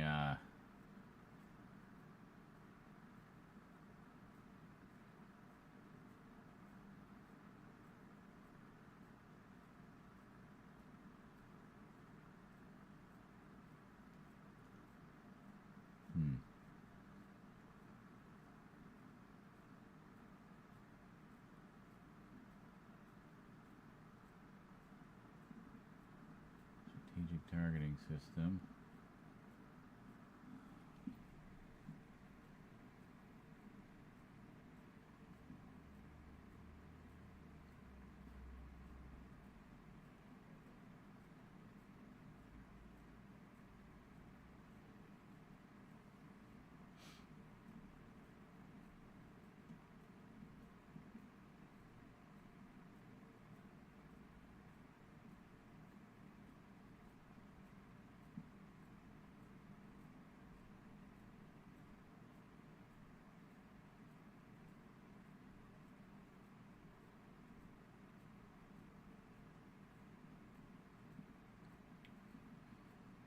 Grip. Yeah, I don't know how to use that.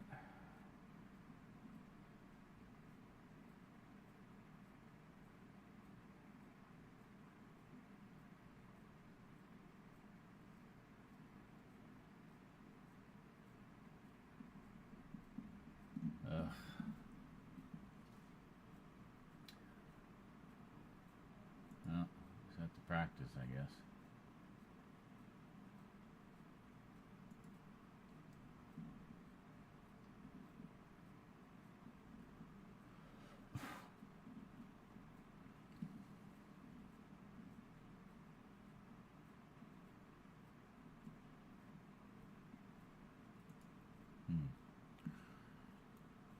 All right, you too, F-San.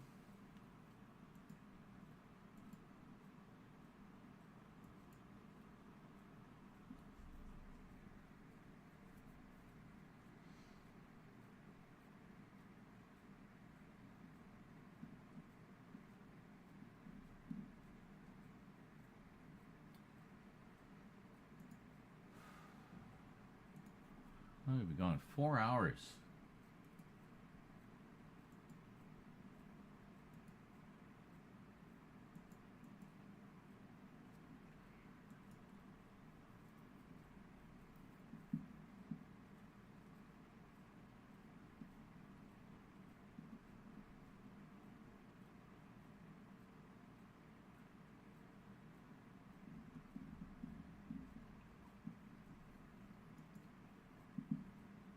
Is it because the goal is so high? People are just intimidated by it? Like, I don't understand. Like, it's barely moved in 2 months. But when I set it as at a lower goal, it seems to get more. I don't even know. I don't know. Nobody tells me anything. So, I just have to guess. Have to guess all the time. I don't know. Anyway, hopefully we'll see some movement on it before the end of the month. We got a little bit of bonus time with the weekend.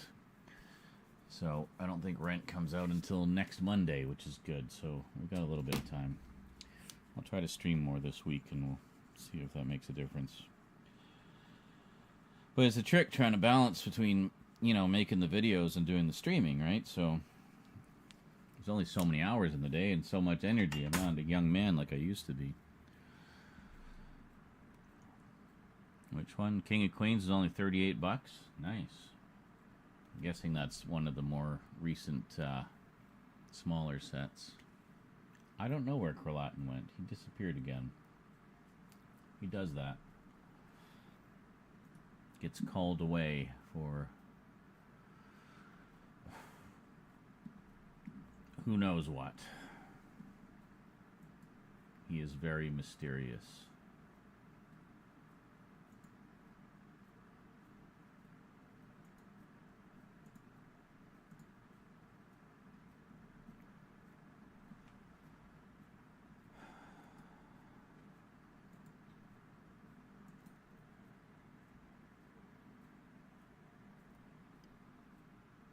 Thought I heard the cat picking at something.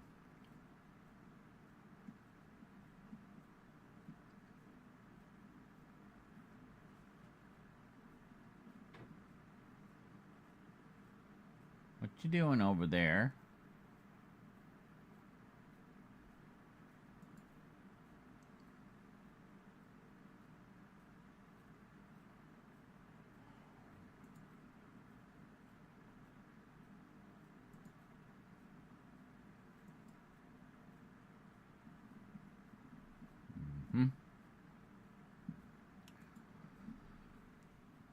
The pizza scenes make me laugh like crazy. Really?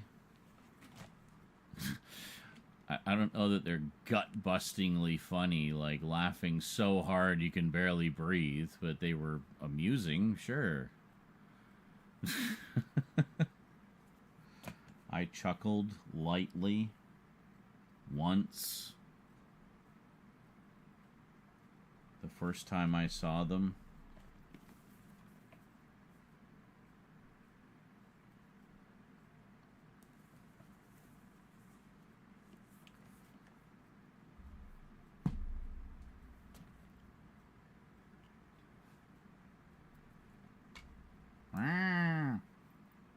What are you complaining about?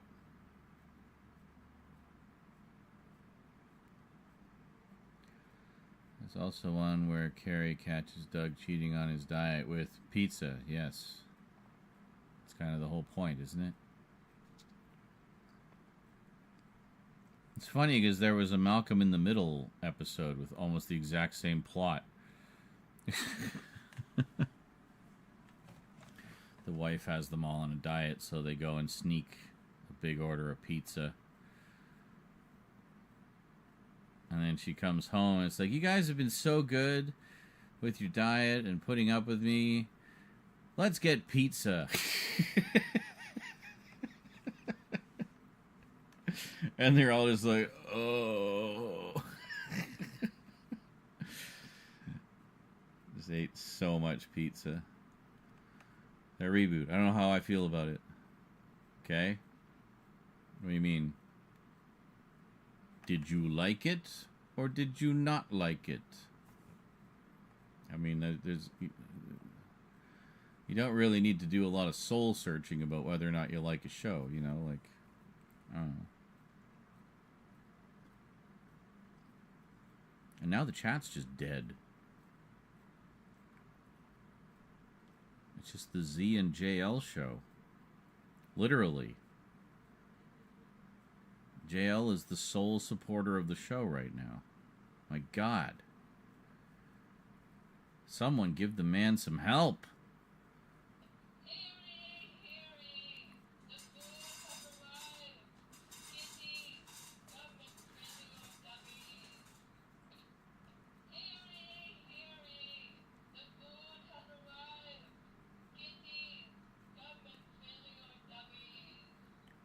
Changes to the characters? What do you mean? Well, I mean, I know they had to recast one, but that's literally because the guy who played that character back in the day is retired from acting. Holy shitballs, Batman! What the hell's the alert? Was there no alert? Zodiac Mind Warp Lover Reactio just tipped $100. Thank you so much. Holy shit. Let me see that one again. Where? Hello? Alerts? The fuck is going on with the alert box? Well, there should have been a big alert there. Hold on, let me leave the screen and come back.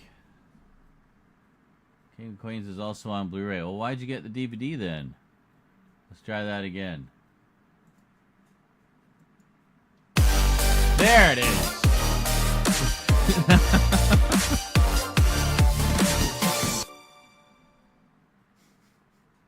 Zodiac Mind Warp Lovericcio has just tipped $100.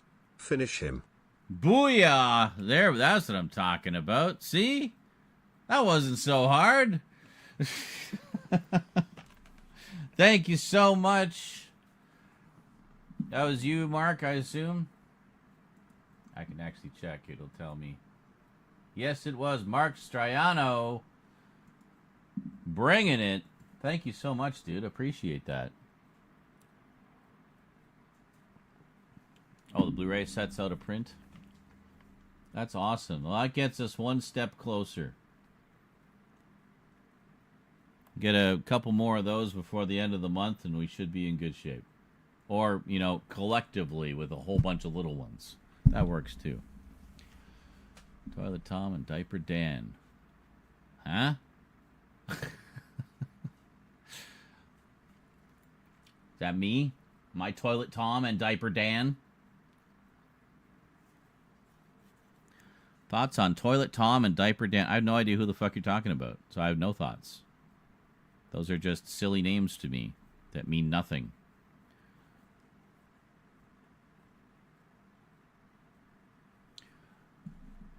Thoughts be none.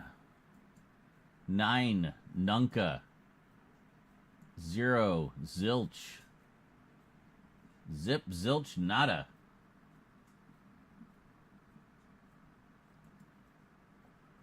Murph. I don't know why the alert didn't work there. Just Streamlabs being Streamlabs, I guess.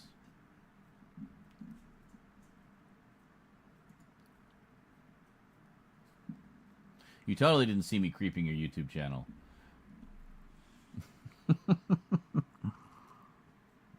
They're pretty niche. I see. They are relating Airbud?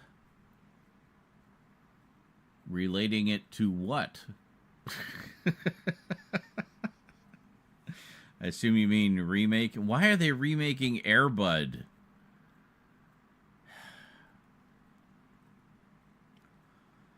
Like, I enjoy a lot of these nostalgic returns to things, but they don't seem to be doing very well these days. Like Masters of the Universe, which was apparently great, kind of bombed. Supergirl, which was apparently great, kind of bombed. Like, it's nothing to do with the quality of the movies, is my point. It's just people just don't seem to, you know, these ones that appeal to the nostalgia of old farts like me, sure. But a lot of us don't go to theaters anymore. We're going to buy it on Blu-ray when it comes out, you know, or 4K. But, hey, Z, I got you. Give me the, oh. Ronin 799. Got tired of my whining. He's like, fine. Hang on. I'll give you $1 bajillion in a second. Fuck.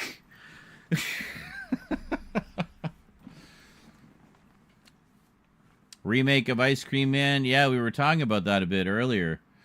And how I've actually never seen the original, despite, you know, always really liking Clint Howard. So, even remaking Toilet Tom now. What is this? Toilet Tom. Is this like a YouTube show, or is it something you made? Like, I don't know. I have no idea who Toilet Tom is. But apparently he's popular enough that he's getting a remake. Excellent. Last movie I saw in theater was Halloween Ends. I think the last one I saw in the theater was Spider-Man Homecoming. Yes, the first of the MCU Spider-Man movies. No, I didn't make that. Okay.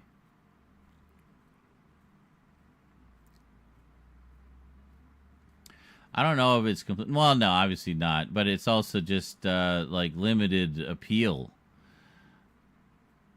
Yeah, it's a more niche interest. Like, it's like, that's what I mean. It's like, it seems to be properties that are more of interest to old farts like me, you know. So no, it wasn't. It was Mark. It was Mark Striano, longtime viewer. I wish I made Toilet Tom, but no, I couldn't. Okay, well. Maybe you could make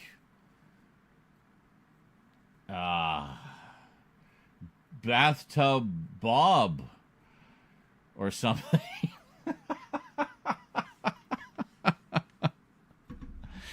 This is such a strange conversation. And I love it. From what I heard from Disney's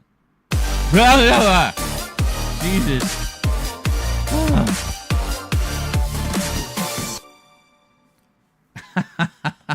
Nihilist27 has just tipped $100. It's payday for me, so it's payday for you. Hey, that's what I like to hear. Thank you so much, guys. Appreciate you supporting the content for those who are unable or unwilling to do so. I was going to put a negative spin on it, right? Thank you, you guys, and you guys only. Yeah. So huge thanks to JL, Mark Striano, and Ronin799, a.k.a. Nihilist27, for bringing it today. We might actually make it through this month. Holy shit.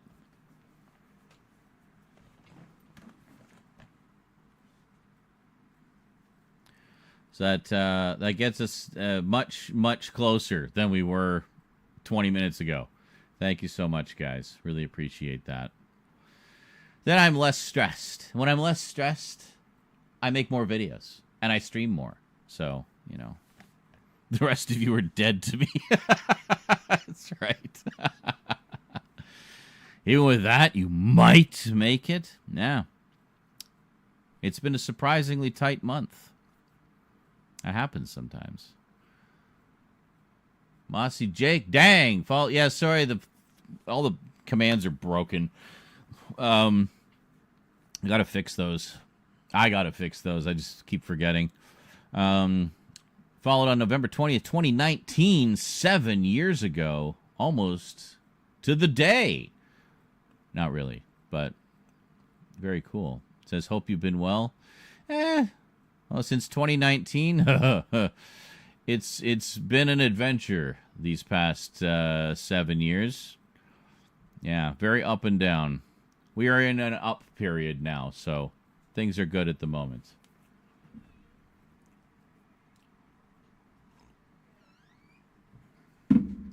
So, do you remember Callisto Protocol? What is that, like, 1-2 punch move? Like, I know there's, like, a 1-2 punch move that I was doing when we first started playing, and I had it down fairly well, where, you know, it'd bash away with the stick, and then they'd get the target on them, and you could shoot them. Was there anything special I had to do that? Because I swear I was trying to do that the other day, and it just wouldn't do it. Do you remember? Because you seem to remember more about the mechanics of the game than I did. Up period sounds good. Yes, I like the up times. The up times are better than the down times. So we're just filming some videos here. The guerrilla, you know, slapdash, quickly crank out some content ways by shooting with the phone. But it's actually pretty nice. This phone has a surprisingly good camera on it, so I'm not too worried about that. So it just saves me the trouble of having to set everything up over there, right? So I should watch Die Ranger, which is where they got the Zord battles for Season 2 of the American show. You could?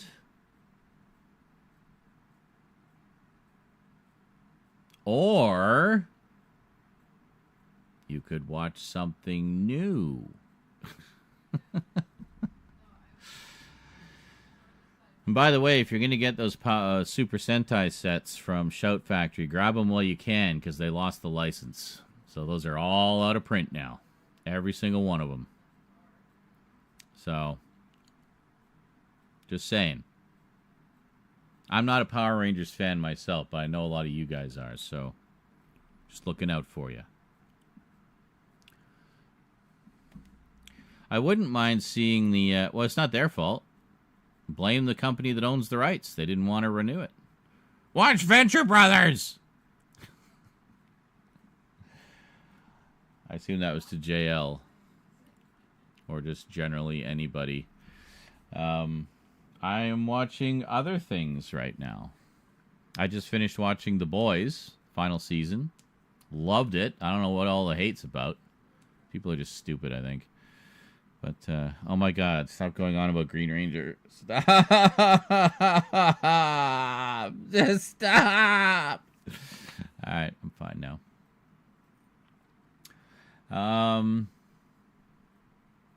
What else have I been watching? I finished Prime Suspect. So I got back to Touch of Frost. I need to rip more discs. I already watched the ones I ripped. Because it's a great show.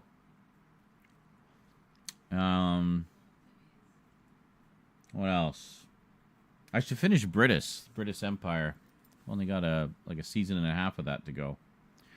And the seasons are really short. They're like 8 episodes. Yeah, 8 half-hour episodes. Half-hour episodes.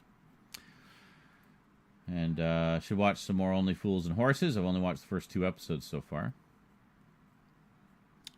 You're rewatching Hey Arnold. Hi! Hi!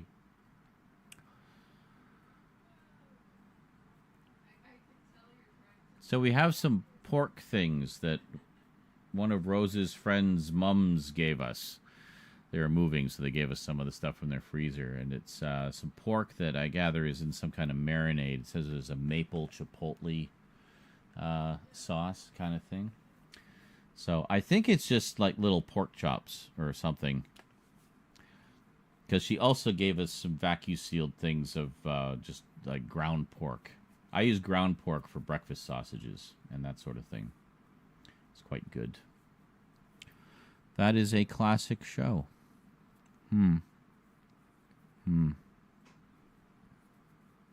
I was never a fan myself, but I know a lot of people were.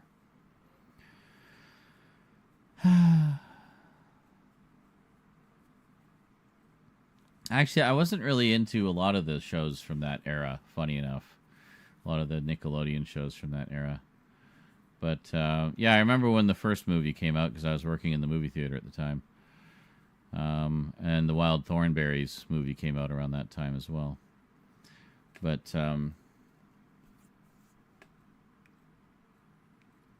yeah. I watched a bit of Rugrats when it first came out. That was alright. Watched a bit of Doug when it first came out. That was alright. And, yeah.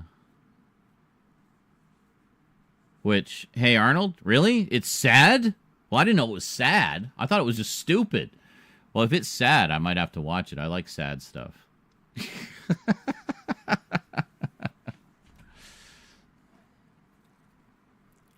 Wild Thornberrys. Wish that had an epilogue. Why? Was it a continuing saga? Was it not just episodic like most shows from that era? I mean, most shows, I mean, you look at all the shows I grew up with, none of them had endings, except for Gem. Gem had an ending. But most shows didn't. They were just episodic.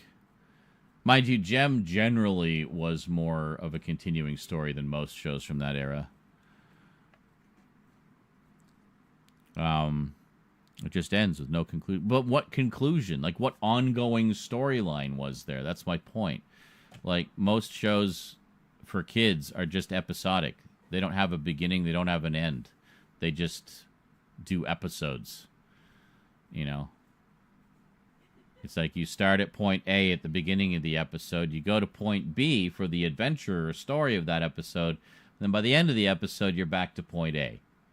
Everything is reset again. And very rarely will they ever refer back to previous episodes. Sometimes they'll have some loose continuity. They'll have the occasional episode that's a sequel to a previous episode. But most of the time, it's just standalone episodes. And that's it. Pretty much every show in the 80s was like that. Not just cartoons, like just generally shows. There is an overarching plot sort of following certain characters. All right. Yeah, I mean, like I say, you'll get sort of a loose continuity sometimes, but it won't be like today where everything's like full-on serialized, you know? Or like the season, if it's a multi-season show, it'll be like the beginning of a season will kind of send things off in a different direction. But during the season, it will be still very much, it'll maintain that status quo for the season, you know what I mean? Like Transformers is a good example of that, where the first season had all the original characters, and then, you know, the first few episodes of season 2 had that. But then they introduced a whole bunch of new characters. So then it was a whole bunch of stories with those new characters, but there wasn't really much in the way of a continuity to it.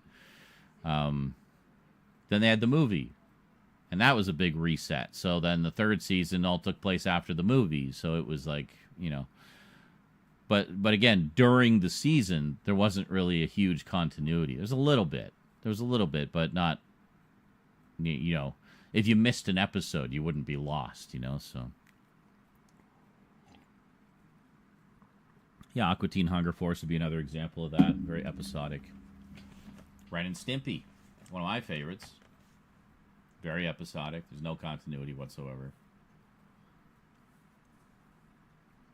Jason the Wheeled Warriors, one of my favorite cartoons from the 80s. There's a few multi-part stories, and it has a definite first episode, but there's no conclusion. The quest is never completed. It was supposed to end with a movie that was going to wrap everything up, but they didn't get to do the movie. So, yeah. But the individual episodes, there's no continuity. It's all just adventure of the day, you know, adventure of the week, whatever. All kids out of the pool. It's time for Adult Swim. Yeah. Wild Thornberrys movie. Yeah. So the Wild Thornberrys movie was not the conclusion? Was the show still going at the time?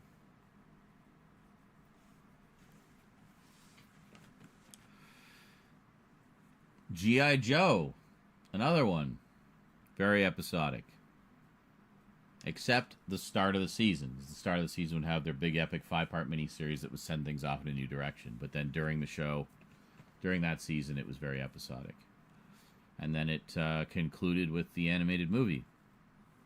But then DiC picked up the license and continued the series with a 5-part miniseries that continued things on from the end of the animated movie.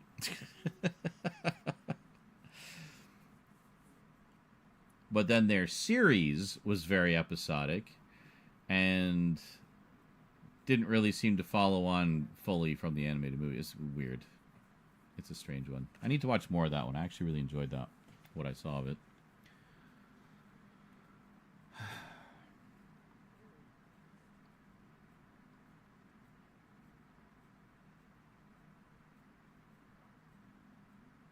It was still going. Well, no, that's not how it works, JL. They don't just give up. It's all based on ratings. It's based on how much money the show is making. If it's not pulling in the views anymore, they cancel it. It's that simple. It was all about ratings back then. People aren't watching. There's no point in making the show. You know, they need a certain number of people to be watching in order to get the revenue from the advertisers. If people aren't watching the show, advertisers don't want to pay a premium for ad slots, they make less money. So they cancel the show. Put something in there that's going to bring in new viewers. You know? That's why. They don't just give up on them out of the blue. They don't make shows because they feel like it. They make shows to make money. It's entirely a business. That is, the shows are the product. And they make money through advertising. So, you know, that's it. Girl who voiced Eliza went on to voice Meg from the first few seasons of Family Guy. Really? It wasn't always Mila Kunis? Or did Mila Kunis come in later? I might have known that before.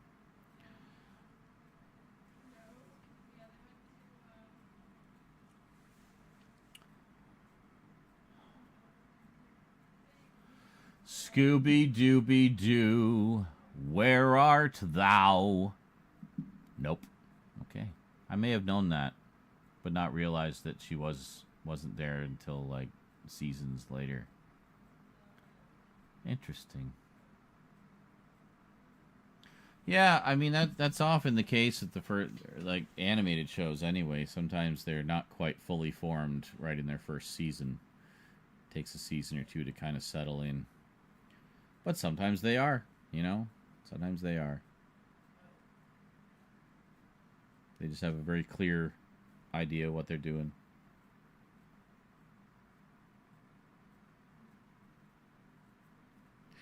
I mean, you watch, like, the first season of Family Guy in particular. There's so many just random background characters. Like, who the hell are these people? Whereas later, it's like almost everybody is somebody, you know, is a character, much like The Simpsons, right? You know, The Simpsons had a lot of just random background characters and stuff in their early episodes, too.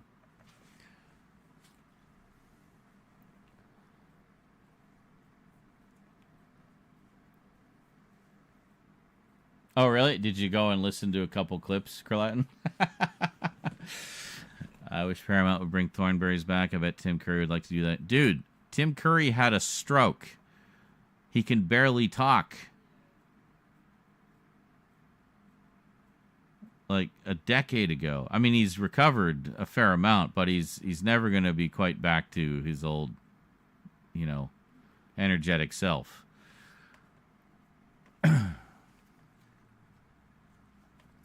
Let the man enjoy his retirement. He's earned it.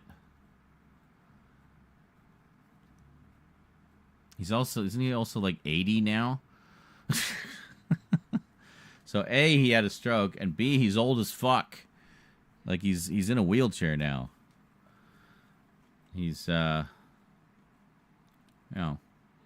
he's recovered a decent amount. He can still talk, but he's very it's difficult for him. So let the man rest. He's earned it. And he did a shit ton of cartoons, too. I remember him as the voice of Skullmaster in Mighty Max, who was one of the big bads, the recurring big bads. See, Mighty Max had some continuity to it.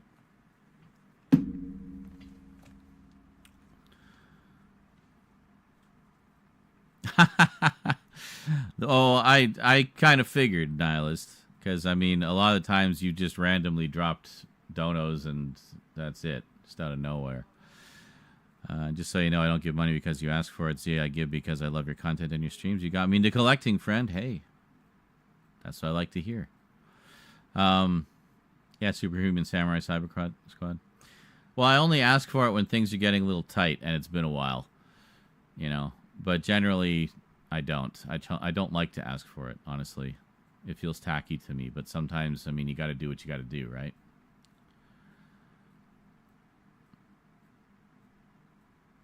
No, not yet. Not this month. Maybe later this month. I don't know. I think, when was the last one? Well, and he's the same way. He doesn't donate because I ask. He just donates because he likes the content. But I get it. He's got tight months, too, sometimes,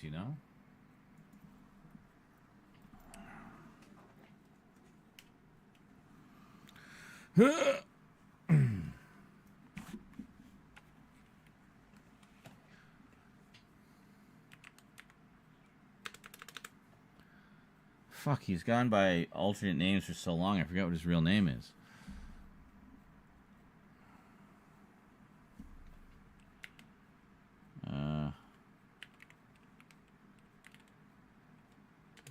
No.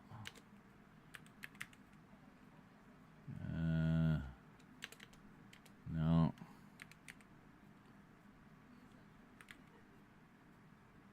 Fuck, what was his name? Hold on. I keep receipts for everything. For tax purposes. I'm a good citizen. I pay my taxes. Although most of the time they pay me. Ha ha ha ha! Yeah.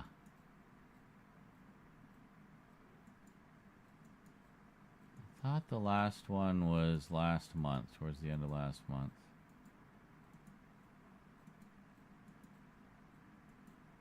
A million fivers from, there it is. Yeah, last month was the last one.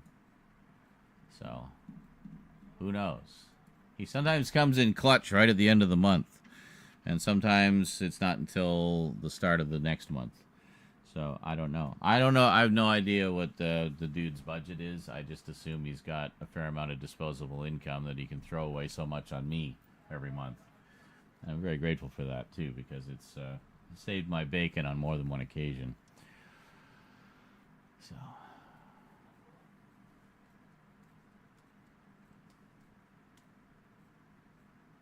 Which? What? The other guy?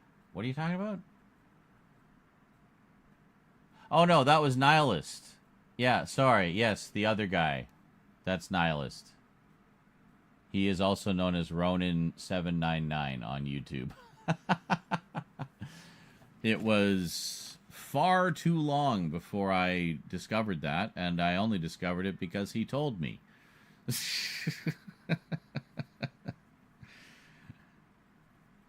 So, yes. The other guy did.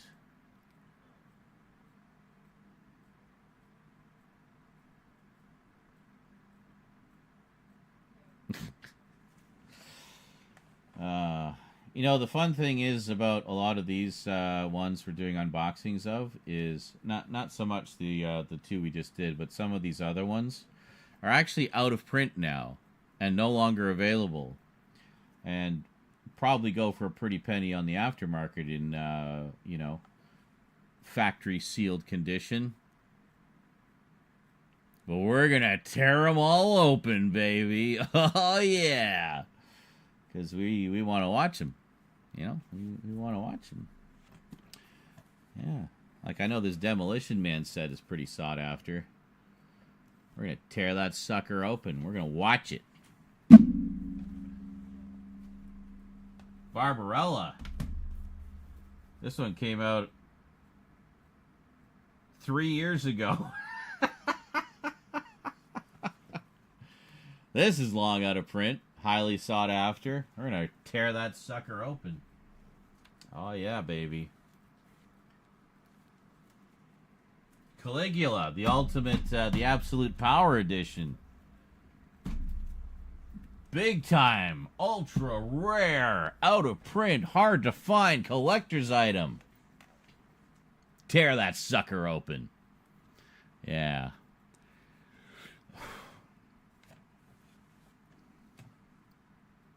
Maybe that'll become a thing. I'll become that guy who just tears open out-of-print collector's item titles willy-nilly. It's like the guy who buys rare toys just to bust them open. It's like, well, I want to play with them. Yeah.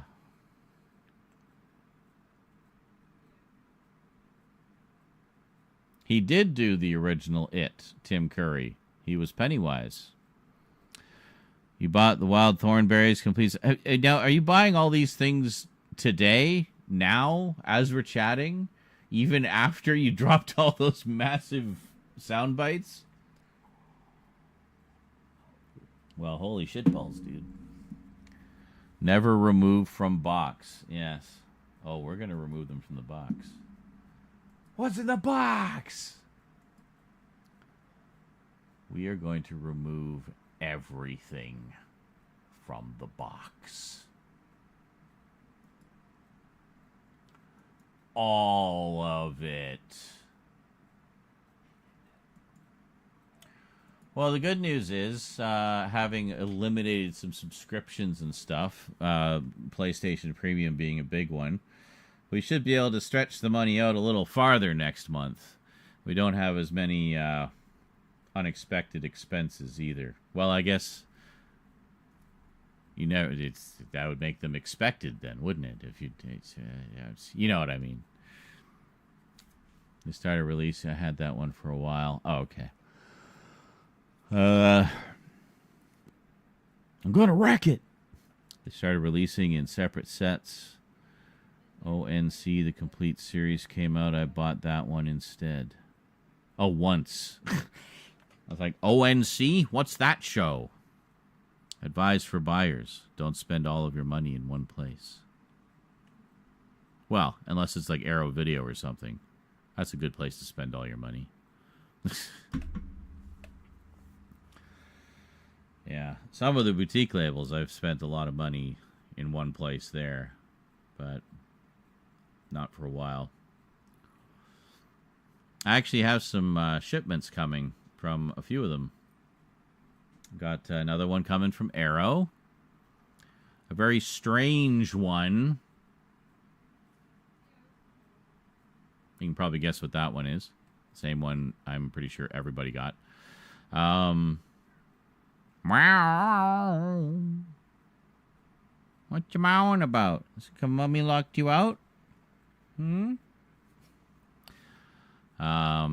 I got a couple of items, just two, coming from Vinegar Syndrome, but two very cool ones. One I've been wanting to get on high def forever, and so glad they put out a big deluxe edition of it. And the second one is a sequel cult film, very significant one that I'm glad I grabbed because it sold out almost immediately. And then I've got two packages coming from Terror Vision, which is a fairly recent up-and-coming indie label. Does a lot of... You'll love all the stuff I got from TerrorVision, Crolatin. That's where I get a lot of my shot-on-video horror, do-it-yourself shite movies that we love so much. So I got a big stack of them coming from TerrorVision. So one of them is a batch of things that I actually ordered, I think, back in freaking February. And there was some manufacturing delays. There was a couple of pre-orders in there, and there were some delays. So that's coming. And in the meantime, I placed a second order with them for some other stuff. And that's that. When are you going to start decorating for Halloween? What are you talking about? It's always decorated for Halloween here. I mean, the most I need to do is tidy up the horror area again. But yeah, we'll do some stuff there. Oh yeah, probably fairly soon.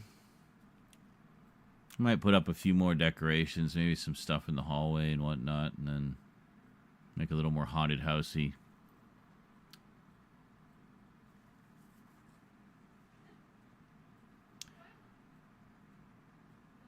Halloween Nick specials were always fun. Yes. See, the ones I grew up with were stuff like the Fat Albert Halloween special. Ugh, Bill Cosby. Uh-huh. Well, then, of course, all the Rankin and Bass ones. Rudolph, Frosty, you know. Santa Claus is coming to town. Year Without a Santa Claus. Rudolph's Shiny New Year. You know, all those. Father. Huh? I have a question. What? Cass would like you to tell me the story about the burping tunnel. The burping tunnel. I didn't even know Cass knew that story. We're going through his road trip photos, and he was saying he sent you we got to a photo of the burping tunnel that he sent you. Yes. Oh, right, yeah. And he was saying that you'd probably tell it better than him. Like, oh my God, the burping tunnel. Hey, and speaking of Cass, Toon Man Plays in the house. Woo! Marvelous! Actually, here, I'll play Cass's theme music.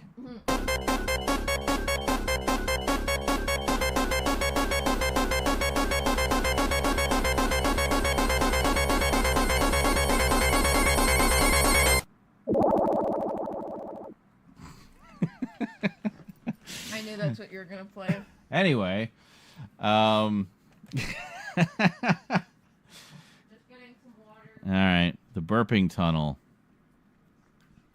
My sister Heather likes to go all Halloween herself. She herself goes Halloween. So she turns into Michael Myers. Got it. At her house. So I think that you and she have a lot in common. Excellent. Halloweeny people are my kind of people. So the burping tunnel was a tunnel where we would do burping.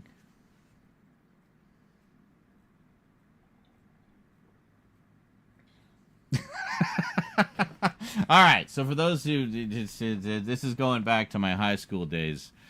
There was a path that my friends and I would often take when I was walking home. It would lead down the hill from the high school where we both were.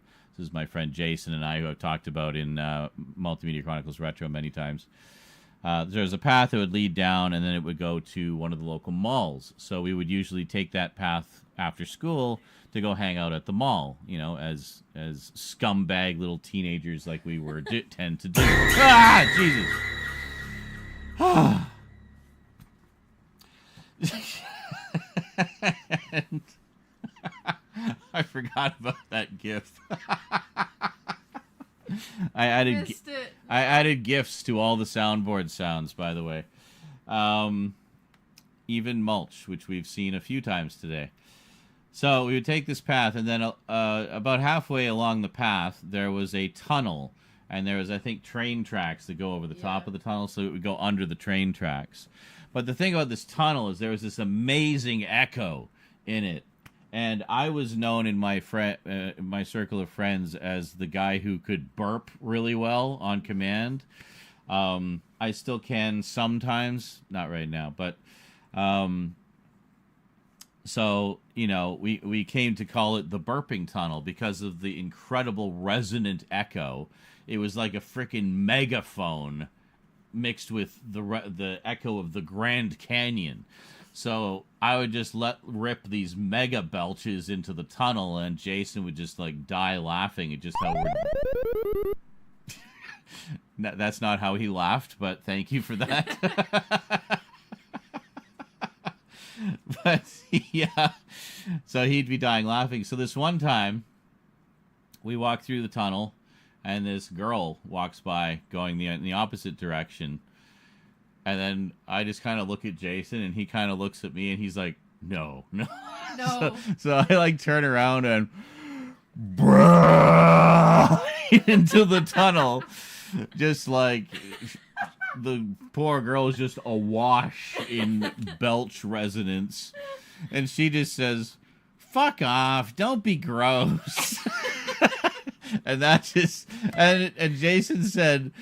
The thing was, whenever I would do something like that, it's like he would like look and then look at the person, then he'd look again, and I would be gone. Like I would just disappear, and then he'd be the one left standing there. So, so I would just gonna die. So I just duck around the corner into the tunnel, and then she'd, you know, and then they think it's Jason. Yeah. So that it was the burping tunnel. I love that. Thank you. Now you know the story.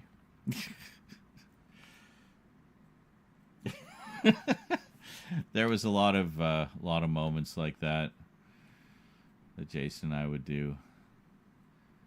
He has expressed interest, by the way, in doing some kind of podcasty thing. He's still alive? Oh yeah. Oh, I thought he was the one that died. No, that was Ben. Ben died. Oh. I'm glad Jason's still kicking. Well, yes, so am I. But he's expressed interest at some point doing some kind of podcasty thing where we basically just, you know, reminisce about all the goofy shit we did in high school.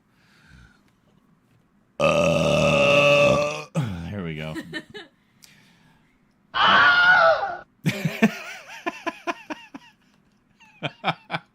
Oh my god, I love that gif. That's the Wilhelm.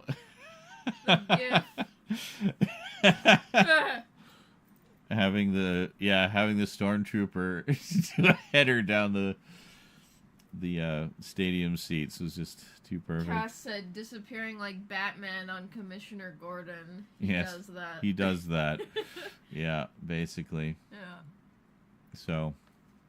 Well, anywho. Now you know the story of the burping tunnel. I got to see where Cass did therapy as a child. Oh, lovely. For me, that would be a few places. They sent me to a few psychologists. And none of them diagnosed my autism or ADHD. Because nobody knew. It wasn't really a thing. Nobody knew what that was. They just, you know. Thought you were weird. Yeah. I was just a problem child with anger issues. So they sent me into the special class in high school. I need to do therapy, but it's too fucking expensive. Yeah, you got a lot of shit to unpack. Yeah. Not from me. No. I'm the good one. Yeah. It's basic. Whoa, Jesus. What? Where? I swear I have a gift for the fart. Okay, I'll have to check that. Hey, hi, Michelle. Oh, don't worry about it. Yeah, no, that's fine. You don't stress about it at all. I mean, it's entirely at your leisure, and if you're not even able to do it, that's fine too. I just appreciate the offer, you know, that you offered that. That's okay. Don't stress about it. It's all good. It's all okay. I did kind of wonder where you disappeared to, but I'm sorry to hear that your health isn't doing too well. Thank you for the story. Yeah. You're welcome. And I hope you can afford therapy at some point. This is how the conversations go here, folks. We go from the burping tunnel to therapy. Those two things are not related. Although maybe that girl needed therapy after.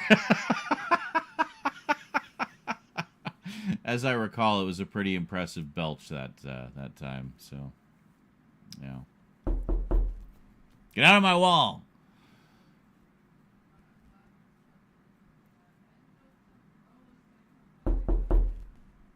What'd I say? Get out of my wall. Well, you guys are probably hearing it on that side. On that side is my balcony. I hear it on this side, which is the wall separating the living room from the kitchen. So it always sounds like there's somebody in the wall.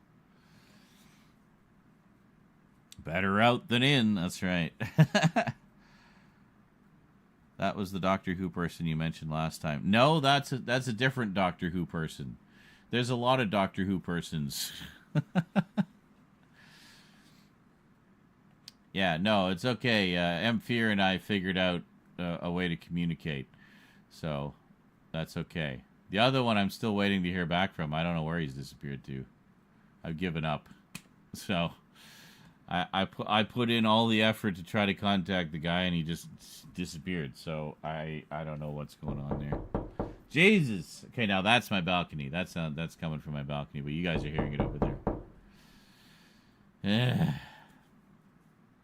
Whoever did those recordings is a genius. Like, the 3D sound is perfect in that. Like, literally perfect. I just can't unhear it. Whenever I near a dark tunnel, I hear that disgusting burp. Knees close to her chest, rocking in her seat.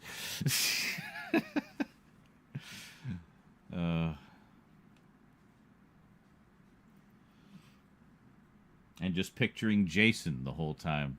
Ha ha ha ha. Yeah. Madness.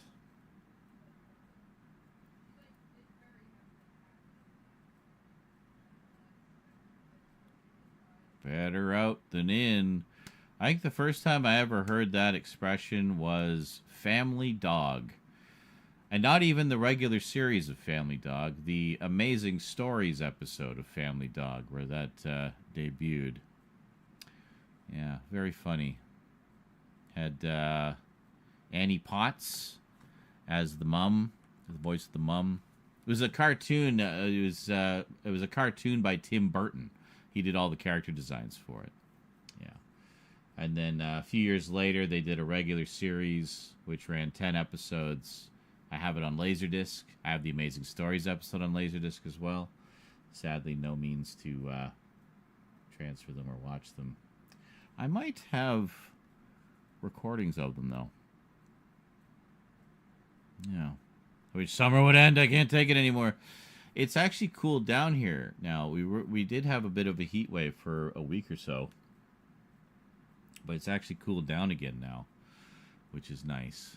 So... Shrek, yes. Actually, that was in Shrek as well. Better out than in.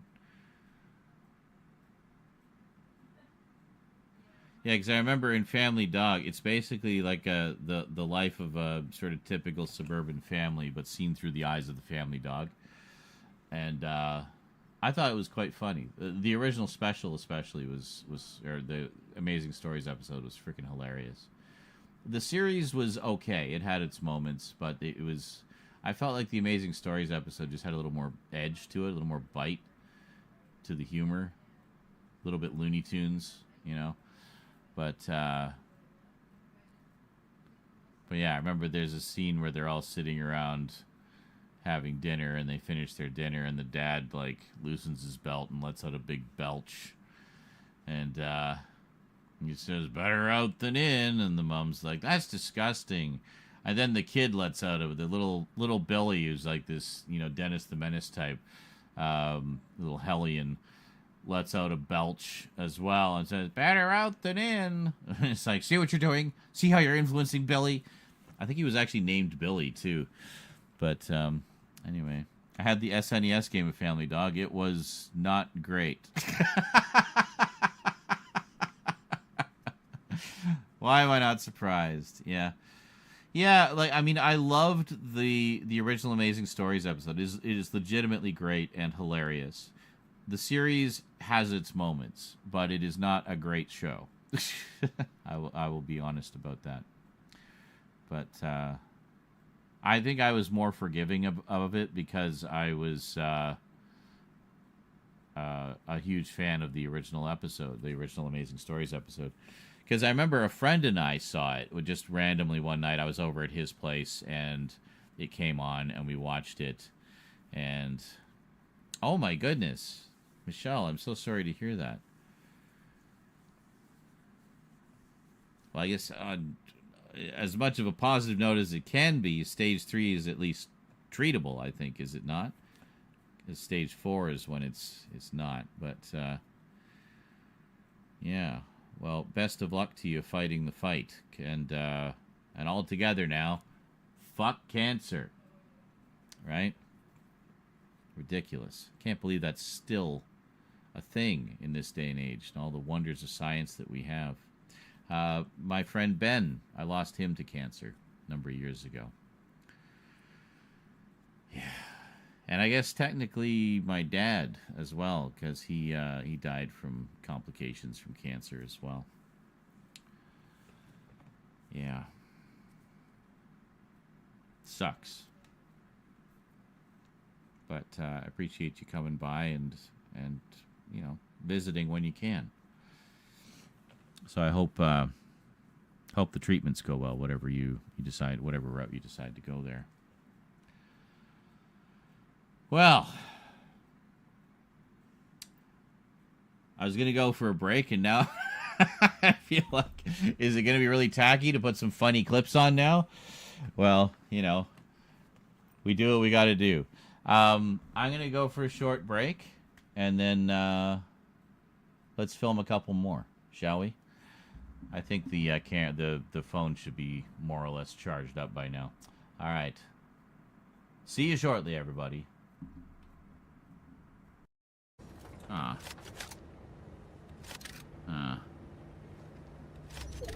Yes. Actually, you know what? I'll do this instead. There. We got a beep. Oh. I thought that was Mario. It's me. I mean, look at that. Come on. You see it. Amy Winehouse is kind of a tragic story, though. Oh, yeah? Her very last performance, I think she was, like, booed off the stage before she passed away. Oh, no. But I think she was, like, addicted to drugs, so she was having a lot of issues. Yeah, that's unfortunate. But she's a really good singer, yeah. Oh, she was, yeah. Sometimes I wish I could do drugs. That's the perfect time to say that. So I told a tragic story. Oh my god. Clip, please.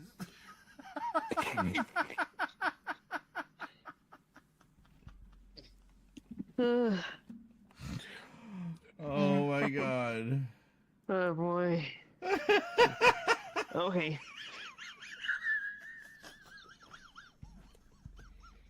Okay, here are some more jam tracks.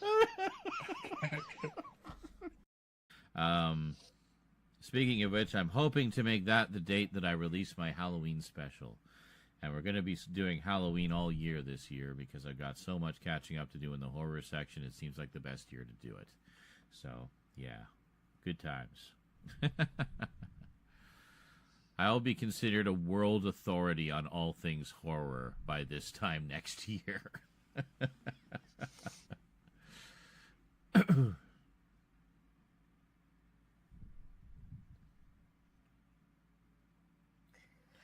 Save that clip, just in case I do in fact become considered an authority, a world authority on horror by this time next year. Just in case. Well, that's how Brinsley got into you.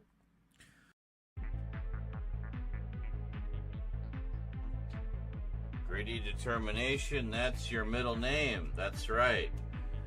Zara Gritty Determination Nizarak. Just rolls right off the tongue. I tried to do a couple clips there, but it seems my clips button is broken. And I can't yell, Twitch, clip that! Who the fuck is Summer Gleason? Now I need to look that up. Getting my summers mixed up. Ah! Okay, that was too loud. John Collector 98 just resubscribed for 46 months.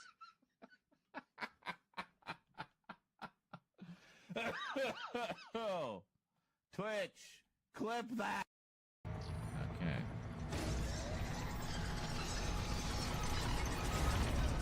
Yeah, we gotta get it to go this way.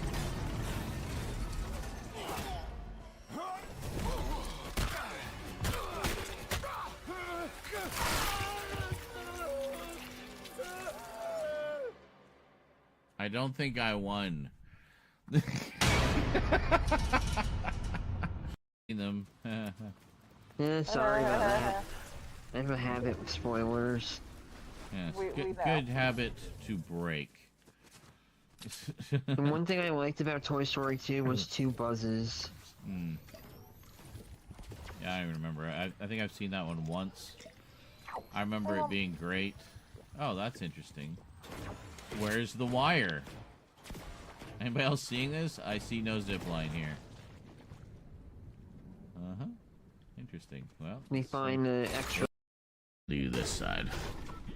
Oh, we're not even circling anymore. Oh, keep coming, keep coming! Ah, what the fudge? Where? Ah, Right on me, bullshit. right on me. They just came in blazing. That is ultimate bullshit. And I blew myself up.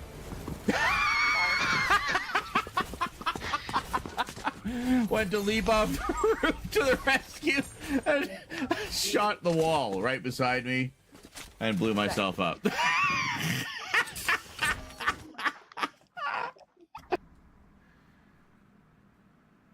Oh, back when Fortnite was fun.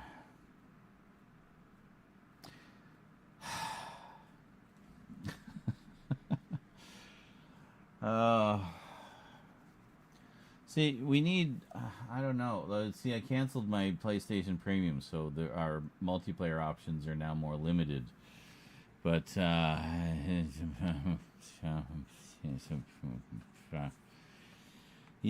I don't know what we're going to do. We'll do something. Let's see, gotta get Wolfden back in here. We gotta play, gotta finish Aliens Fireteam Assault Alert Elite, whatever the fuck it was. That Aliens game we were playing, that was fun. I like that. Sorry, hi. Did you enjoy me talking only in one ear? Hello to this ear. How are you, ear? So much earwax in his ear. Yeah, I'd like to finish that one. That was a fun one. Where are you? Hi. Carlotten says, I swear JL has a camera where I live and purposely plays sound alerts tonight when I'm not here. Yes. Clearly. You have found his secret. Well, we can try finishing Dead Callisto's Space Protocol before you can't. Well, yes, that is also definitely high on the to-do list. I was saying earlier, I guess you weren't here, so I'll ask again. Do you remember, if you remember, there's some kind of like 1-2 punch thing we were doing with the monsters that was making it a lot easier to fight them. I know I got to get the rhythm down better. Okay. Do I not have a... I thought I had a gift for that one too. Audio got really choppy for a second. How about now? Is it fine now? I don't see anything. Evolve your stream. What? Oh, fuck off with your overlays. Yeah, that's what I thought. Yeah, because you do the bashy bash with the stick thing. And then the little target would appear. And you had like a short window to pop off a shot, and that would do like mega damage. And I was doing that fairly regularly, as I recall, and I don't know what it is. If you just hit the gun real quick. I think that's what it is. You just hit the gun real quick. But I was trying to do that the other day, and then it would like he would like slowly pull his gun out, and by the time he got his gun out, the target was gone. So like I don't know what. I don't know. We'll see if we can figure it out next time.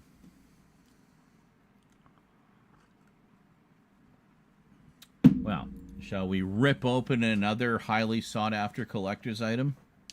Let's do that. I think we have. Whoops. We have to unplug here. Hold on a second. I also need to put my code in. Hold on a second.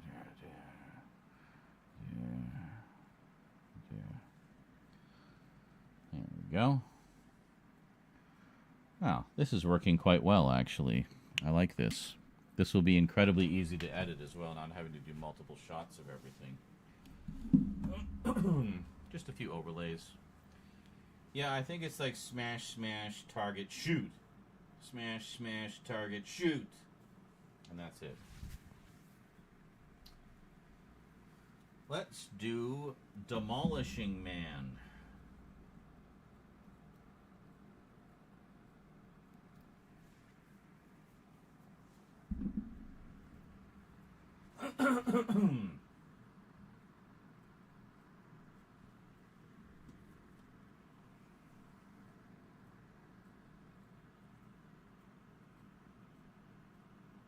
Greetings, everyone. Well, today we're going to head on over to Taco Bell or maybe Pizza Hut and have lots of violations. Fuck.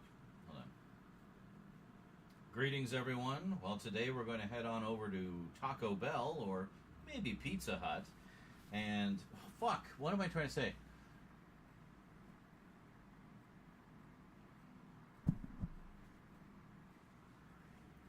Greetings, everyone. Well, today we're going to head on over to Taco Bell, or maybe Pizza Hut, and have lots of violations of the verbal morality statute with Demolition Man. Yeah, the snazzy 4K edition from Arrow Films, or Arrow Video, depending which site you got it from. It's Arrow Video on the US site. The company is officially named Arrow Video, but the website is Arrow Films if you go to the UK site. Oh.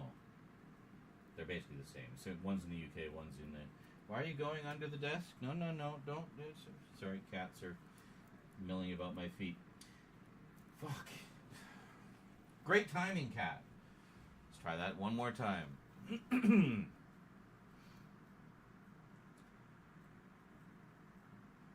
She was just wandering over to tell me I was rambling and need to get to the point. Fuck the thing about the websites.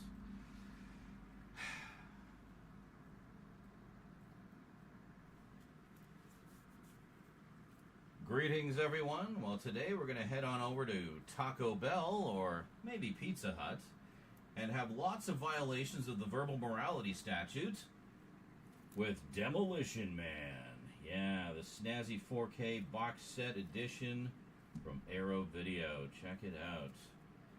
Now, I waited so long to do this closer look that this is apparently long out of print now, and good luck finding it. So, being a highly sought-after collector's item and having it here in my hands in absolutely pristine condition, factory sealed, I mean, there's really only one thing we can do with it, right? And that's open it up. Yeah! Let's just open it up.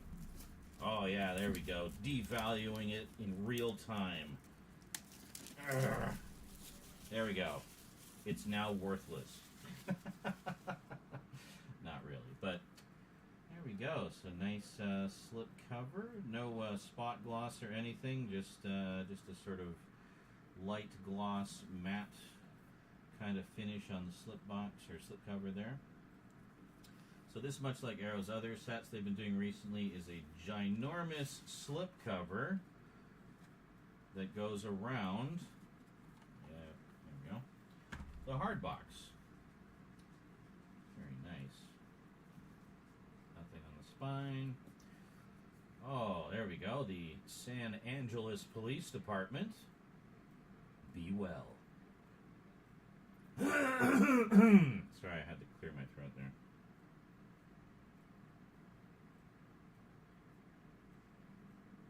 So let's see what we got. Now, I don't think I've ever actually owned this on home video before. I might have had the old Snapper Case DVD. I'm sure I had the Snapper Case. But, yeah, this has been long overdue for an upgrade. I don't know that the old Studio Blu-ray was much to speak of either. So, let's check it out here. What do we got on this edition? So, 4K Ultra HD. Brand new 4K restoration from the original 35mm camera negative by Arrow Films. Approved by director Marco Brambilla. Very nice. Includes both the domestic Taco Bell and international Pizza Hut versions of the film, presented via seamless branching. That is actually pretty cool. Because those of you who don't know, the original US version had this sort of running gag about all the... it's basically a dystopian sci-fi, utopian hellscape kind of movie. And in this, all of the fast food chains have become Taco Bell. Everything is Taco Bell. But I guess over in the UK, Taco Bell isn't that big or something, so they changed it for the UK version, well, and just the overseas versions, to Pizza Hut. And actually went and dubbed in the dialogue. So anytime someone says Taco Bell, it's dubbed in Pizza Hut, even though their mouth is clearly saying Taco Bell. And they changed a bunch of the signage to say Pizza Hut instead of Taco Bell. I think there's still some Taco Bells that snuck in, but it's really cool having both versions on here. I don't know, just a kind of curiosity. See how movies appear in different markets. So let's see, we got the original lossless DTS HD Master Audio 5.1 and Dolby Atmos audio options.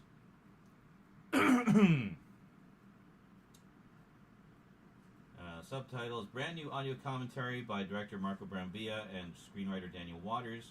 Brand new audio commentary by film historian Mike White of the Projection Booth podcast. An archival audio commentary by Marco Brambilla and producer Joel Silver. Demolition Design, a new interview with production designer David L. Snyder. Cryo Action, a new interview with stunt coordinator Charles Persini.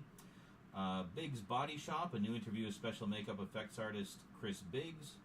Tacos and Hockey Pucks, a new interview with body effects set coordinator Jeff Farley. Somewhere Over the Rambo, a new visual essay by film scholar Josh Nelson. Theatrical trailer, image gallery, 60-page Perfect Bound collector's book featuring new writing by critics Clem Bastow, William Bibiani, Priscilla Page, and Martin Pedler. Limited edition packaging featuring newly commissioned artwork by Laurie Greasley. Double-sided fold-out poster featuring original and newly commissioned artwork by Laurie Greasley.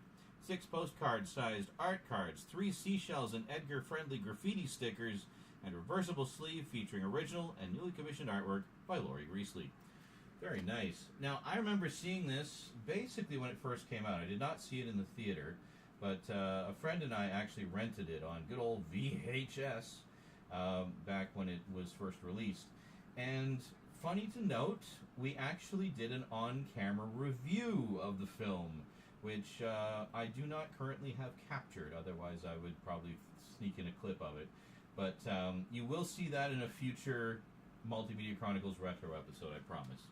So, let's open it up here and see what we got. So, we've got the disc there, and we got our art cards. Let's take a look here. So, we have John Spartan coming out of the deep freeze. What do we got on the back here? Okay, so we just have, like, the movie poster on the back. Very cool. And we got Simon Phoenix. I really enjoyed the interplay between Wesley Snipes and Sylvester Stallone in this. I think this is just a really smartly written sci-fi action film, honestly. It's very funny, but it really captures that sort of dystopian, over-corporatized world vibe. The always wonderful Sandra Bullock. This was really when she was at the absolute peak of her career. She was just being cast in everything. And here you got Simon Phoenix beating the crap out of some guards. Demolition Man demolitioning. Yeah, it's great stuff. We got another one here. We got this one as well. Oh, okay, it's just... Usually they have a preview for a forthcoming release to kind of give you a sneak peek. So apparently Demolition Man is coming soon. Oh, gotta get that one when it comes out. Really, Arrow? Come on, you skunked us out of a preview card this time. Oh well. I'll get over it eventually. And then we have... So this is just the poster. We don't really need to look at that. We know what that is. Actually, wait a minute. Yeah, because this is the newly commissioned artwork. It's basically what we have on the box. Just a fairly simple design. Very cool. Definitely covers that sort of industro dystopian sci-fi kind of vibe. Very nice. And then here... Oh, and then we got a couple of bumper stickers. Life is Hell. Edgar Friendly, played by the always wonderful Dennis Leary. Took me a second. I was going to say Dennis Hopper. I was like, nope, the other Dennis. And just in case you got to take a bathroom break in the middle of the movie, they gave you 3 seashells as well. You know how to use the 3 seashells, right? I mean, come on, everybody knows how to use the 3 seashells. Duh. And then we have our book. Oh, here we go. Fucking hell. We have violated the verbal morality statute. I'm sorry. Let's see, so verbal number, violation number 1, warning and fine 1.5 credits. That's yeah, I love how that scene where he's like talking about how to use the 3 seashells and people are just making fun of him, so he just goes up to the machine and starts cussing at it. He's like, well, don't have to worry about the 3 seashells now. There we go. Very nice. Getting dirty in Utopia. Really go for a rat burger right about now. But yeah, needless to say, my friend and I, when we saw this, we just immediately loved it. I mean, what a great movie. It's got action, it's got humor, it's got all the elements of, late stage capitalism, dystopian sci-fi gone mad. And you got a nice little rant by Dennis Leary in the middle of it. Is that your friendly? So, there you go. Priscilla Page, I actually follow her on socials. She's very cool.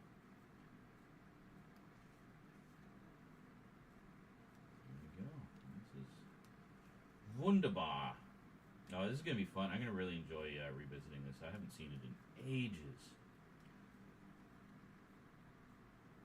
Fantastic.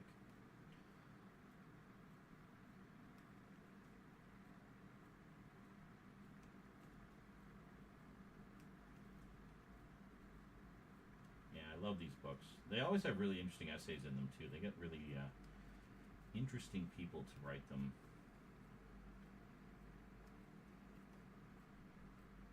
A little bit of behind the scenes stuff there.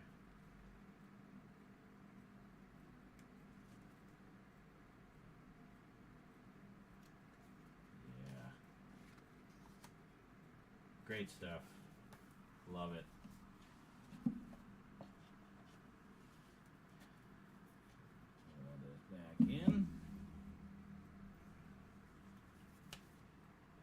Put that there so the stickers are kind of sandwiched between the two in the book and the poster, so they don't get squished. There we go. So there is a standard edition of this as well. If you're not able to track down the big hardbox set, you can still get the movie with the new transfer and all the on-disc goodies, of course. And there you go. So that, ladies and gentlemen, is Demolition Man from Arrow Video. Yeah, I've been dying to open this up, which is one of the reasons I wanted to get these closer looks done. I want to watch all these great old favorites that I picked up. And this is one I've been wanting to revisit for a very long time. I do love love me some dystopian sci-fi, especially when it's, you know, just laced with humor and action like this one is. I mean, it really is an all-time great.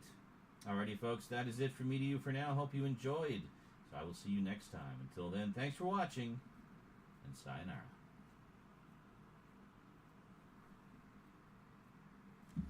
Oh! Taco Hut or maybe Pizza Bell. Yeah. Or fuck. Greetings, everyone. Well, today we're going to... Stupid cat. Greetings, everyone. Yep. Oh.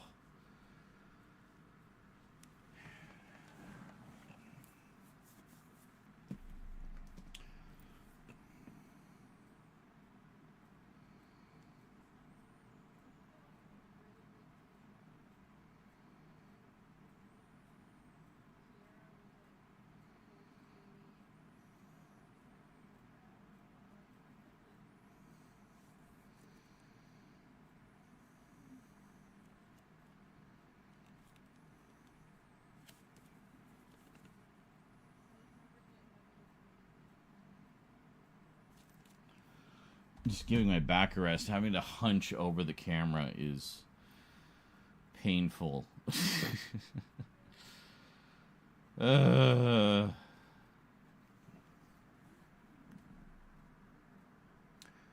what I missed in the chat? I remember the combination, but it is there. Okay.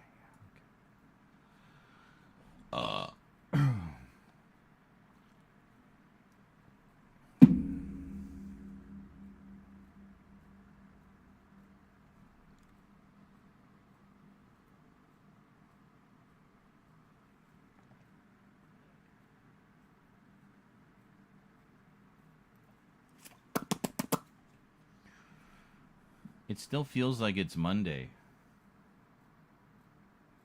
Why does it feel like it's Monday? Why? Why does it feel like Monday? Monday. A mulch is a layer of material applied to the surface of How many soil. mulches is that today? Reasons for applying mulch include conservation of soil moisture. Well, here, we're going to transfer over the other fertility video and here. health of the soil. Hey, and it seems that having this in reducing pro weed growth, camera and 24 frames per enhancing second. the visual appeal of the No, area. I know it was Nihilist. Another A mulch from mulch Nihilist, is folks. usually, but not exclusively, Galatin, are you here? organic in Did you miss this one nature. too? It may be permanent, He misses such all the as mulches, I plastic swear. sheeting, or temporary, Mm-hmm. such as bark chips. Bark It may be applied to bare soil or bark around chips. existing plants. Mulches of manure or compost will be incorporated Mulchy naturally Monday. into the soil by the activity of worms and other organisms. The process is used both in commercial crop production mulch day. and in gardening, and when applied correctly, Milchy can munch dramatically day. improve soil productivity. Demolishing man. Many materials are used as mulches, which are used to retain soil moisture, regulate soil temperature, suppress Bark chips. weed growth, and for aesthetics. They are applied to the soil surface, around trees, paths, See, that'll be flower fairly easy. beds, Got all that done in one. to prevent soil erosion on Organisms. slopes, and in production areas for flower and vegetable crops. Mulch layers are normally 2 inches or 5.1 centimeters So or much more mulch. deep when applied. Deep. They are Deep applied inside at your various mulchina. times of the year depending on the purpose. Towards the beginning of the growing season, Give your back a mulches 10-minute break. serve Yeah, no kidding, initially eh? to warm the soil by helping it retain heat, which is lost during the night. This allows early seeding and transplanting of certain crops and encourages faster growth. As the season progresses, mulch stabilizes the soil temperature and moisture and prevents the growing of weeds from seeds. In temperature climates, the effect of mulch is dependent upon the time of year they are applied, and when applied in fall and winter, are used to delay the growth of perennial plants, and in the spring, or prevent growth Oh my in God. winter during warm spells, which limits freeze thaw. Holy shit, damage. Jail. Okay, The a 20-minute effect of break mulch for my back. upon soil moisture content. Another is one for good luck. complex. Oh my god, dude. Mulch forms a layer between the soil I'm definitely gonna be and squirreling the some away next month. atmosphere, Thanks so much, guys. preventing sunlight from reaching the soil surface, thus reducing evaporation. However, mulch can also prevent water from reaching the soil by absorbing or blocking water from light rains. In order to There we go. maximize the benefits of mulch while minimizing its negative This is actually music I influences, made for an it is infomercial. often applied Appropriately in enough. late spring or early summer when soil temperatures have risen sufficiently, but soil moisture content is still relatively high.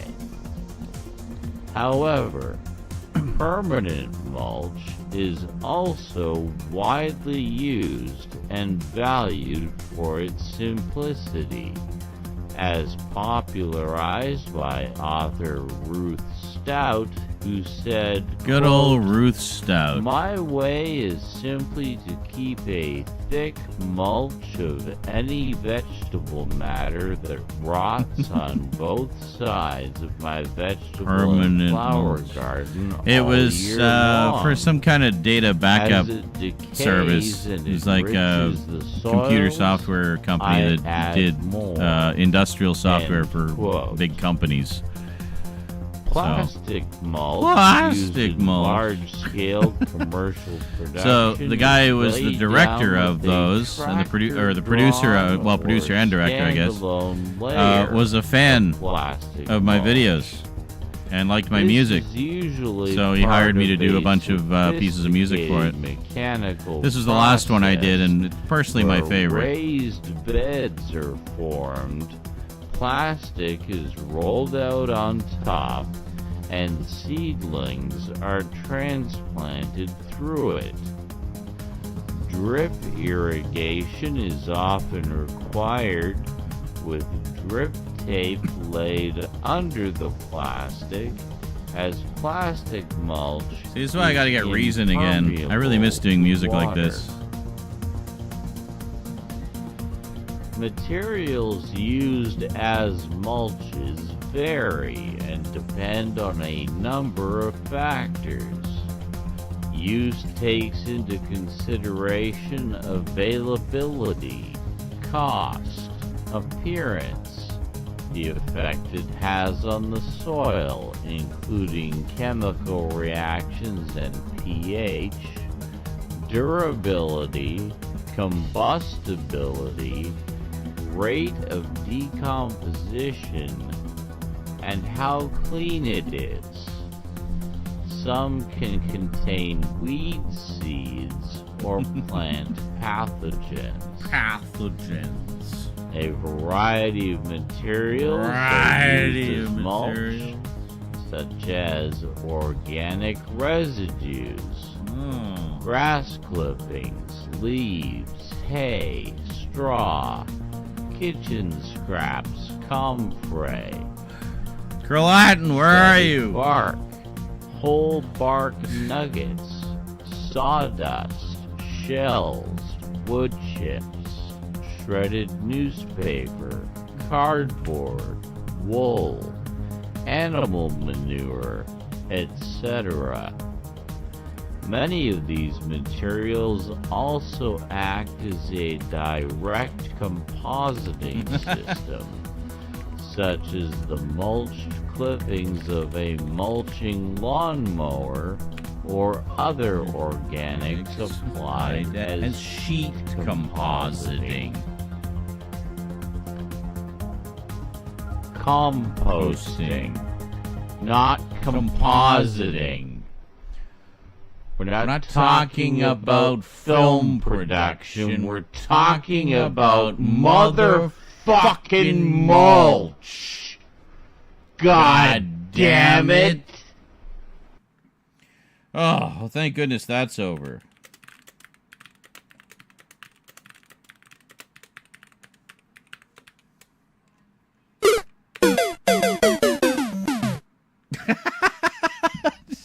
Random Mario death. Ah, what a relief that that's over.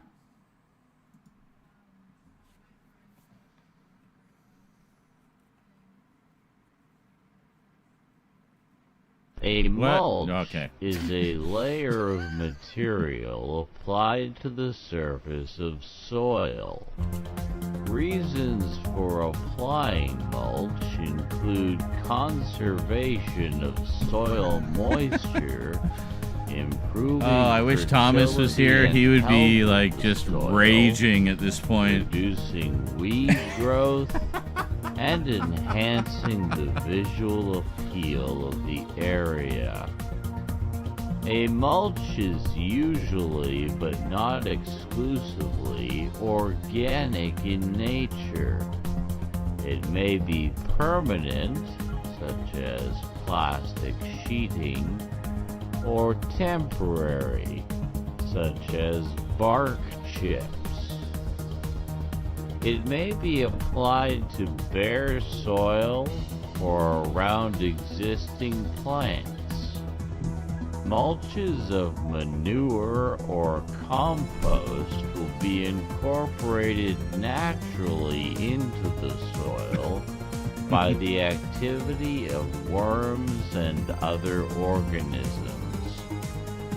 The process is used both in commercial crop production and in it kind of does, gardening, doesn't it? and when applied correctly, can dramatically improve soil productivity. Many materials are used Learning about mulch. as Oh, yeah. mulches, which are used to retain I swear, this is soil like that goth girl moisture, who keeps getting sent regulate cans of soil beans. temperature, suppress weed growth, and for aesthetics. I kept being They are bombarded with mulch. applied to the soil surface around trees, paths, flower beds to prevent soil erosion on slopes and in production areas for flower and vegetable crops. Mulch layers are normally 2 inches or 5.1 centimeters or more deep when applied. They are applied at various times of the year depending on the purpose. Towards the beginning of the growing season, mulches serve initially to warm the soil. Just love all the by texture of it, helping you know? it retain heat, which is It's a lot of fun to play lost around with that stuff in during Reason. night. This allows early seeding and transplanting of certain crops and encourages faster growth. As the season progresses, mulch stabilizes the soil temperature and moisture and prevents the growing of weeds from seeds. In temperature climates, the effect of mulch is dependent upon the time of year they are applied, and when applied in fall and winter, are used to delay the growth of perennial plants, and in the spring, or prevent growth in winter during warm spells, which limits freeze-thaw damage. The effect of mulch upon soil moisture content is complex. Mulch forms a layer between the soil and the atmosphere, preventing sunlight from reaching the soil surface, thus reducing evaporation. However, mulch can also prevent water from reaching the soil by absorbing or blocking water from light rains. In order to maximize the benefits of mulch while minimizing its negative influences, You do one for compositing. So it you is can say often compositing, not applied compositing. in late spring or We're not early talking about the summer, recycling of organic when matter. We're soil talking about video temperatures editing. have That's right. risen sufficiently, but soil moisture content is still Latin, where are high. you? Need you to update the thingy. However, permanent mulch is also widely used and valued for its simplicity, as popularized by author Ruth Mulching Stout, at peak, who Captain. said, Yes. quote, My way is or the simply highway. to keep a thick mulch of any vegetable matter that rots on both sides of my vegetable and flower garden all year long. As it decays and enriches the soils, I add more. End quote. Plastic mulch used in large-scale commercial production is laid down with a tractor-drawn or standalone layer of plastic mulch. This is usually part of a sophisticated mechanical process where raised beds I haven't listened to these in a are long time. Holy formed. shit. Plastic is rolled out on top and seedlings are transplanted through it. Drip irrigation is often required, with drip tape laid under the plastic, as plastic mulch is impermeable to water. Materials used as mulches vary and depend on a number of factors. Use takes into consideration availability, cost, appearance, the effect it has on the soil, including chemical reactions and pH, durability, combustibility, rate of decomposition, This is the data recovery service. and how clean it is. Some can contain weed seeds or plant pathogens.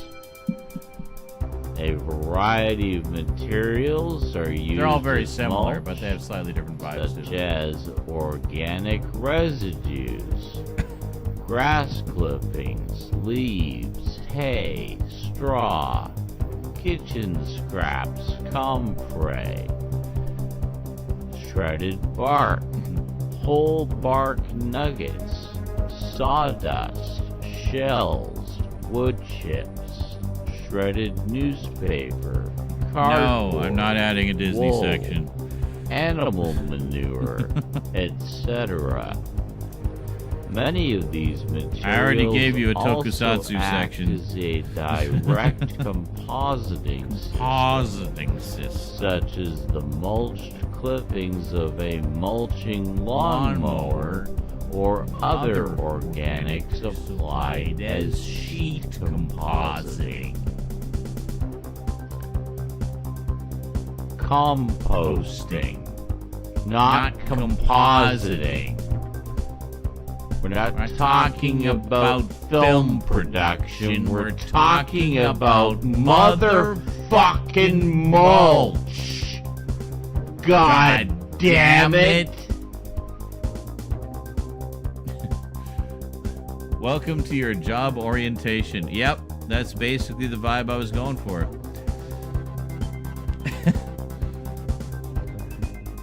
Here at Giant Megacorp Incorporated, we like to foster a family environment for all of our employees.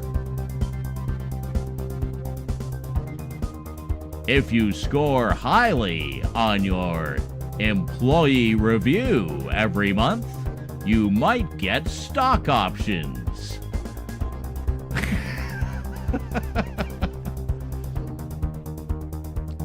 But understand, we take safety in the workplace very seriously.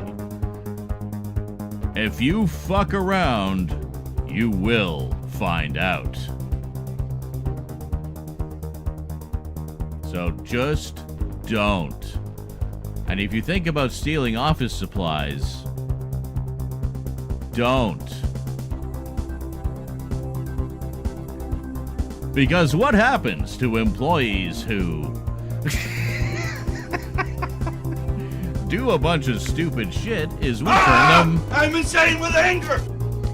We turn them into mulch. For our lovely grass outside the building. I don't know.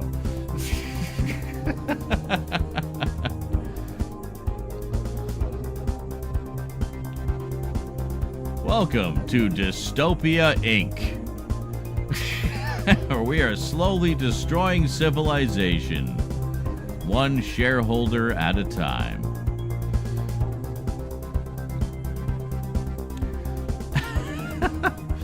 Two more, Kerlatin. One more from JL, bringing us one more closer to 100. And one more from Nihilist. His only competition at the moment. But I feel confident someone, somewhere, at some point, will step up.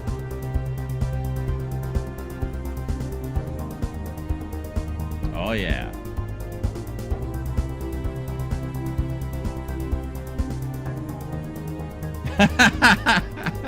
I know. It was like right after you left, I think.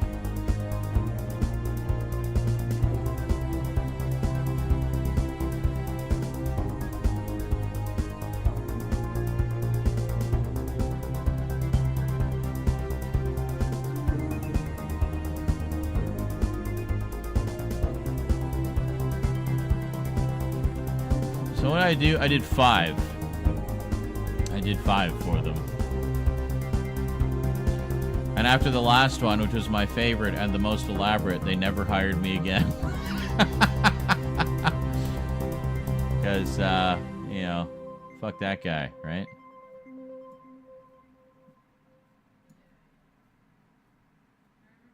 Hey, Jar, where are you going?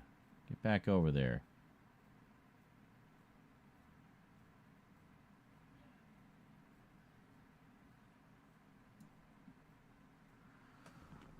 think that is correct. Yes, correct enough. 95 for JL and 2 for Nihilist. Dang. What? I haven't worked since 2020. I have to see DVR soon. DVR? You have to see your digital video recorder? Okay. Have to see what you recorded on it since you stopped working? Well, I haven't worked since 2018, as you probably know. They help people get work. Your DVR helps people get work? Oh, okay. So, disability video recorder. I don't know what those letters stand for. I assume the D is for disability or disabled or something. Disabled voracious recreation.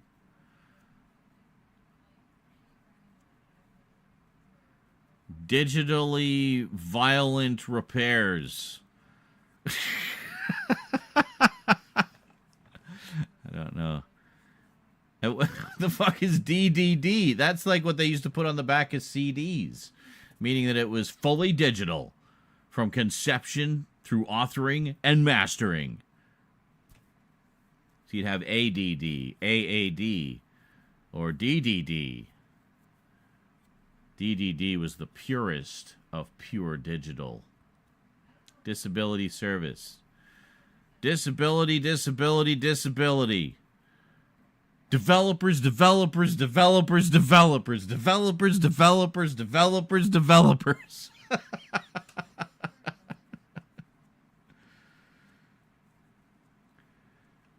Next 3 weeks is going to be overtime. We're in the money. McDonald's money. Sorry, flashback to an old McDonald's commercial. Man, I haven't had McDonald's in so long. I know, Carolina has been crazy. 5 mulches in one stream, 4 alone from JL, and 200 bones and donos. And I think we got a couple of subs and some just general bits as well, and more sounds. Yeah, it's been good. And we've got some videos filmed. And we might play games later. Actually, I don't know if we're going to play games today. It's getting pretty late already. Yeah, we'll do some more filming. And then I can bang out the edits tonight. Get a few up. I also used to work in retail. I did not enjoy it. I liked my coworkers. My coworkers were usually pretty cool. Man,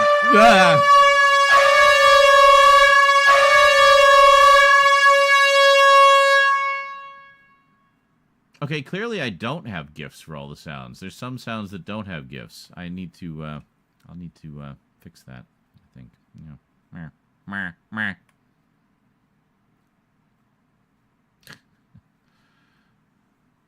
I could have sworn I did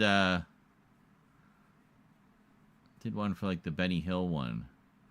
Like literally just found a clip of Benny Hill running around, which was perfect.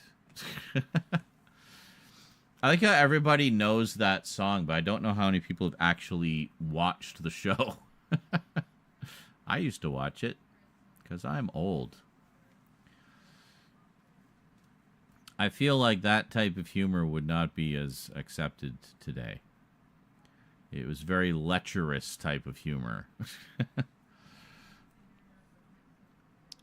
Had a reunion with my coworkers. It was nice seeing them again. Very cool.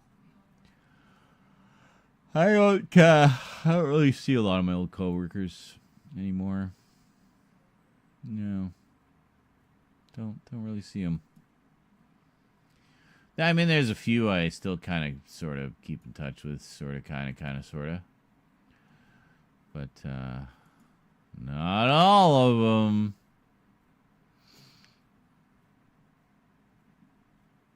Nope.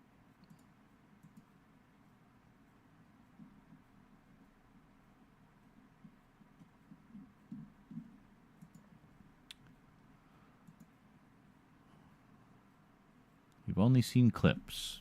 Oh. Well, I mean, I don't think there's a big continuing story arc across all of them. It's basically sketch comedy, and it would always end with him chasing or usually being chased by just piles of people, usually consisting primarily, if not exclusively, of scantily clad women. So, yeah.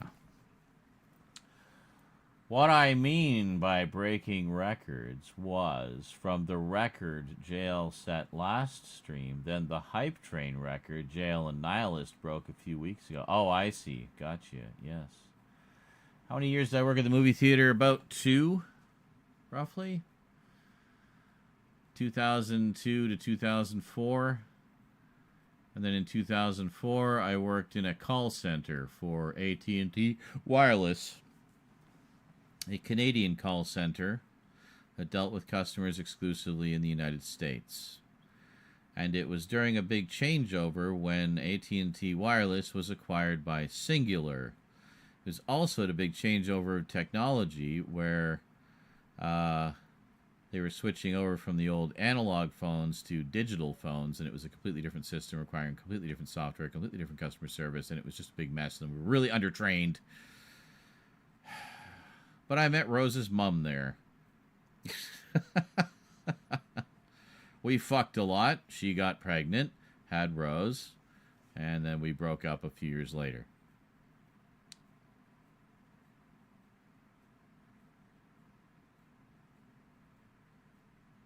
But yeah, anyway, the movie theater.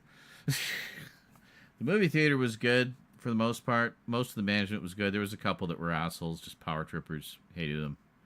But most of them were cool. The rest of the staff was cool. Yeah. Breakups are no fun, yes. But you need to move on from them. You can't lament about them forever. Things change. People come and go from your life. You know, you deal with the pain, and then you move on. So if you just lament about all the people you've lost in your life forever, you'll just be miserable forever. And you don't want to do that. No point. Guarantee you they're not thinking about you anymore. So, you know, why waste the energy and make yourself upset? So, accept that all life is change. Nothing lasts forever. People come and go. This is normal. This is life. Not everyone is going to stay in your life forever. In fact, very few people will stay in your life forever.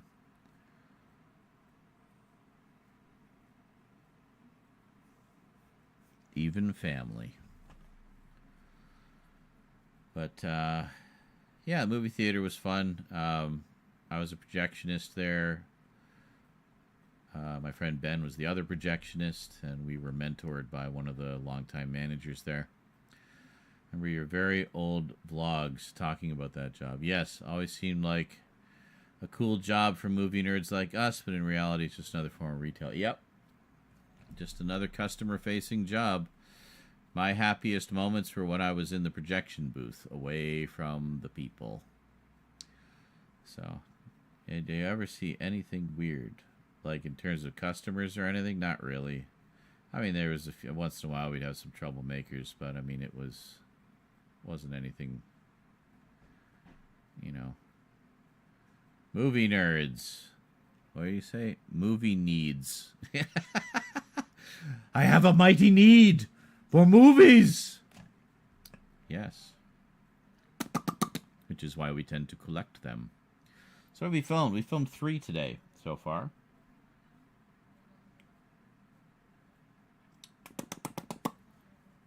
Could do some more.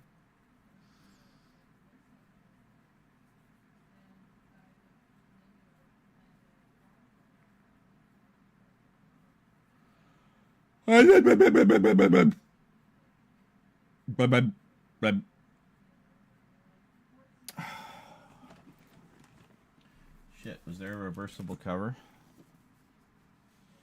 I think there was. That's okay, we know what the artwork is.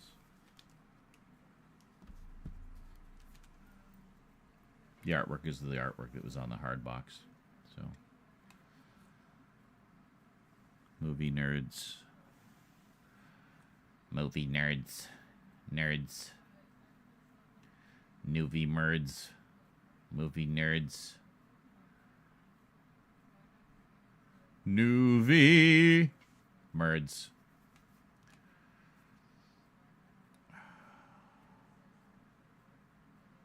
I have to figure out what I'm going to have for dinner tonight.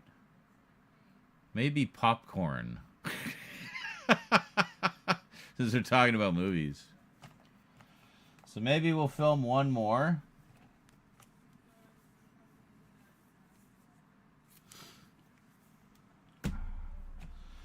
So let's see. Here's what we have on hand. Ugh. Here's our selection. Here's our choices. We got Excalibur. John Borman classic.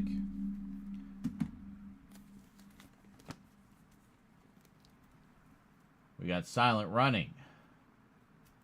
This one's a steelbook too. It's kind of cool.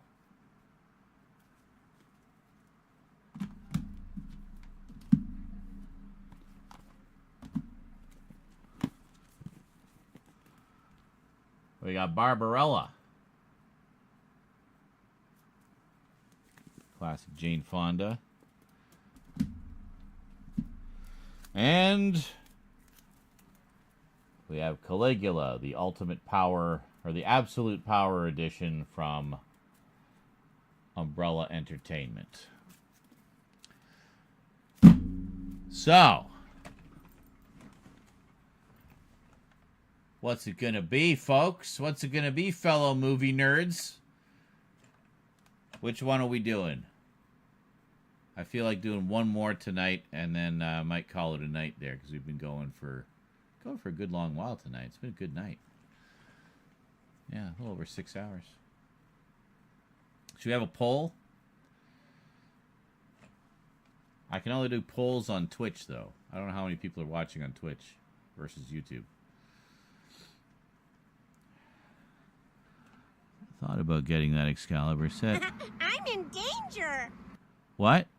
Could you post this section as a video? What? Which part? Hey! Well, I mean, I will be posting the Thomas videos. Wright _ just resubscribed for 63 months.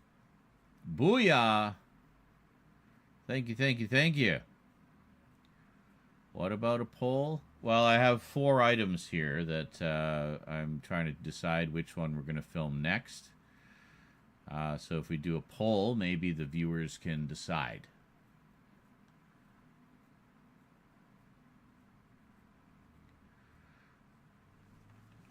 So once again, the selections are Caligula, big box set. These are all box sets. That's one from Umbrella. You got Barbarella, not from Umbrella, from Arrow. Did I do that? Silent Running.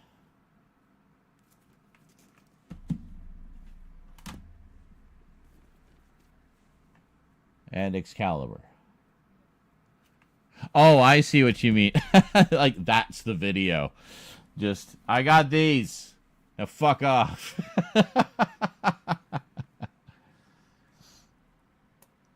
A treasure train. What? A treasure train. Oh my god, that's the rare hype train. Holy shit, dude. We're just like on fire tonight. What is going on?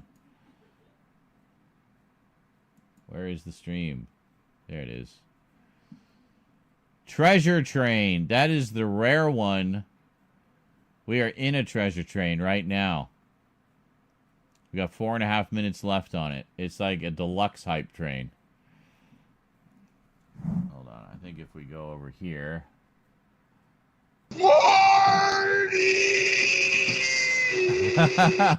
That's 51%. Look at that. I love that GIF. That's so perfect for that. Hold on a second. If I put it... Where the hell is the... Where is it?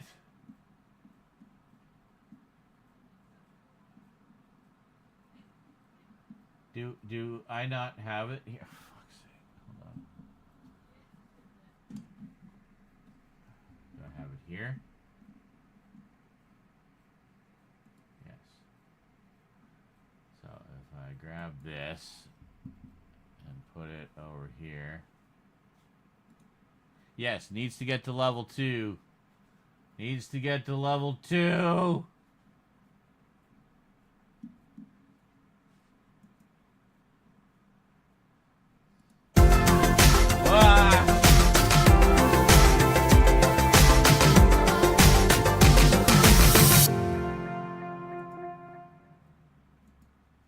JL232 has gifted 5 subscriptions to viewers. Oh, okay, we don't need it to be taking up the whole screen. Hold on. There we go.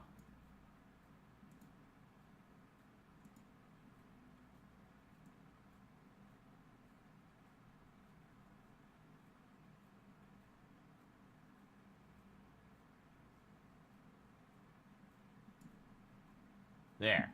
Okay. Now we're good. Except you still can't see anything. Fuck! How the fuck am I supposed to fight something like this? Seriously. Where are we here? Yeah, here it is. It's over here. It's this. Treasure train. Ah! Jail's the conductor. Woo woo! We made it to level 2. We got 35% off 5 or more gift subs. Holy shit balls. Dono, which is very appreciated and needed. Thomas donated $10 to level 2. Except, this is like the one and only time I would not ask for donos, because donos don't help the hype train. It's the one thing that doesn't do anything to the hype train.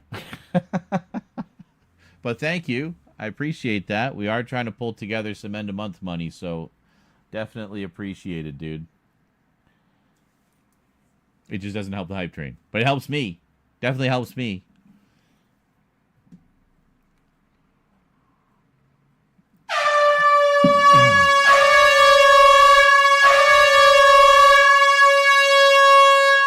Soundboard will do it. That bumped us up to 65% right there.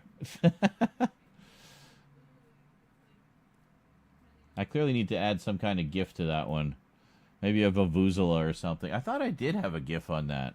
I'm going to have to check them again. 2.5 minutes left. That's a lot of gift subs. Who all got gift subs? We got, let's see, Entropy Cat. Haven't seen him for a bit. Can't say I miss him. Jordan, Real Custodian. He was in here earlier. How's your father? Serial Freak and Bass Chick Michelle. Very nice. Thank you so much, JL. I know at least a few of those folks are semi-regulars, so I'm sure they will appreciate the gift sub. Yeah, if you're going to gift sub, now's a good time to do it because it's 35% off if it's a sub, gift sub of 5 or more, I think. Isn't that what it is? Something like that. So we're just peering into the vortex here. I need to find a better way of showing the hype train on stream. I'm sure there's some kind of overlay, but I don't know how to incorporate it into Streamlabs, unfortunately, so... Is it my sub and JL soundboarding triggered the train anyway? Correct. That it did. That it did indeed. Little dabble do ya.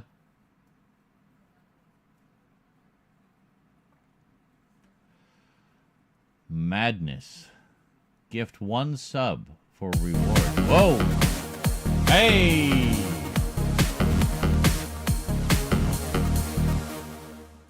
Can I get... By the time I selected the damn thing... There. Put it there. Actually, we'll put it over here. Made it a little bigger. Thank you, thank you, thank you. That was a nice big chunk of bits. And that got us to level 3. Like, just got us to level 3. Awesome. Yeah! The vortex of Godzilla. Look at that. That's much better.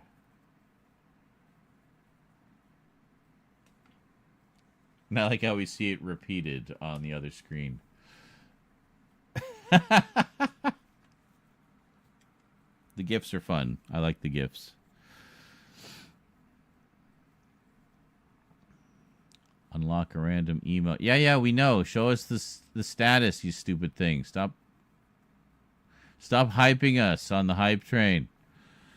So we still got the discount on the gift subs there. Can you just stay on the percentage, you damn thing? Stop it. We can see all the things. All right. There we go. 9%.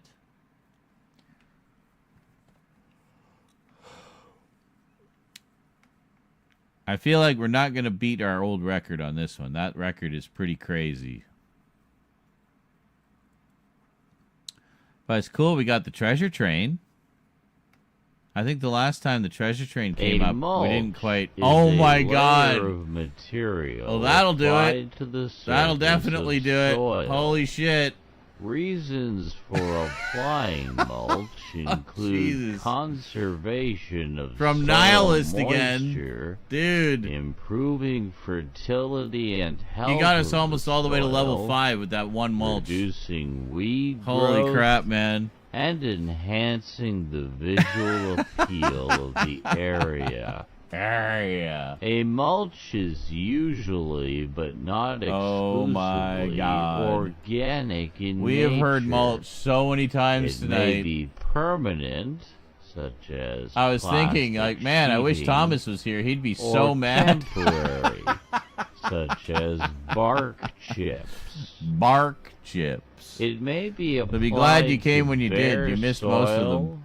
Or around existing plants. Literally everything except for Mulches gifted of subs. Hey, manure it's, you know, or compost that's all right. will be incorporated naturally into the soil by the activity crazy, of man. worms and other organisms. The process is used both in commercial crop production, commercial and crop in dusting, gardening, and when farting. applied correctly, can dramatically Here, we'll listen improve to soil Rosie's Techno Odyssey. She was 3. Many materials are used as mulches, which are used to retain Messing around on my soil keyboard when she was moisture, 3. regulate soil temperature, suppress weed growth, and for aesthetics. They are applied to the soil surface, around trees, paths, flower beds, to prevent soil erosion on slopes, and in production areas for flower and vegetable crops. Call it Rosie Step. Mulch layers are normally 2 inches or 5.1 centimeters or more deep when applied. They are applied at various times of the year depending on the purpose. Towards the beginning of the growing season, mulches serve 91. Oh no, there's more in the queue, warm isn't there? Soil by helping. Do I want to know what's in the retain queue? heat, which is lost during Oh, the okay, night. I see. This allows early seeding and transplanting of certain crops. So we're very close. And encourages faster growth. Oh, As there we the go. season progresses, mulch stabilizes the soil Bam! temperature and moisture, and prevents the growing of weeds from seeds. In temperature climates, the effect Level of mulch 5, is ladies and dependent gentlemen. upon the Level time 5, of right year there. They are applied. Maybe we will beat the old and record. when Holy shit. applied What? in 100%? fall What? and winter are used to delay the growth of perennial plants, and in the spring Level 5 complete. or What? prevent Did we just growth reach level in 5? winter during warm spells. Oh my god, how much which stuff is in the limits queue? freeze thaw damage.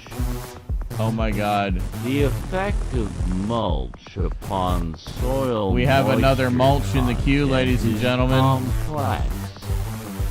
Mulch forms a layer Oh my god. between the soil and the atmosphere. Kralatin, you still there, dude? Preventing sunlight from reaching You gotta update it the soil again. surface, thus reducing evaporation. However, mulch can also Insane. prevent Oh my water from reaching the soil by absorbing walking water. Hey, there's the gift stub. In order to maximize There's the the gift benefits subs. of JL mulch 232 while has gifted 5 minimizing subscriptions its to viewers. negative influences, it is JL232, 90 often contributions and 5 applied gifted in subs. late That's a massive spring milestone. or Zarenizer, early eek! summer, You're gifting the when community soil access to emotes and ad-free temperatures viewing. have No, risen it's not, no, he's not sufficiently, gifting them ad-free but viewing. Well, I guess the soil subs, yes, he is. moisture Never mind. content Absolute is legend still status relatively unlocked. high. I'm going to be the However, last mulch of the evening. Are you? permanent mulch Okay. is also Nihilus, so anyway, I vote used Caligula. and valued for its simplicity. Oh yeah, I forgot. Weren't we going to do a as poll? popularized We got a little by distracted. author Ruth Stout, who said, Oh my God. quote, "My way is simply to keep a thick mulch of I any need to vegetable matter allow that overlap rots of on audio, both so we don't end up sides with of like my 5 vegetable hours and of flower sounds in the garden queue. all year long. As it Another mulch in the decays and queue, yeah, enriches is- the soils, I add more." Welcome back, Kralatin. End quote. So Plastic there's another mulch you may have used in noticed, large scale and there's another one in the commercial queue. production is laid down with a tractor drawn or standalone Right layer there. of plastic A mulch. variety of other sounds. This is usually part Oh of yeah, we got a whole playlist. sophisticated mechanical process. That's a good strategy, actually. Play where mulch and play a ton of raised sounds for the beds are backlogs. Yeah. formed. Plastic is rolled out on Plastic. top, and seedlings are transplanted through it. Drip irrigation is Drip often irrigation, required, with drip tape laid under the plastic, as plastic mulch is impermeable to water. Oh my god. What? Why am I not... Materials Fuck's sake. used as mulches vary Yeah, and great. depend on a number of factors.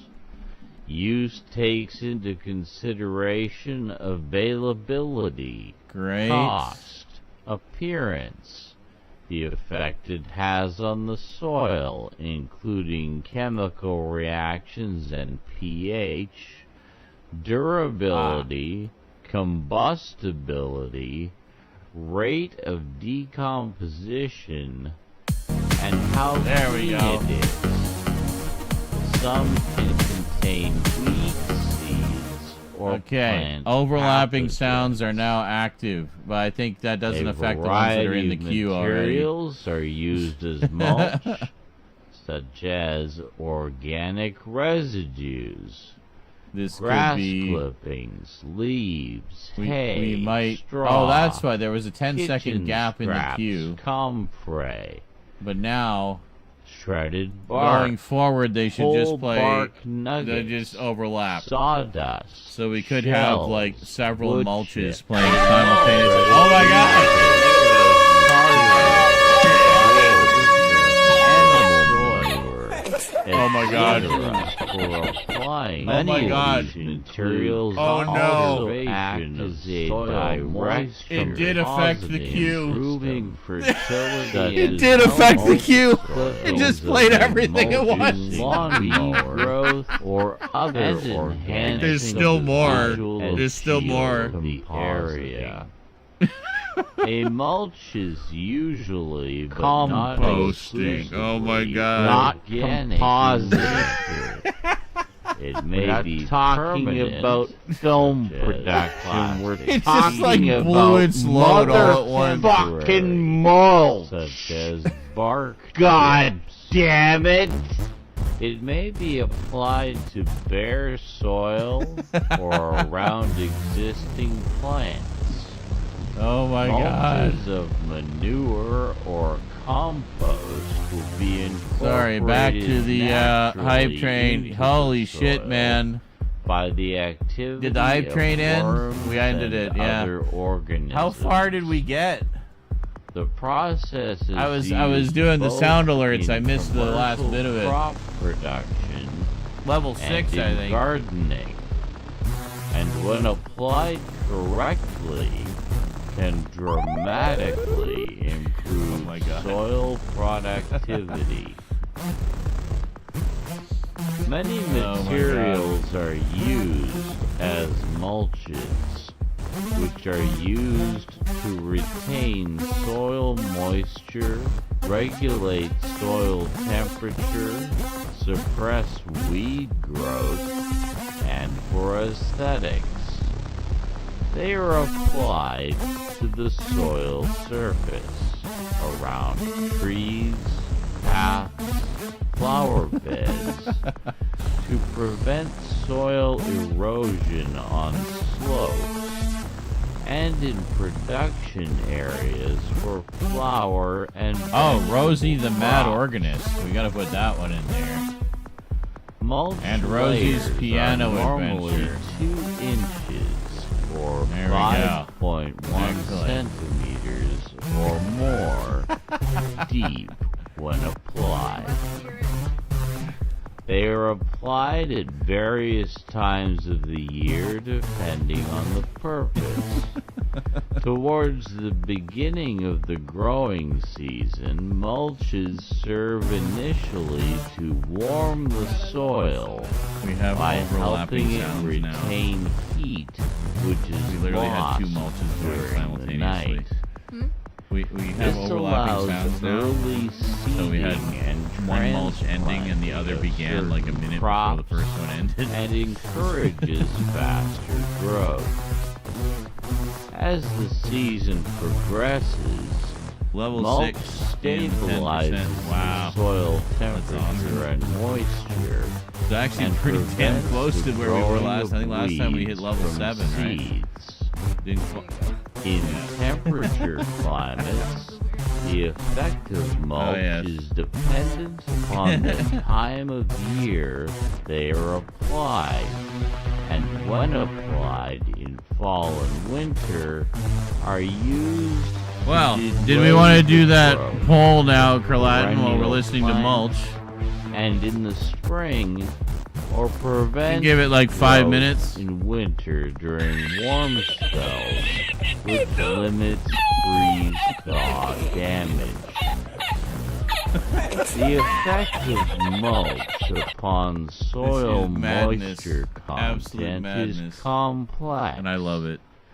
Mulch forms a layer between the soil and the atmosphere, preventing sunlight from reaching the soil surface, thus reducing evaporation. I was showing her how to do the pitch However, wheel, and the rest mulch is all can rose. also prevent water from reaching the soil by absorbing or blocking water from light rains. In order to maximize the benefits of mulch while minimizing its negative influences, It is often applied in late spring or early summer when soil temperatures have risen sufficiently. That was crazy how it just blew the whole Q load at once. Content is still relatively high. However, permanent mulch is also widely used and valued for its simplicity, as popularized by author Ruth Stout, who said, quote, "My way is simply to keep a thick mulch of any vegetable matter that rots on both sides of my vegetable and flower This is both garden soothing my all ADHD year and triggering my long. autism. As it decays and enriches the soils, I add more." End quote. Welcome to Sensory Overload, the stream. Commercial production is laid down with a tractor-drawn or standalone layer of plastic mulch. This is usually part of a sophisticated mechanical process where raised beds are formed, plastic is rolled out on top, and seedlings Long are bits of silence, you think it's transplanted over. through it. Drip irrigation is often required, with drip tape laid under the This was the plastic, problem with trying to compose music back plastic then, because as soon as she saw me pull out the keyboard, impermeable to you know, and I water. wanted to do work on something, she would just want to fart around on Materials it. Like, used as mulches I can't get anything and done. depend on a number of factors. So I Use basically just let her takes into fuck around on it for 10 consideration minutes and get it out of her system, and then, cost, she'd be satisfied and I could do stuff. The effect it has on the soil, including chemical reactions and pH, durability, combustibility, rate of decomposition, and how clean it is. Some can contain weed seeds or plant pathogens. This is why mulch A is so variety pricey. of Well, yes, materials are used that's exactly as why mulch, it's so pricey. such as organic residues, grass clippings, leaves, hay. I hope someone straw, walks in out of the kitchen nowhere and just has scraps, no idea what the fuck is comfrey, going on. shredded bark, whole bark nuggets, sawdust, shells, wood chips, shredded newspaper, cardboard, wool, animal manure, etc. Holy moly! Many of these materials also act my God, as now a we're gonna have text-to-speech. direct Thomas Wright compositing donated system, $5. such as Mulch the be with you, most much mulch be clippings with you, of most a much mulch be mulching with you, most much lawnmower mulch be with you, or most much other mulch be with you, most organic much mulch be supplied with you, Oh my most God. much mulch be with you, most much compositing. mulch be with you, Most most much much mulch. mulch be with you, most. Composting, not compositing. We're not talking about film production. We're talking about motherfucking mulch.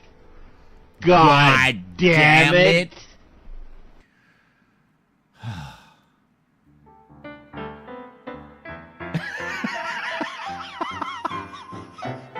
Now it's Rosie's Piano Odyssey. Also when she was 3.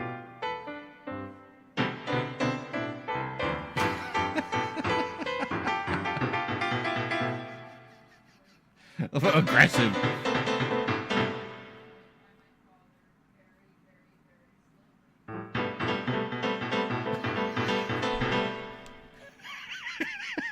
I'm insane with anger!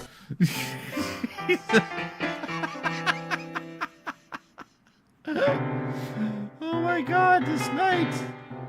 This has been crazy. I went from being a whiny bitch about being broke to being bombarded with money. Well, not just money, but soundboard and like money for this month, money for next month, just all the money. You guys are the best. You really are.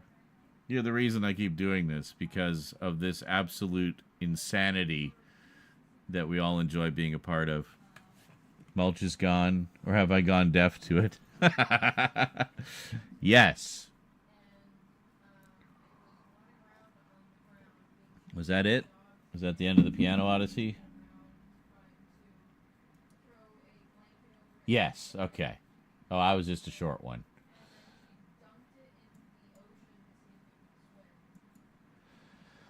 All right. I definitely need a smoke after that. Holy shit. Bombardment of sounds, donos, and hype train, and yes. Yes, so anyway, poll. Hey, can we do the poll, please? Let's do the poll now. Let's do the poll. Treasure Train. Sorry. Treasure Train. It's like a deluxe hype train, man. Sorry. Okay. We have Excalibur. Love that cover art, by the way. I think that's the original poster art. Yeah, it's fucking beautiful. Silent Running.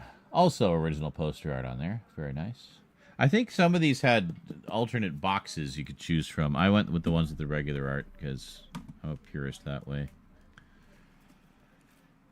Barbarella, I was just fucking lucky to get, quite frankly, because it was already out of print and on the way out of stock. So, Barbarella. Ugh! And then Caligula. Caligula.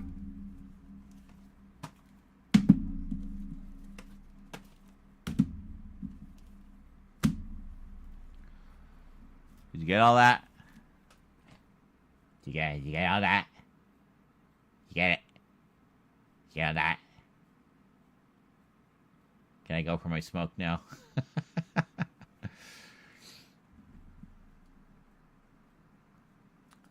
So the poll will be on Twitch, for those of you wondering, on my Twitch channel, because that is where we do the polls. We do them on Twitch. I'm all mulched out tonight. Dude, you brought the mulch like nobody's business today. Holy moly. First day of the week for streams anyway, and you're already like firmly in the lead. Nihilist is in second. Very healthy second, might I add. And we've got nobody in third. Nobody in third yet. Wow. Jesus, 7 mulches tonight. 7! You maniacs. Well, thank you. Thank you very much. You are all ensuring it is going to be a very happy Halloween indeed. Because that will not only go towards bills, but, you know, Halloween stuff. Because, yeah. I think Spirit Halloween is opening up here soon. So, yeah. Also, vote in the poll. Ah, there is the which title next to Close Look. All right, there we are. So you guys, you vote in the poll. I can show you here. Hold on. We go here and here. Yeah, you can see it here on Twitch. There. That's the poll. Go smoke it. Excalibur, really? We have 1 vote so far. So which one are we doing? Come on, guys. Let your voices be heard. Democracy in action. All right. So I will return, and we'll check out the results upon my return. Get out there and vote. Freedom depends on it. All right. See you shortly. Hey, now I'm home. Oh.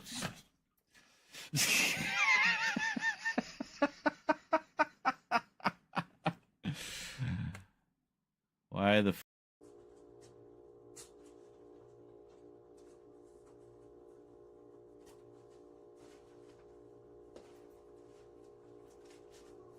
What was that?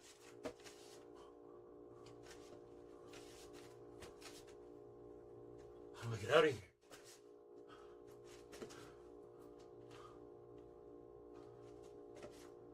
Hello? I heard something down there.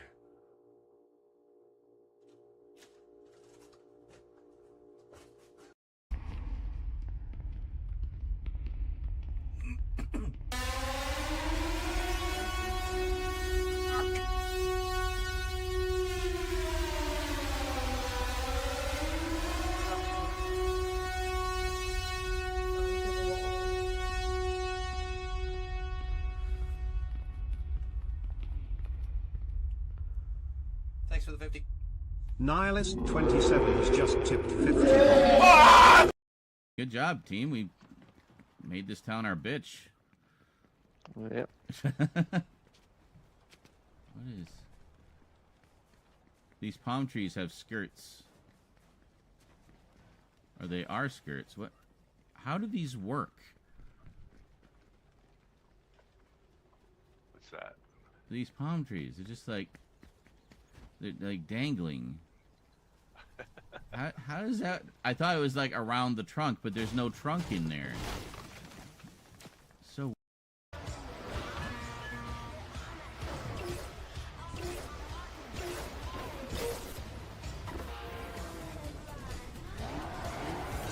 I don't need to be this high.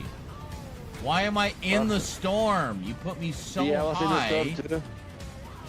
You put me I so lost high, blood. it threw me into the storm.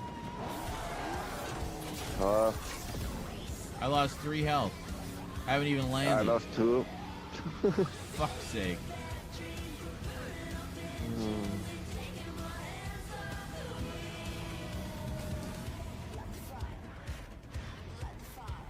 Get... Oh my god, get up! Fucking bullshit, man.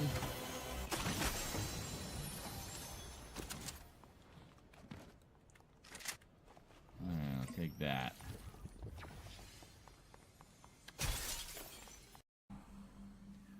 I'm reviving Wolf. Get on the res, quick. He's gonna know where you are.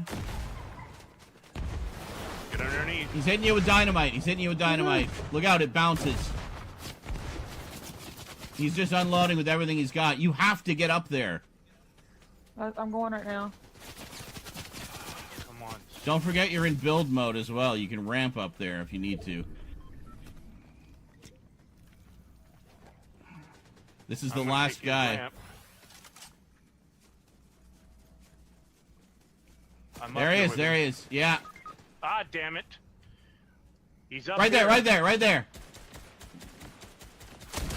Yeah, Scully! Fuck him. Fucking A! What a money shot! That was pretty good. Bravo, you like were cool as a cucumber and just lined that shit up. Gritty Determination, that's your middle name. That's right. Zara Gritty Determination Nizarak. Just rolls right off the tongue. I tried to do a couple clips there, but it seems my clips button is broken.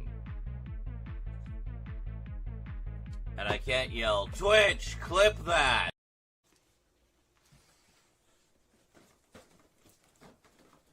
Sure. I don't care if it fell over. I don't care! Look.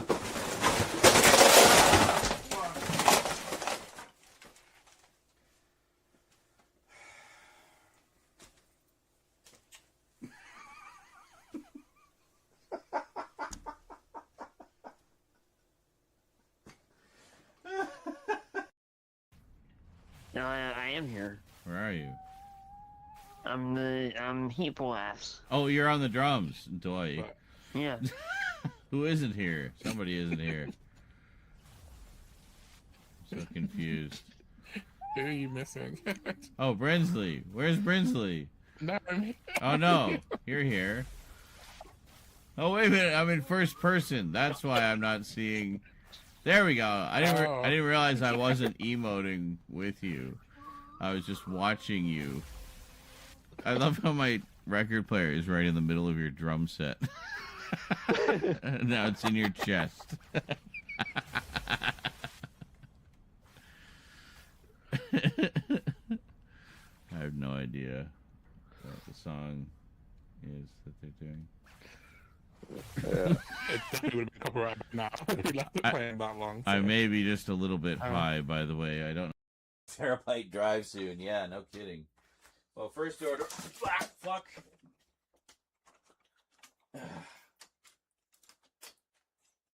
I'm fine. Why are you running?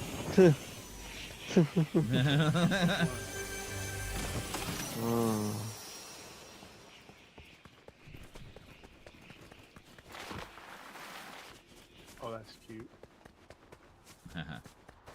All the robots playing video games. Oh, yeah? Inside there. Nice. I like that. A lot of video arcade motifs this season, I noticed. I like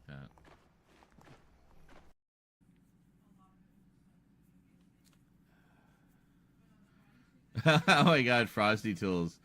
Look at that. Frosty Tools says, JL232, pulling an all-nighter for a Spider-Man movie marathon, huh? With those 100 bits, we're swinging through the multiverse of movies faster than Tobey Maguire dodging a CGI villain. Let's make it a night to remember. No migraines allowed. That's... Who the fuck is Summer Gleason? Now I need to look that up. Getting my summers mixed up. Ah! Okay, that was too loud. John Love Collector 98 just resubscribed for 46 months.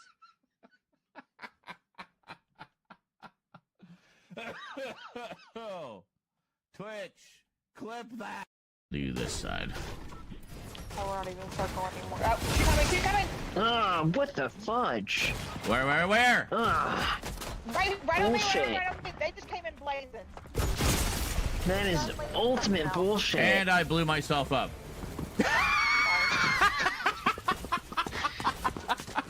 Went to leap off the roof to the rescue and shot the wall right beside me and blew myself up.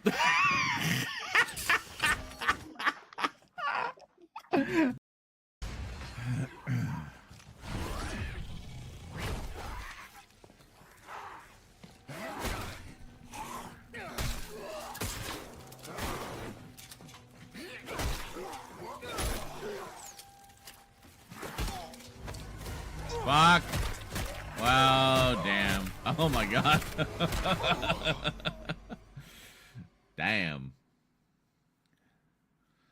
Alright, pay more attention to what... It's the same on this. Wow, that was a nice waste of ammo.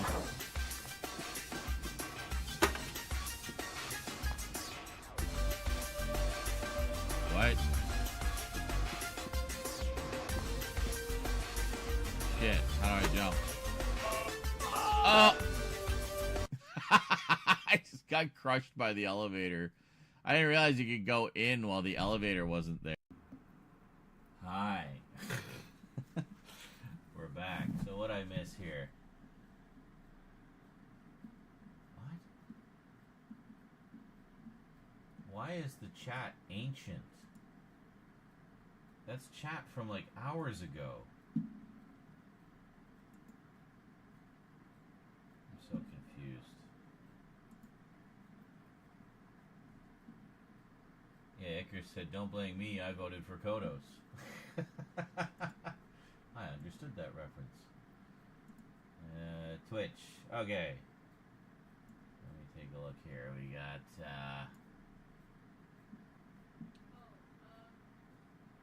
recommended update. What? What do you... Fuck off. I've had enough of updates today. Ow! 8 months. Come on, guys, vote. 13 in Twitch with only 6 votes. Let democracy prevail. Thomas says, I watched Red Dwarf Series 6 last night. I liked the overarching story. Yes, it was fun, wasn't it? There were also some great episodes in that season. I love the Western one, Gunmen of the Apocalypse. That's a great one. So the vote, we got 4 for Caligula, 2 for Excalibur, and 0 for Silent Running and Barbarella. Oh, no love for scantily clad 1968 era Jane Fonda, eh? Okay. And Thomas says, I have been rereading and watching Heartstopper, so I can read the new and final volume today. Both the show and graphic novels make me emotional. I'm going to read the volume and watch the movie. That's going to be the end of the series. Oh, always a little sad when you get to the end of a series you've enjoyed, isn't it? I'm a little past halfway in the final book of the Ware Tetralogy by Rudy Rucker, the cyberpunk series cyberpunk/transhuman story that I've been reading for the past couple months now, I guess, or probably a few months. But, you know, it'll be nice to have finally read all of it, but it'll also be kind of sad when it's over because I've really enjoyed the journey. It's very much a continuing story across the 4 volumes. As for what I've been watching, I just watched, the past couple days, I watched the final season of The Boys, so that's all done. Now I'm really curious to read the comic, so I've actually got that in my cart for when funds permit.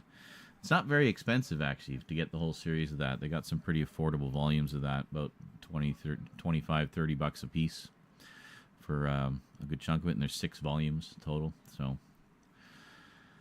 and there was 8 mulches, 6 from JL, 2 from Nihilist. Wow, that's got to be a record for mulches in one night, or at least for a while, anyway. Man, what a day! Holy shit, madness. And we're going to play some scary games in upcoming streams as well. Do some more Callisto Protocol and hopefully Aliens, Fireteam Elite, Assault, whatever the hell it is. You know, the one, the Aliens game we've been playing. So, yeah. Pretty cool. After Heartstopper, straight into Burning Chrome. Getting started, speaking of Cyberpunk. Getting started on your cyberpunk journey with some William Gibson. It is. The record was only 3 by different people. Really? I thought there was that one night like years ago that JL played a bunch of them, wasn't there? Maybe it wasn't as many as tonight. Crazy. And now, of course, Rose is talking very loudly to her friend. I can't film while she's talking so loudly, because it picks up. It will pick up on this mic. Maybe I will go and close her door. I will go do that.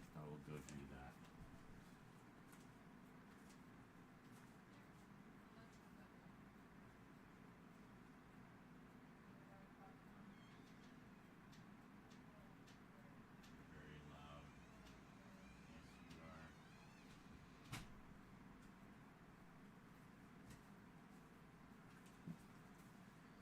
are. Okay, that should block out the racket. If only Rose understood. You do this for a living. Yes, and then she complains to me when I don't have money. It's like, well, whose fault is that? Well, it's mine for not streaming, and you for distracting me. It's a little bit of everything. It's not just all on me. So, anyway. Okay. So Caligula. Wait a minute. No, you can't see it there. I can put in my code.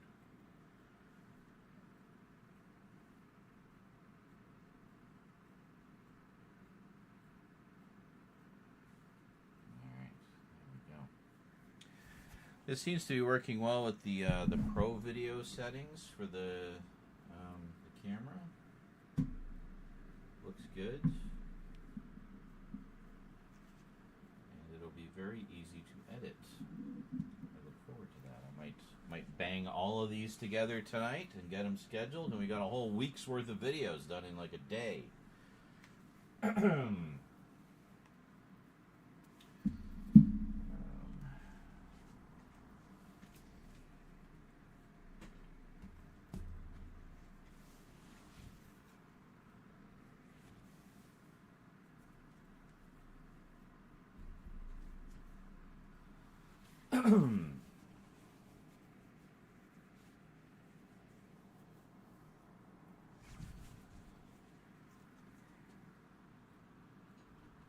my God.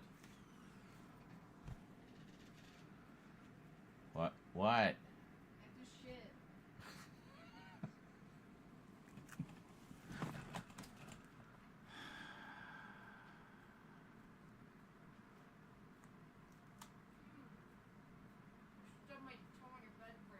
Why'd you go in my room? She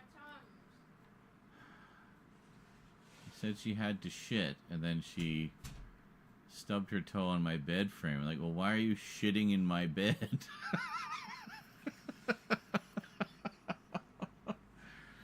Like, I needed a Tums. Alright.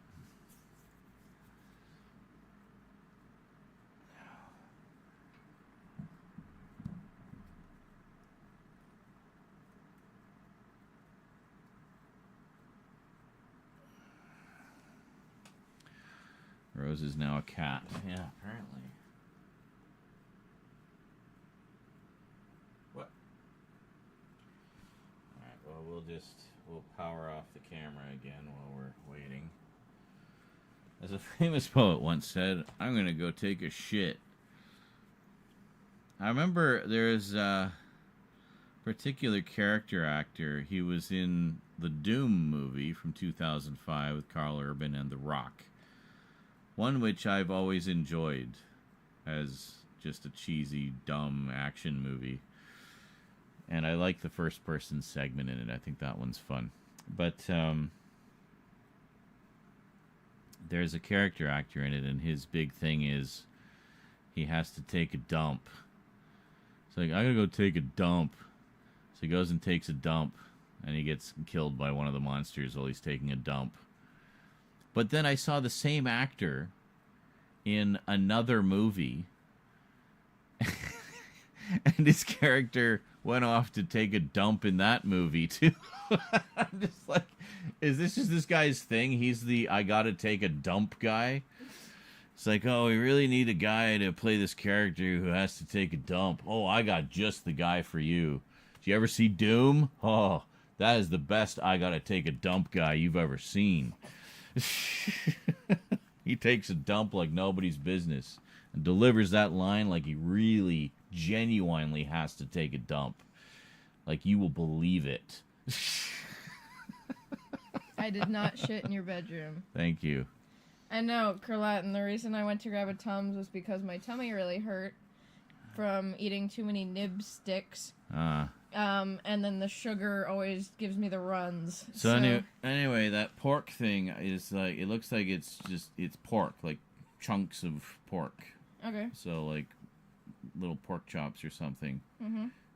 The other ones, I checked if the other ones were something like that, dude. No, the other ones are just ground pork. And now all the cats are out here. Like, can everybody just go away so I can film this last video?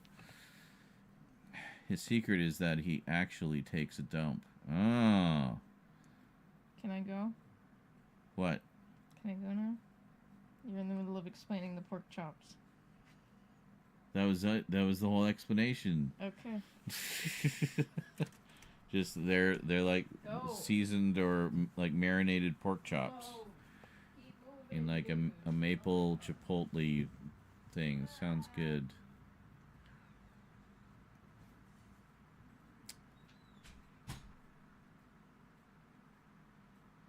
Can we open Caligula now? I really just want to open Caligula.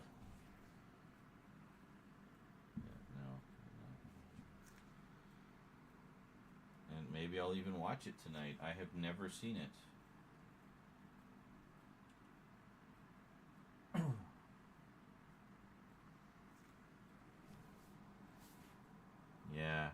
Since it was new, though. What? Oh, never see Dude, Where's My Car? Why are you so obsessed with that movie? Oh, right, autism. You're obsessed with everything that you're obsessed with in the moment. Before you ask me, no, I haven't seen Dude, Where's My Car? Either. So, ever. I'm sure it's lovely. I'm sure it's a lovely piece of cinema.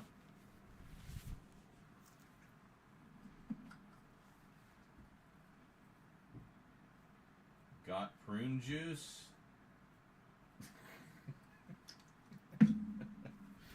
Speaking of taking a dump.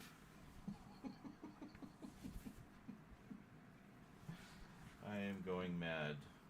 Alright. What time even is it? It's 1:45. Dude, where's my mulch? Well, we've had a lot of mulch tonight. Alright.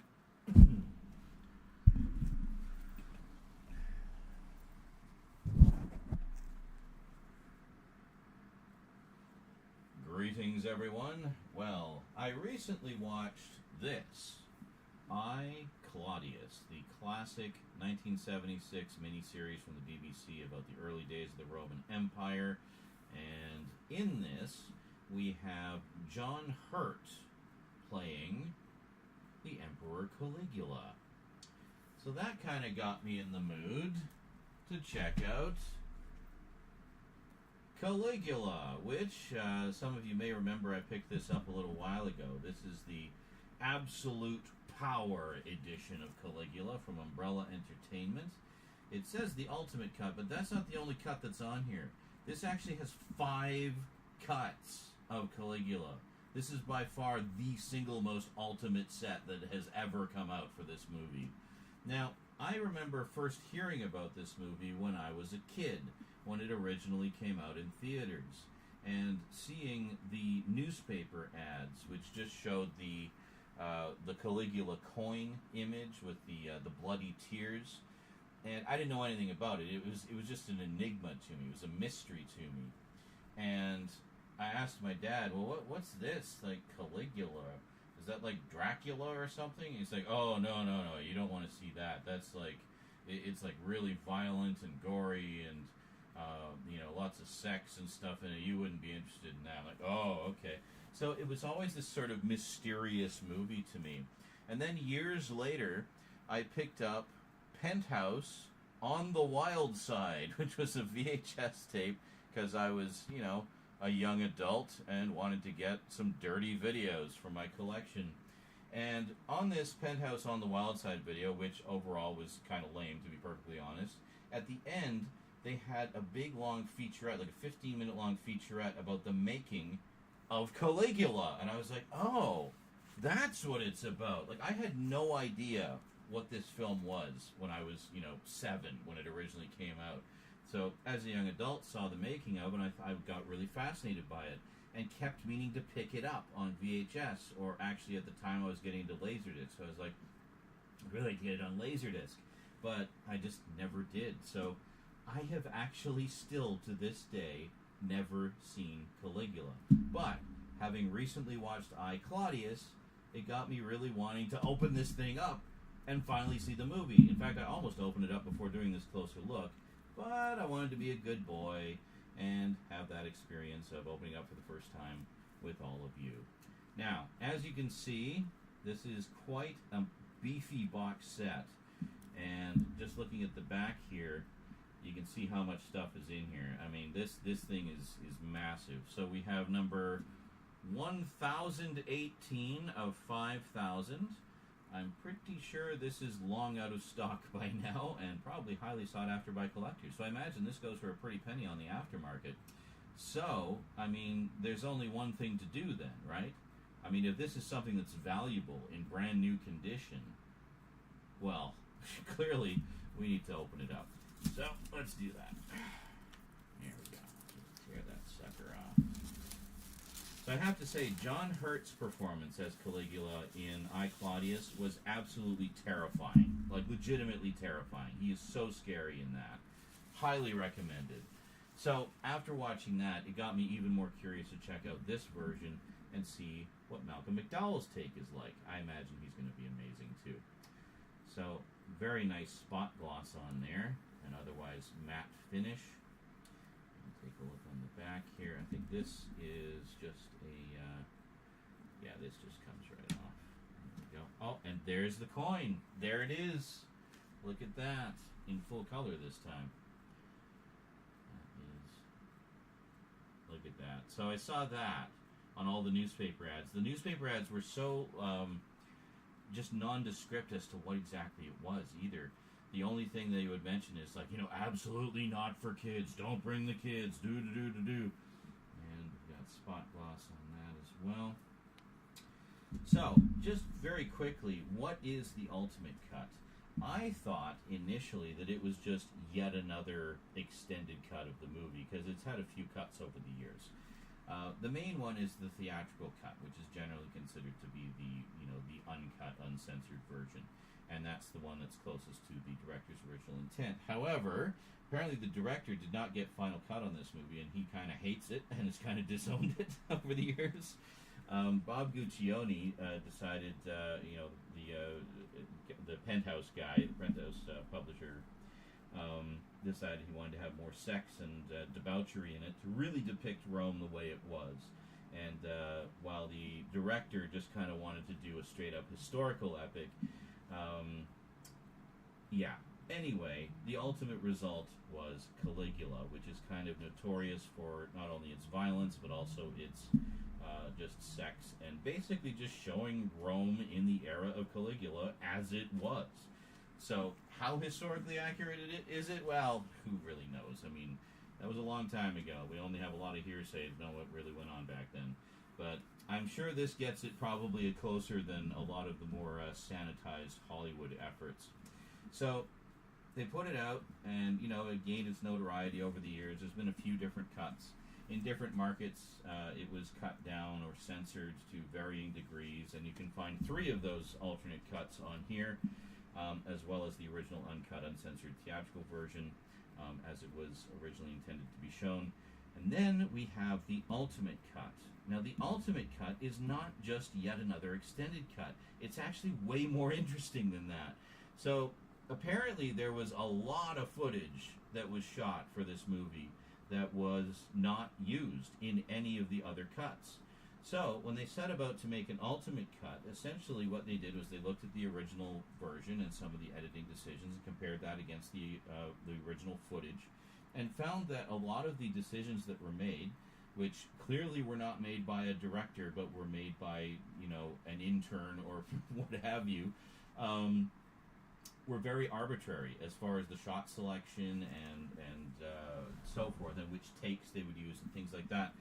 So they set out to go through all the footage and find the better takes, the better shots, and so forth. And in the process of doing so, they ended up assembling a completely, from the ground up, brand new version of the movie, which does not use a single frame of film or any shots from the original cut. That's how much footage there was. There was so much that they were literally able to make an entirely new cut from all of that extra footage. And and apparently in this version, you actually see more of Malcolm McDowell's performance. You see more of Helen Mirren's performance. And and Malcolm McDowell himself has said he actually prefers this cut because it shows more of what he actually did for the movie. So the more I read about it, the more I got curious about it. So I've been dying to open this up, which is why we're doing the closer look today. So let's see what all we got here. So first off, let's see, we have a whole bunch of stuff actually, but first off we'll take a look at this. Sorry for the lengthy preamble, but we had a lot of things to cover there. So there we go. So we got Malcolm McDowell as Caligula and Helen Mirren as I forget the names. I'm sorry. But what better proof that I am God? I have a husband and a wife. I am all that is and will ever be. Caligula. The funny thing is, in Roman history, Caligula was only the emperor for like 3 years. It's kind of crazy just how notorious he is and how much he has endured throughout history. So maybe he was right. Maybe he was immortal, just not in the ways that he thought. So there we go. Special features, check this out. So on the UHD, we have the ultimate cut of Caligula, which is 173 minutes. On the Blu-ray, there's 3 Blu-rays. So we got the ultimate cut again. We have the unrated, uncensored version, which is 156 minutes. So that's the original theatrical cut. We got Low Caligula, the Italian cut, which is in SD and is 124 minutes. The Australian rated cut, which is also SD, and 102 minutes, so very cut down. Australia is pretty heavy with the censorship. And let's see, we got the pre-release cut, which is 153 minutes, so that's pretty close to the theatrical cut, but just is missing a few things. We got audio commentary with Heather Drain, audio commentary with actor Malcolm McDowell, moderated by Nick Redman, audio commentary with actors Helen Mirren, Alan Jones, and James Alice Chaffin, audio commentary with on-set writer Ernest Volkman, interviewed by Nathaniel Thompson, Caligula, The Rise, Fall, and Resurrection video essay by Jarrett Gahan, Thomas Nagovin and Aaron Shaps discuss Caligula the Ultimate Cut, Thomas Nagovin on Caligula at Cannes, post-screening Q&A with Malcolm McDowell and Thomas Nagovin at Fantastic Film Festival 2023, a Q&A with Malcolm McDowell and Thomas Nagovin at Fantastic Film Festival 2023. So 2 different Q&As with them. Hours of archival footage, including deleted scenes, alternate scenes, behind the scenes, documentaries, featurettes, and interviews with Tinto Brass, he was the director, John Steiner, Lori Wagner, Gore Vidal, and more. Wow. And that featurette I was talking about is among the archival extras, by the way. It's definitely on here. So, very cool. So let's open this up. So we have one of the Blu-rays here. Sorry, just pull this out here. So we have the Ultimate Cut on the 4K, and then a bunch of them on the Blu-ray. I think we just have one of them on the Blu-ray, and then spin that around. Come on. There we go. And spin that around. There. I just quickly spun them around. So we got the other Blu-ray in there. And I like how they're gently color-coded. It's very nice. And then let's see what we have here. Okay. This is actually pretty cool. I might need to pull the camera back a bit to show you these. Well, I don't know. Can we kind of look at them like this? Yeah. We can sort of get the idea. So Caligula, the Ultimate Cut. I don't know if I can. Yeah, I can't really get back far enough because of where the camera is, but you get the general idea there. Very nice. And then there. Very cool. And then here. Looks like we have a poster for the Italian version. Oh yeah, look at that. Or is it Io? I guess it's Io Caligula. I thought it was Low Caligula. Caligula. Caligula. Caligula. And then there is the original poster.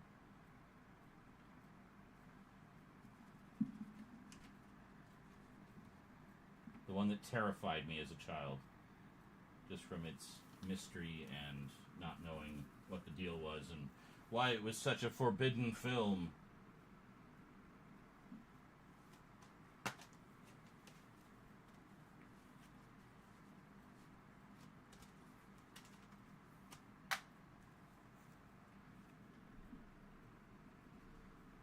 Okay, so there we go. Back into the flip cover. So no spot gloss or anything on there. It's just all matte finish.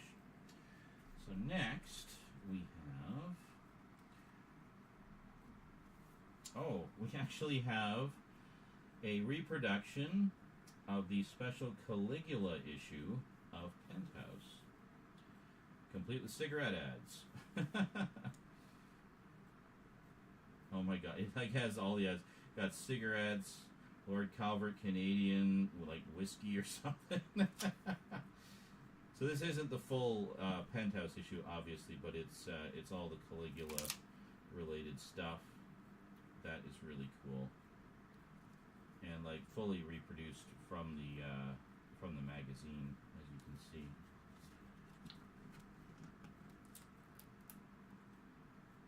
Wow, that's really something.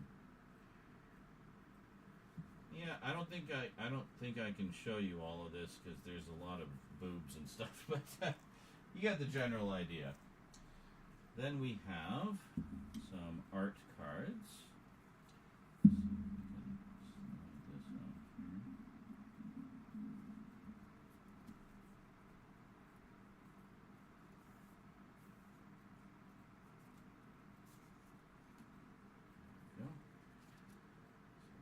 This one.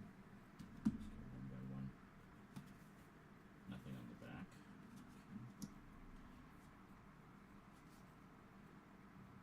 One. Gore Vidal's Caligula. Oh, right, because he wrote the screenplay. Of course. Of course. Yeah, this is going to be a journey, let me tell you. Like, going through this whole thing and all the extras. So I think what I'm going to do is I'm going to watch the original cut first, obviously, because that's the famous, notorious one, and then watch the ultimate cut, the ultimate alternate cut.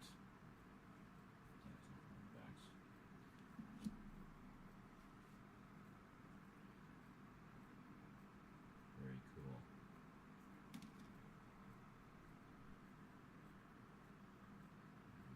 There we go.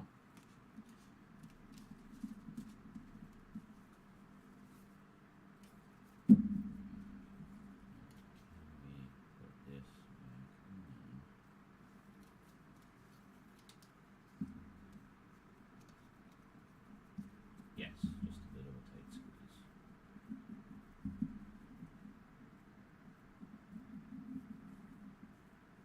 There we go. It has its belt again. Then we have some books, such as this lovely hardcover book. Check this out. This is the most perverted, despicable, and offensive motion picture ever made. Sold. As erotica, Caligula has all the potency of industrial-strength saltpeter. As drama, it is leadenly lugubrious. As historical reconstruction, it lacks veracity. As a film, it is an unqualified disaster. Traits that the American public has managed to overlook in its vigilant quest for fresh thrills. They have paid approximately $20 million to see it in the comparatively few cities in which it has played. Excellent. Introduction, production. So this is all about the making of the film.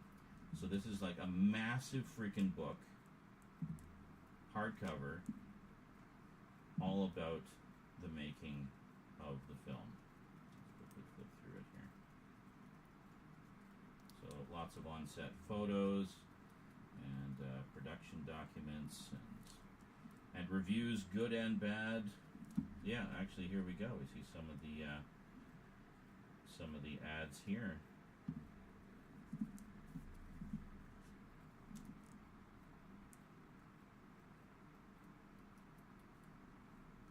Oh, all the different posters and everything. This is gorgeous. I mean, look at the quality of the printing on this. It's like all high gloss and very high quality. Such a mucky, distasteful melange of eroticism, brutality, and pageantry that it's difficult to believe any script ever existed. Movies like this could make people give up sex for Lent. I mean, I already want to see it. You don't have to sell it on me even like all the more, you know, like come on. yeah, so anyway, all about the making of the film, so that's awesome. But wait, there's more. Get it out of the box. Oh, that's great. It was actually stuck to the inside of the box. Hold on a second here. That's not good. Yeah, it actually had like bits glued onto it. Hold on a second here. That's a little annoying when that happens. And, yeah, actually tore part of the inside of the box as a result. There. It was just like a bit of glue or something stuck in there. So, what this is...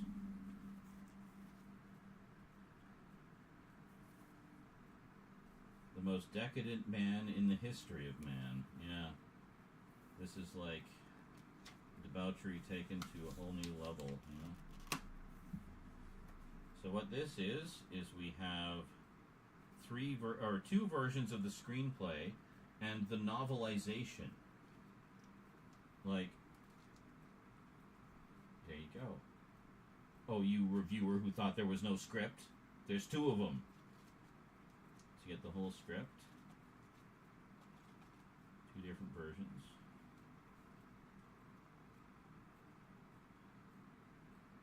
Which is pretty cool. Like, anyone interested in the making of films, this is invaluable. Absolutely invaluable.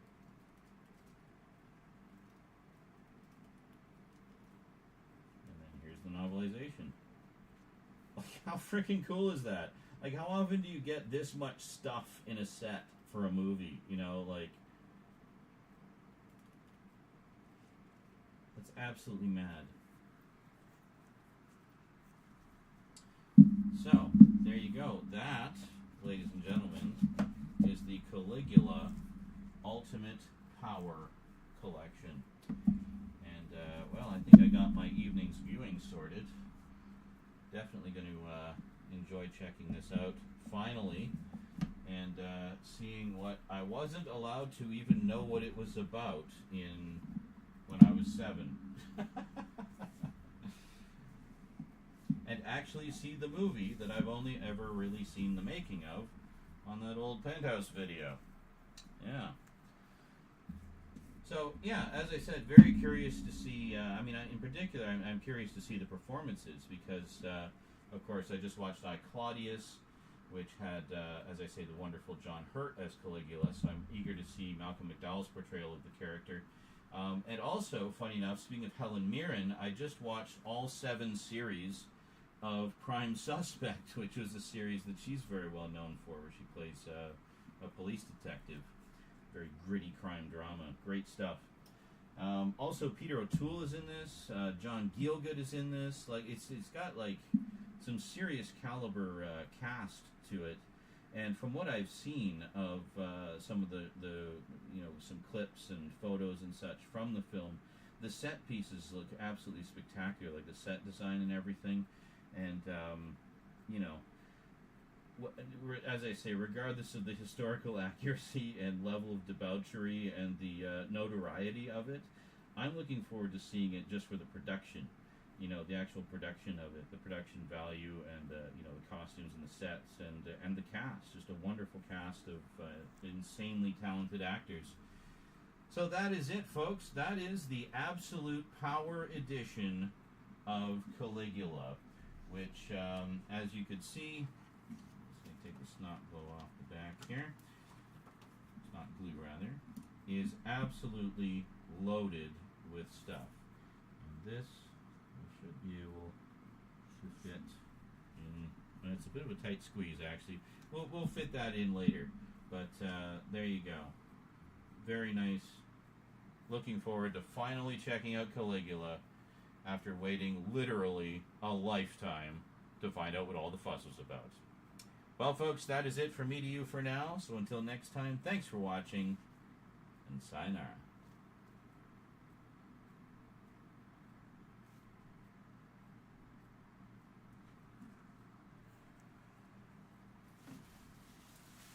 Well, I know what I'm watching tonight. I'll make some breakfast sausage patties to go with my bread, and I'm gonna watch some Caligula. Caligula.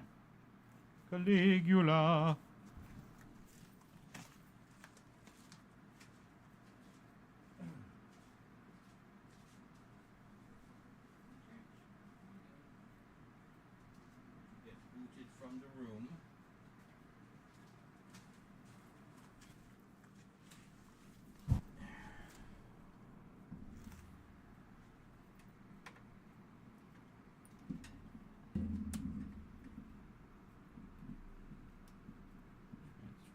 Over.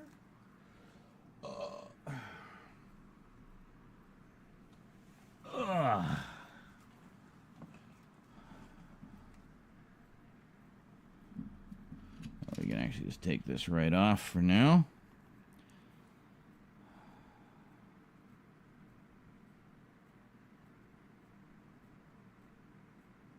Excellent.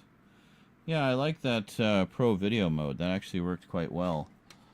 And I think it looked pretty good on camera too.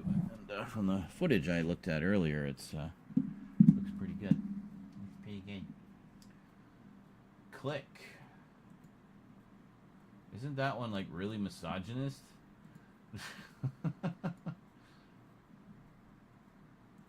Every man's dream, being able to just use a remote control on a woman. Oh, really?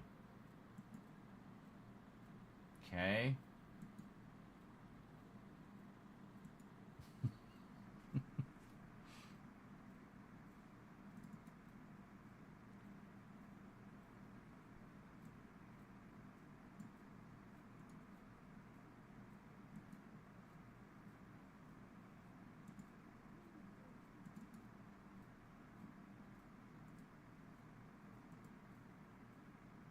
There we go. It's a lot deeper than just that. I'm sure it is. I mean, I'm being somewhat facetious, but I know it's not meant to be taken seriously. It's far more woke than people give it credit for. Just the mute button. Well, that would be me earlier, wishing I had a mute button. That is one hell of a set. I mean, look at that. That is crazy how much stuff is in here.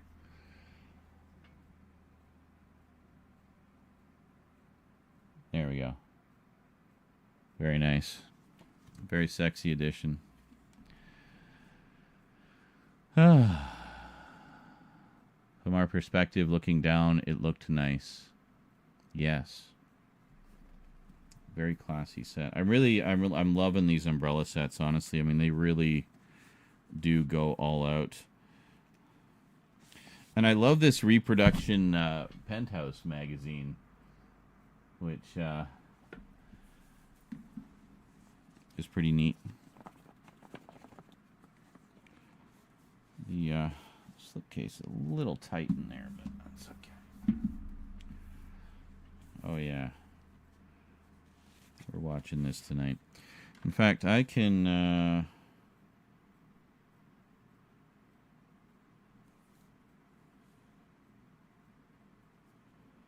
Yeah, watch all 5 cuts, including the ultimate cut, a 4K version lovingly reconstructed by producer Thomas Nagovin from over 90 hours of original footage. It's crazy. Do any of these, none of these books actually tell you what's on the individual discs, eh? Yeah.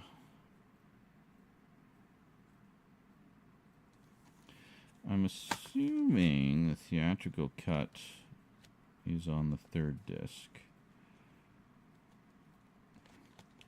Because the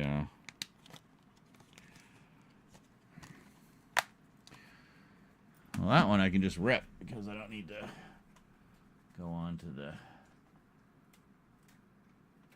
player for that. I think I need to anyway because the Blu-rays would be region B. So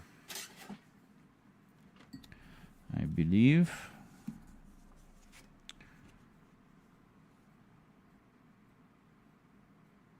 Yeah, it's funny because the Australian cut is the most censored, yet this is an Australian release.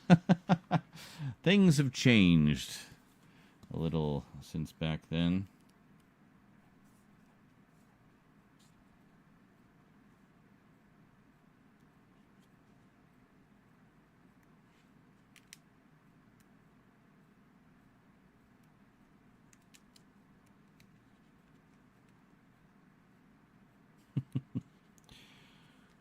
Yep, a lot of boobs in this.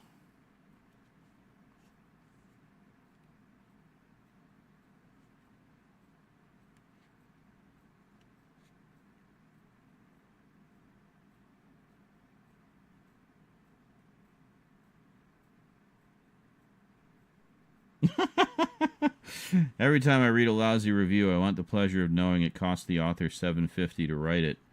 But who is Rex Reed? As a critic, he reminds me of one of those tragic people who has to open his mouth in order to move his bowels.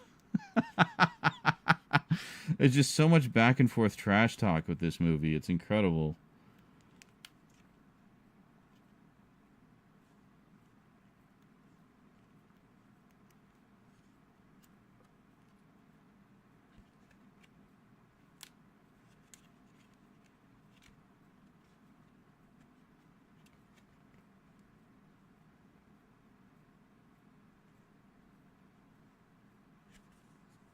Cool. Yeah. A kick in the yarbles.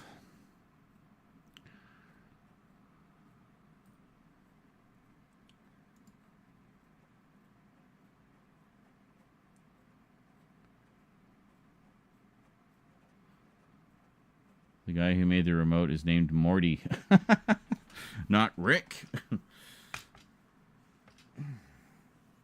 I guess Morty took up science later in life. Oh, gee. I have a remote that can control women. Oh, man.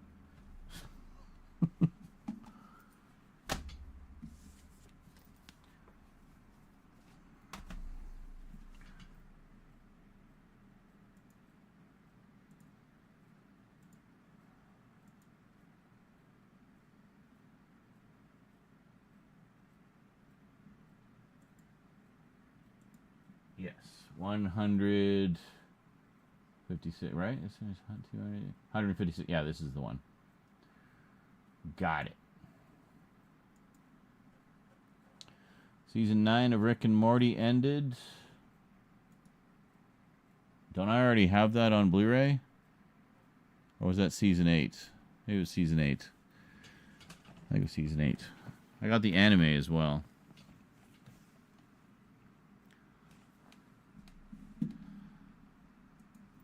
Yeah, so I still got a couple seasons to catch up on with that. Are they stopping it at season 10? Is that going to be the last one? I thought that was kind of the idea. They were going to do 10 seasons of 10 episodes each. It'd be like 100 episodes.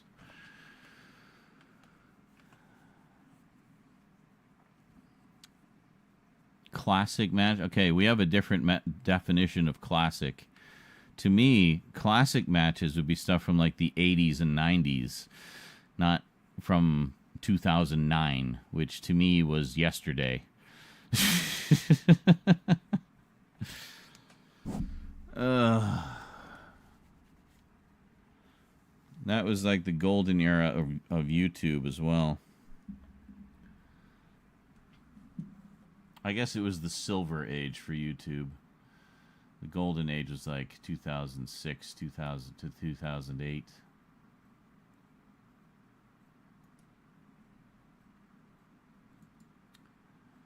That was supposed to be 100 years. 100 years of Rick and Morty. 100 years, Morty. Rick and Morty, 100 years. Gonna get that Szechuan sauce. That's my arc, Morty. That's my arc. Gonna get that sauce.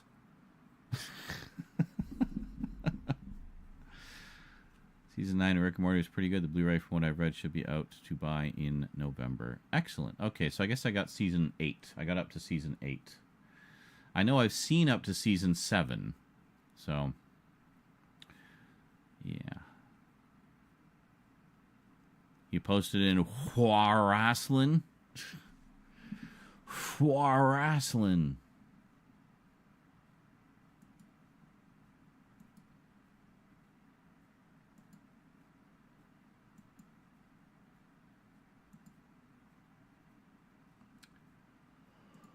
Oh, well, we got 4 quick and dirty closer looks in the can tonight, folks. Very nice indeed.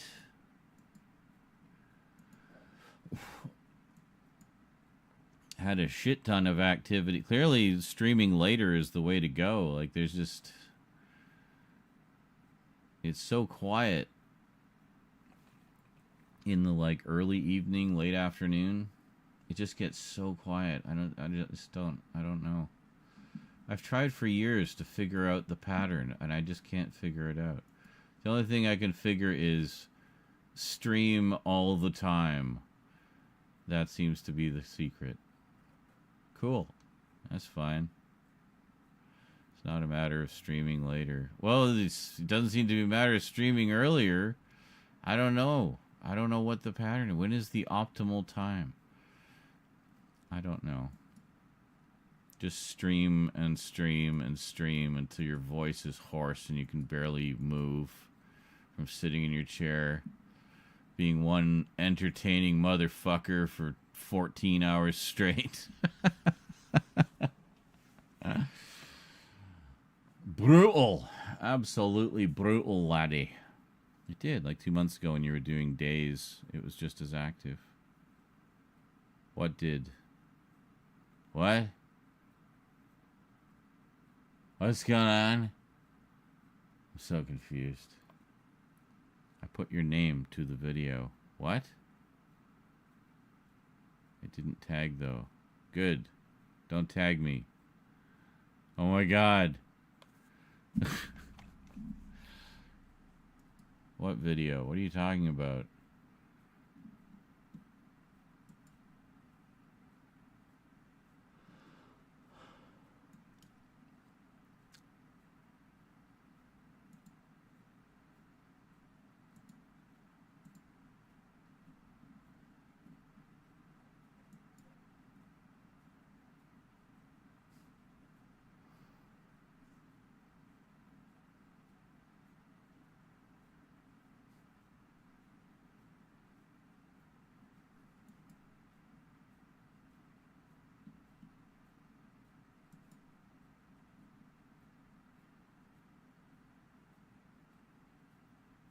I haven't seen the movie. Why would I want to watch clips from it? Oh. Streaming later works until it doesn't. It's all ebb and flow, chasing paydays across all of the world. Yeah, no kidding. Oh, it's late here in Texas. 2:21 a.m. Oh. Gotta have some Texas barbecue and wake on up. Actually, I saw... What was it? I saw a thing on Blue Sky earlier. It was... someone made like a sandwich with... like Texas barbecue style beef ribs, and put an entire beef rib into like a sub bun with, you know, veggies and other stuff in it, and closed it up, and then just slid the bone out, so it just left all of the meat, like the super tender meat, in the sandwich. It's like, it just looked so goddamn good. Oh, man. When you were streaming about during the day, you had a lot of activity, as per what you're saying now. Streaming later typically isn't the best, especially between 10 p.m. to 1 a.m. for you. No, that I know. That I know is too late. I get the UK folks who are just waking up, but that's it. That's the only time it feels like most aren't online here. Yes. Also, it depends on who is feeling generous, even when it is an active day. True. True. You can't really plan for that. The only thing I can do, and you do as well, is just, you know, when it is a time where things are a little bit more urgent, like getting towards the end of the month or what have you, we can just kind of reiterate that. It's like, hey, if you're gonna donate, now's a good time. Just saying. Was it the house from Texas Chainsaw Massacre 70s one? Is this fancy cafe place now? Oh, that's cool. I like it when they do stuff like that. You know. What is the one movie on Laserdisc that you wish they would put on Blu-ray or 4K? Well, most of the ones that I would want are already on Blu-ray or 4K, so I don't really have a lot left on that list. I mean, there's some TV shows I got on Laserdisc I'd like to see get proper releases, some of which didn't even make it to DVD. We'll all be dead by the time you solve this. That's a good gift choice, too. All right, I'll just assume you're looking for the goal to reach 30% before the end of the month.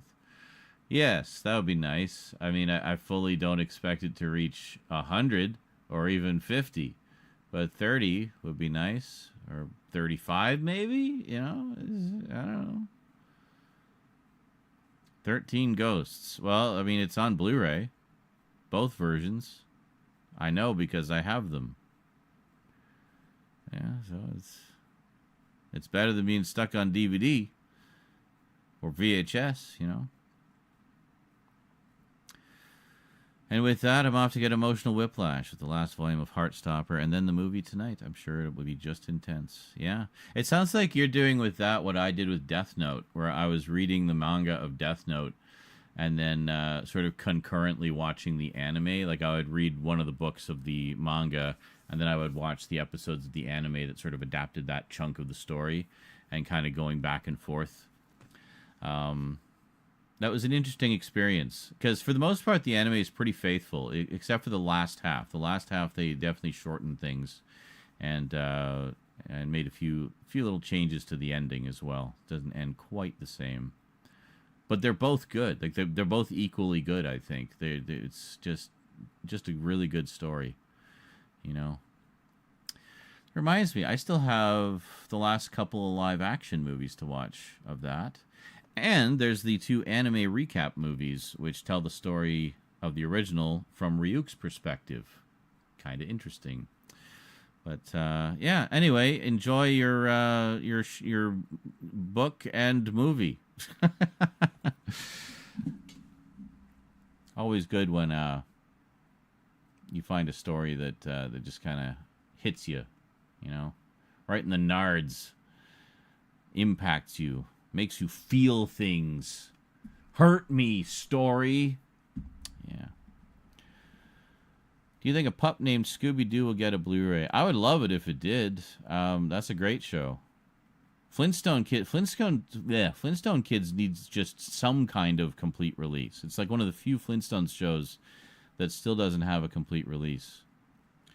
Pup named Scooby-Doo, at least we got them all on DVD. I mean, we never got, like, I don't think, like, just a nice compact complete series set. You had to get all the volumes, but Flintstone Kids, I think all we got was, like, one with, like, a handful of episodes on it. So, yeah. Do you have the Death Note volume that has Trump? Yes, I do. Yes, I do. That was the short stories volume that they put out, of kind of like side stories and stuff. And yes, indeed.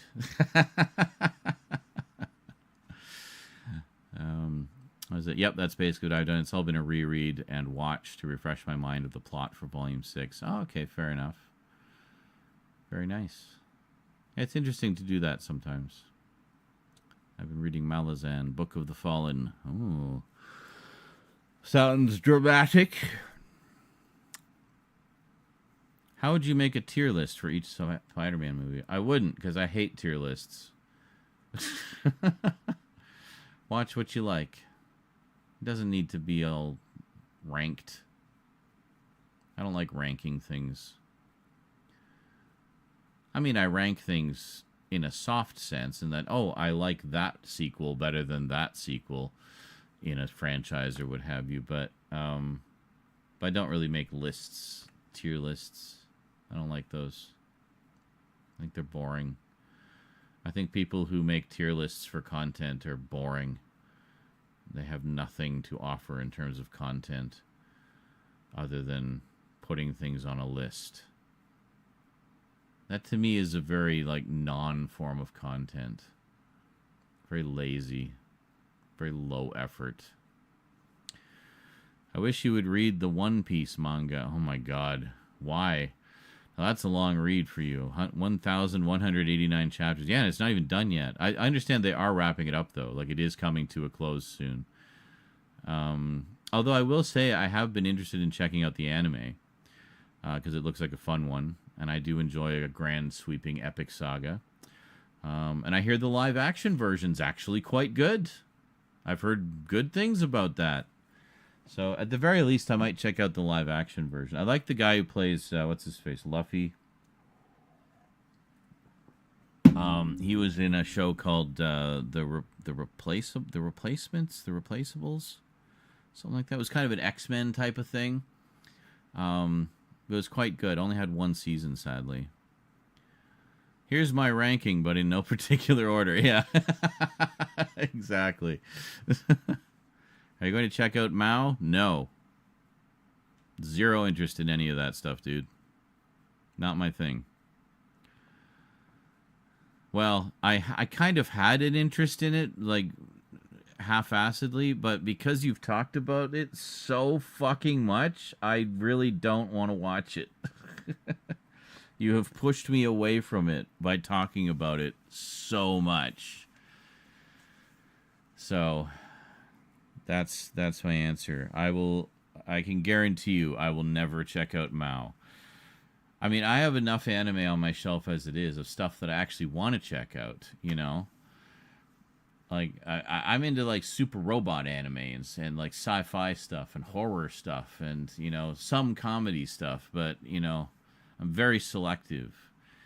And I have, like, very specific, you know, sort of niche interests within the niche. That's why I'll never check out Dr. Oho. Well, poo on you then. The One Piece property has been handled very well. I've been reading it weekly since 2007. So good. Yeah, like it seems like there's just... I never hear anything bad about it. The only thing people say is like, wow, it's really long. It's like, yeah... It's just one of those kinds of stories, you know. I mean, they obviously had an epic saga in mind, and that's what it is, you know. Feels like the same type of story. Well, yeah, I mean that's kind of her thing. She does those types of stories. She's done a lot. Look up her, you know, bibliography. See all the different mangas and animes she's done. I mean, she's done a shit ton. So. Yeah, but I mean, I don't know. I might check it out at some point, but it's really not a priority because it's not my usual stuff. I mean, for me with anime, it's basically sci-fi, so super robot stuff, some magical girl stuff, but usually because it crosses over with sci-fi in some way, like Project A-ko is kind of a magical girl thing. Well, superpower girl, I guess, really. But it crosses over into mecha anime and like alien invasion type stuff and sci-fi. Same as Sakura Wars. It's got like magical girl elements, but it's also a mecha anime and a steampunk anime. You know, I like stuff like that. I like horror anime. I like, you know, more hard sci-fi like Ghost in the Shell and whatnot. I love mecha anime like Robotech and Gundam and stuff like that. So. Yeah, I mean, that's the kind of stuff I'm into. And super robots, because I grew up with super robots. I love super robots. Give me all the super robots. So, you know, that's what it... But notice, I watch them, but I don't talk about them endlessly. You know? I'll just mention, like, oh yeah, I'm in the middle of watching some more Combattler V. It's good. I'm enjoying it. And that's it. Should read Gantz. That's sci-fi horror. Yeah, I think that one's crossed my radar a couple of times. I'll probably check that out at some point. It's one of those rare things where it's long, but it actually gets better over time, and the rereading or rewatches actually add to it. Yeah, I mean, there's a lot of stuff like that, you know. And I mean, outside of anime, I wanna. There is a second Pacific Rim. Silly boy. Huh? I was looking for the familiar Zero. What? I don't think you can stream it. If it exists, I can find it and I can stream it. Trust me. If it's not available officially, I have multitudes of sources for fan subs. So, you know, there's a lot of stuff out there beyond what's been released officially. Ugh. In fact, a lot of the Super Robot anime that I now have official releases of, I originally had as fan subs because it was the only way to get them at the time. But I'm a good boy. I delete the fan subs as soon as the official release comes out. You know. What? No, there's only the one Pacific. Oh, I see. You're one of those. See, like, the way the second Pacific Rim was described to me was, some reviewers were saying it was like a Saturday morning cartoon. And I was just like, sold. That just makes me want to see it more. And I thought it was all right. The first one's definitely better. There's a lot of comics, Pacific Rim comics. I have the first 2 series they did. I don't know if they've done more. But, hey, Gopher Baker. Yeah, Pacific Rim was great, the original. And love the music in that. I know Rose is a big fan of the theme, the Gypsy Danger theme. And just the movie in general. I don't think she's seen the second one. I'll have to show that one to her at some point. I think she'd probably enjoy it. Pre-ordered your final manga, and then I will have them all. Good. And then will you stop talking about it forever? Thanks. I just want Princess Hashime to just fucking be done already. I'm so tired of hearing about it. You have no idea, dude. I respect your passion, but please stop talking about it. Stop sneaking in mentions of it. Like, just never bring the subject up again. Please. I'm begging you.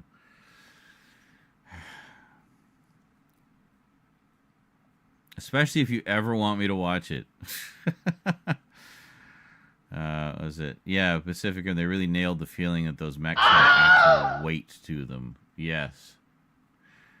That is the best GIF. I got so lucky with that GIF. I think I just looked up Stormtrooper for the Wilhelm, and I found that GIF, and I was like, oh my god, that's the one. That has to be it.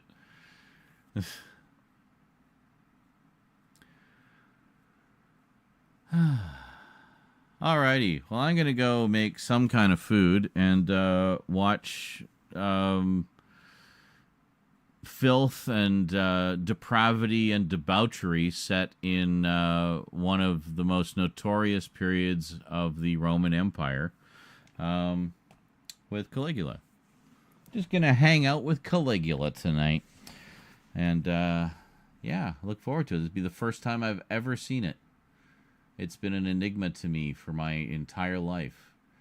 So I'm sure I will enjoy it. Anyway, that is it from me to you for now, folks. So thanks all for coming out. Big thanks to everybody who was just dropping contributions left and right like they were going out of style. Holy moly, that was nuts. Absolutely nuts for a while there. Like, I don't think I couldn't even process everything that was happening for a while there. And I think that goes for most of us who were here. It's just ADHD overload. But thank you so much. You guys are definitely making sure that August is going to be one hell of an epic month.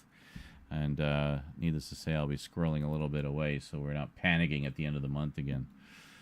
That was originally the plan this month, but there was a few additional expenses that I was not expecting, and, well, such is life, right? Anyway, catch you next time, folks. Probably tomorrow, because we got more stuff to open. This isn't even close to all of it. This is just the ones I pulled off the shelf for the moment. But, yeah, there's quite a few over there. Some more from Umbrella, too. Some more big ones from Umbrella, so, yeah. Stick around. All right, catch you next time, folks. Until then, thanks for watching, and sayonara.